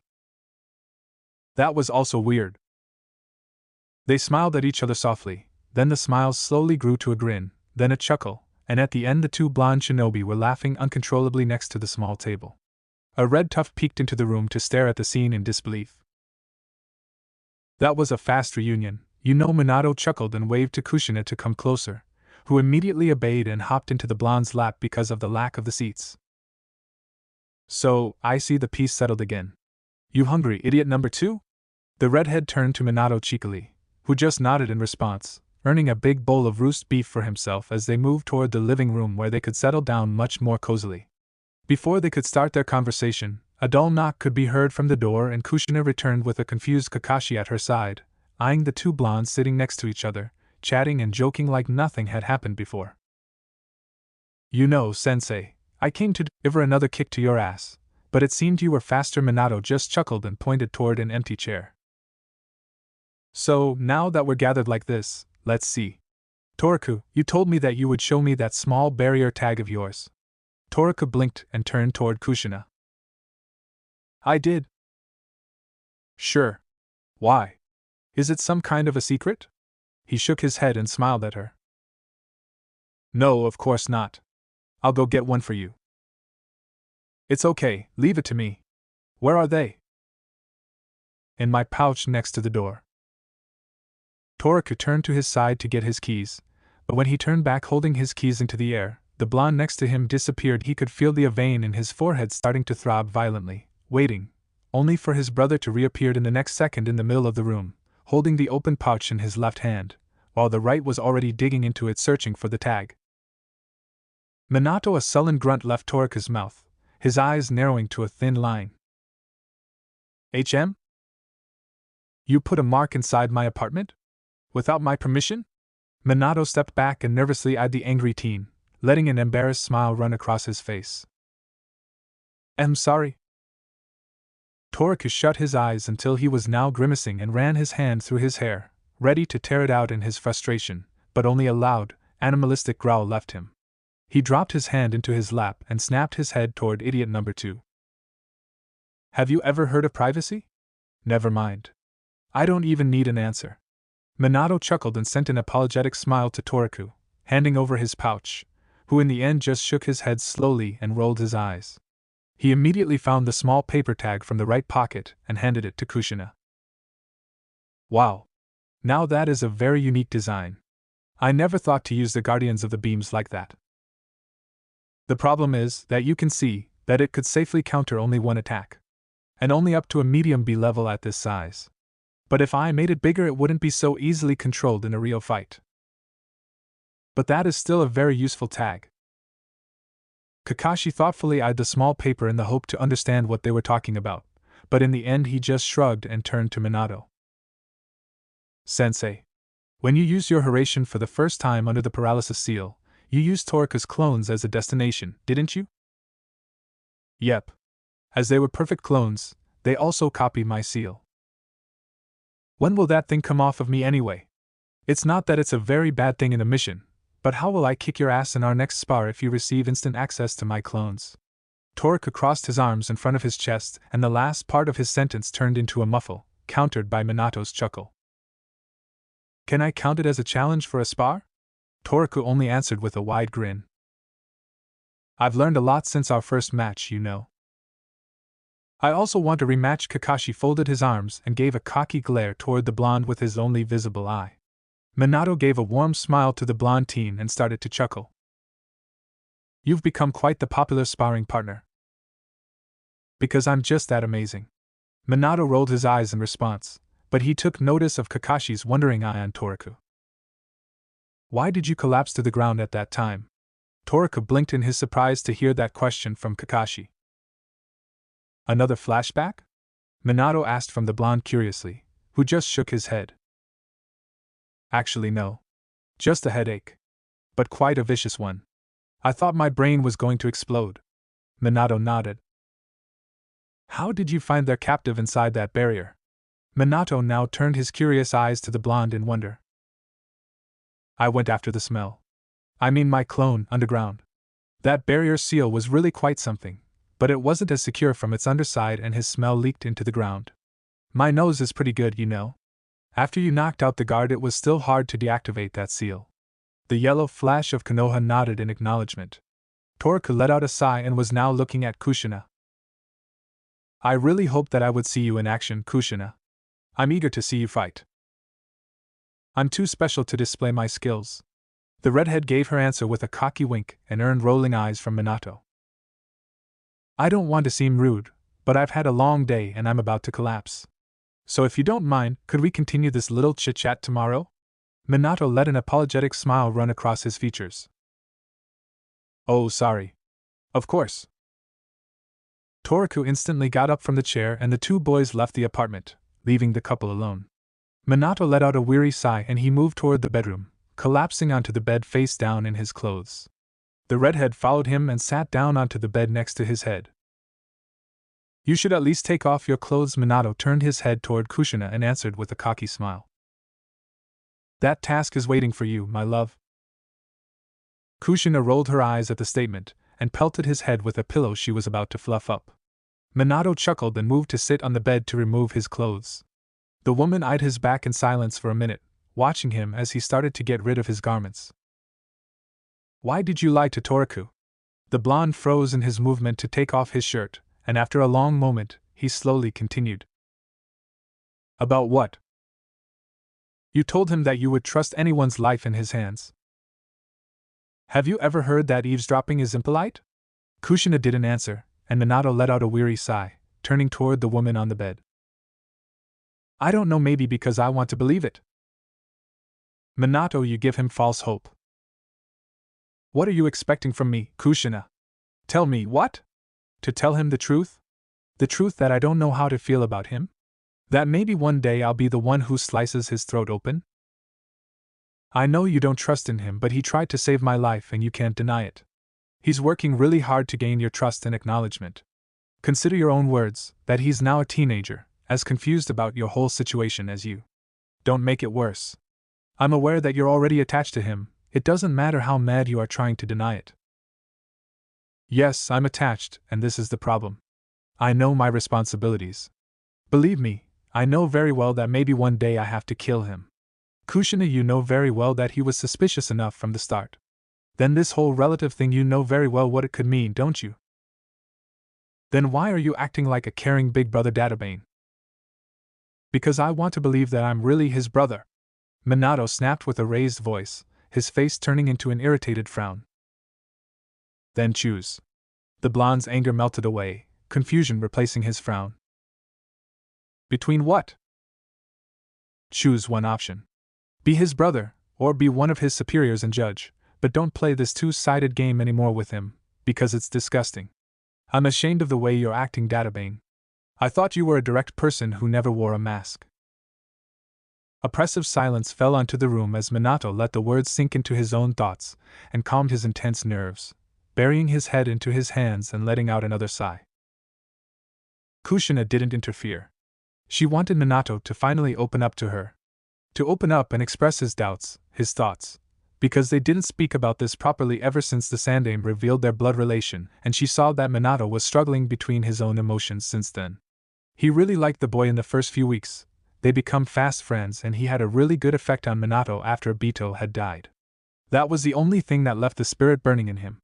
Their meetings, his visits, and the boy's small jokes. The blonde had spoken a lot about him, and she also became very curious about him.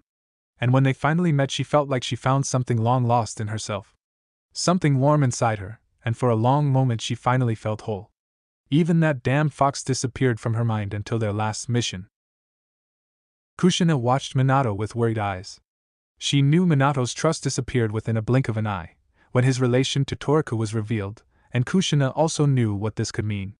However, she couldn't think about this possibility. She didn't want to think about it. That sweet boy was only an assassin who was after Minato's life. During the years of war, Minato gained a lot of enemies, especially from IWA. Toriku was perhaps a part of a very well-prepared plan. Somehow they found a relative, his long-lost brother, and perhaps they trained him for that very moment. Kushina let out a sigh and leaned toward Minato to gently stroke his hand. The blonde didn't move from his frozen state as he was lost in his own small world, in his thoughts about Toriku. Minato.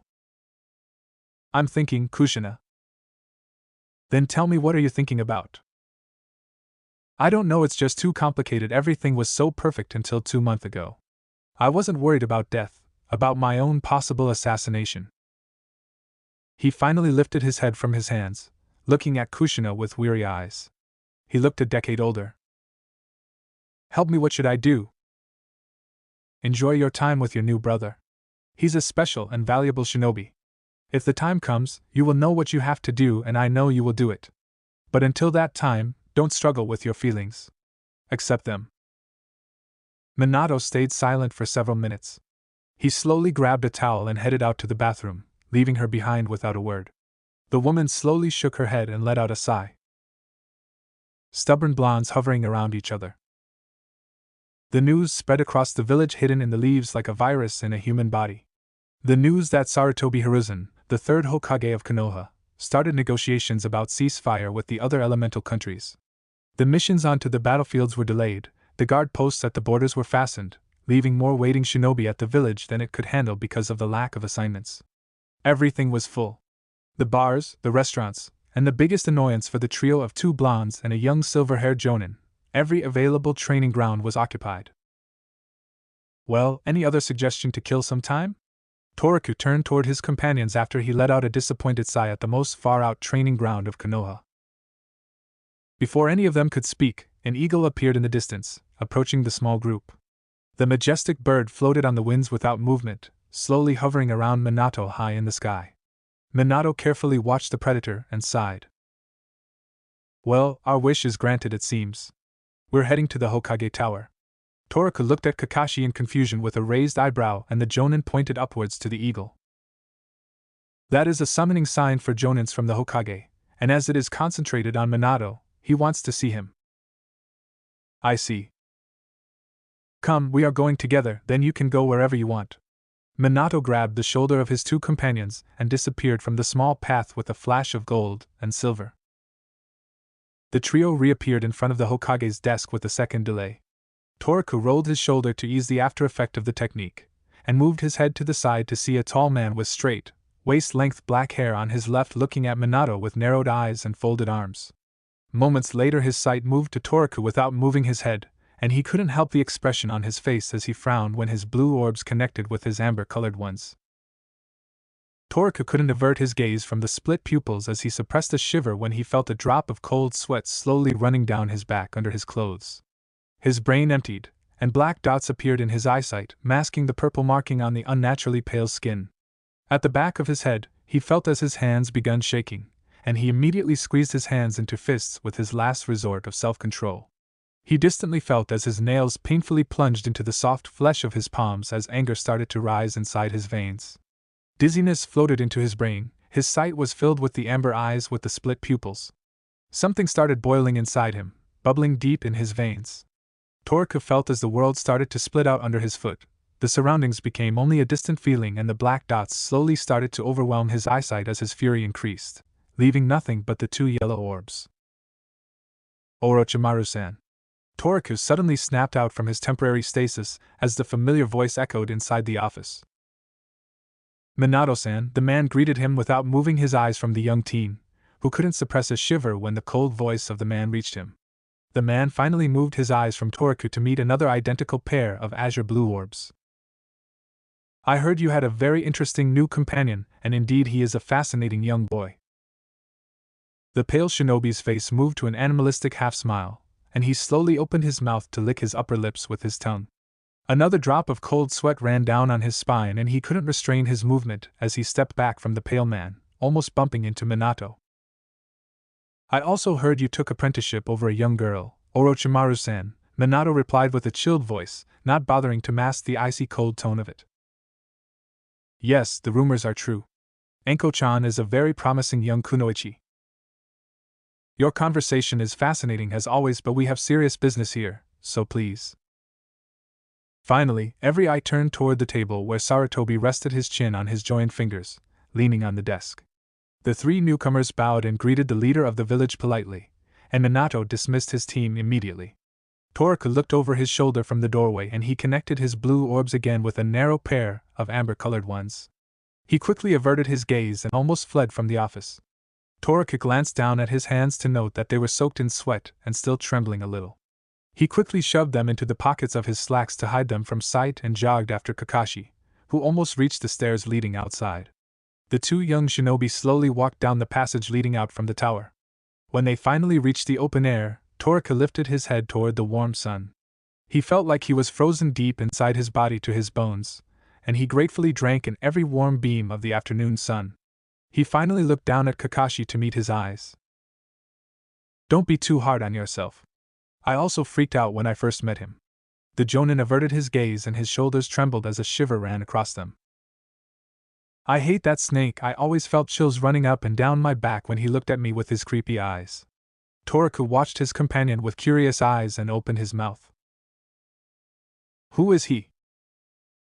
He is one of the three legendary Sannin, the students of Hokage-sama. A very powerful shinobi.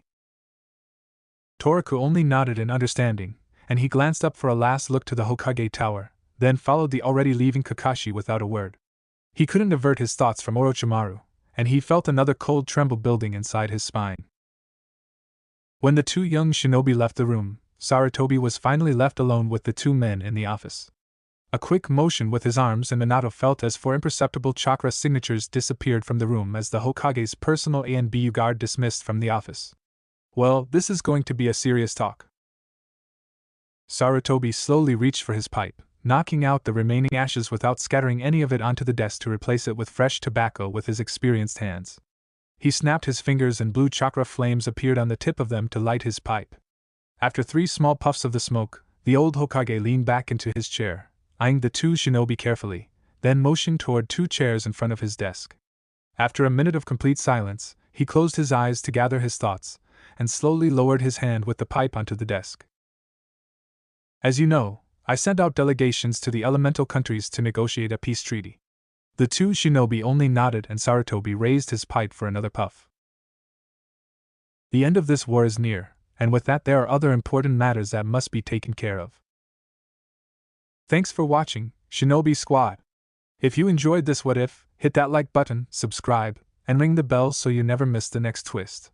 Drop your theories in the comments, I'm always reading. Want more Naruto heat? Check out the other videos on the channel. Stay sharp, stay awesome, and remember even shadow clones need love. Peace out, Shinobi!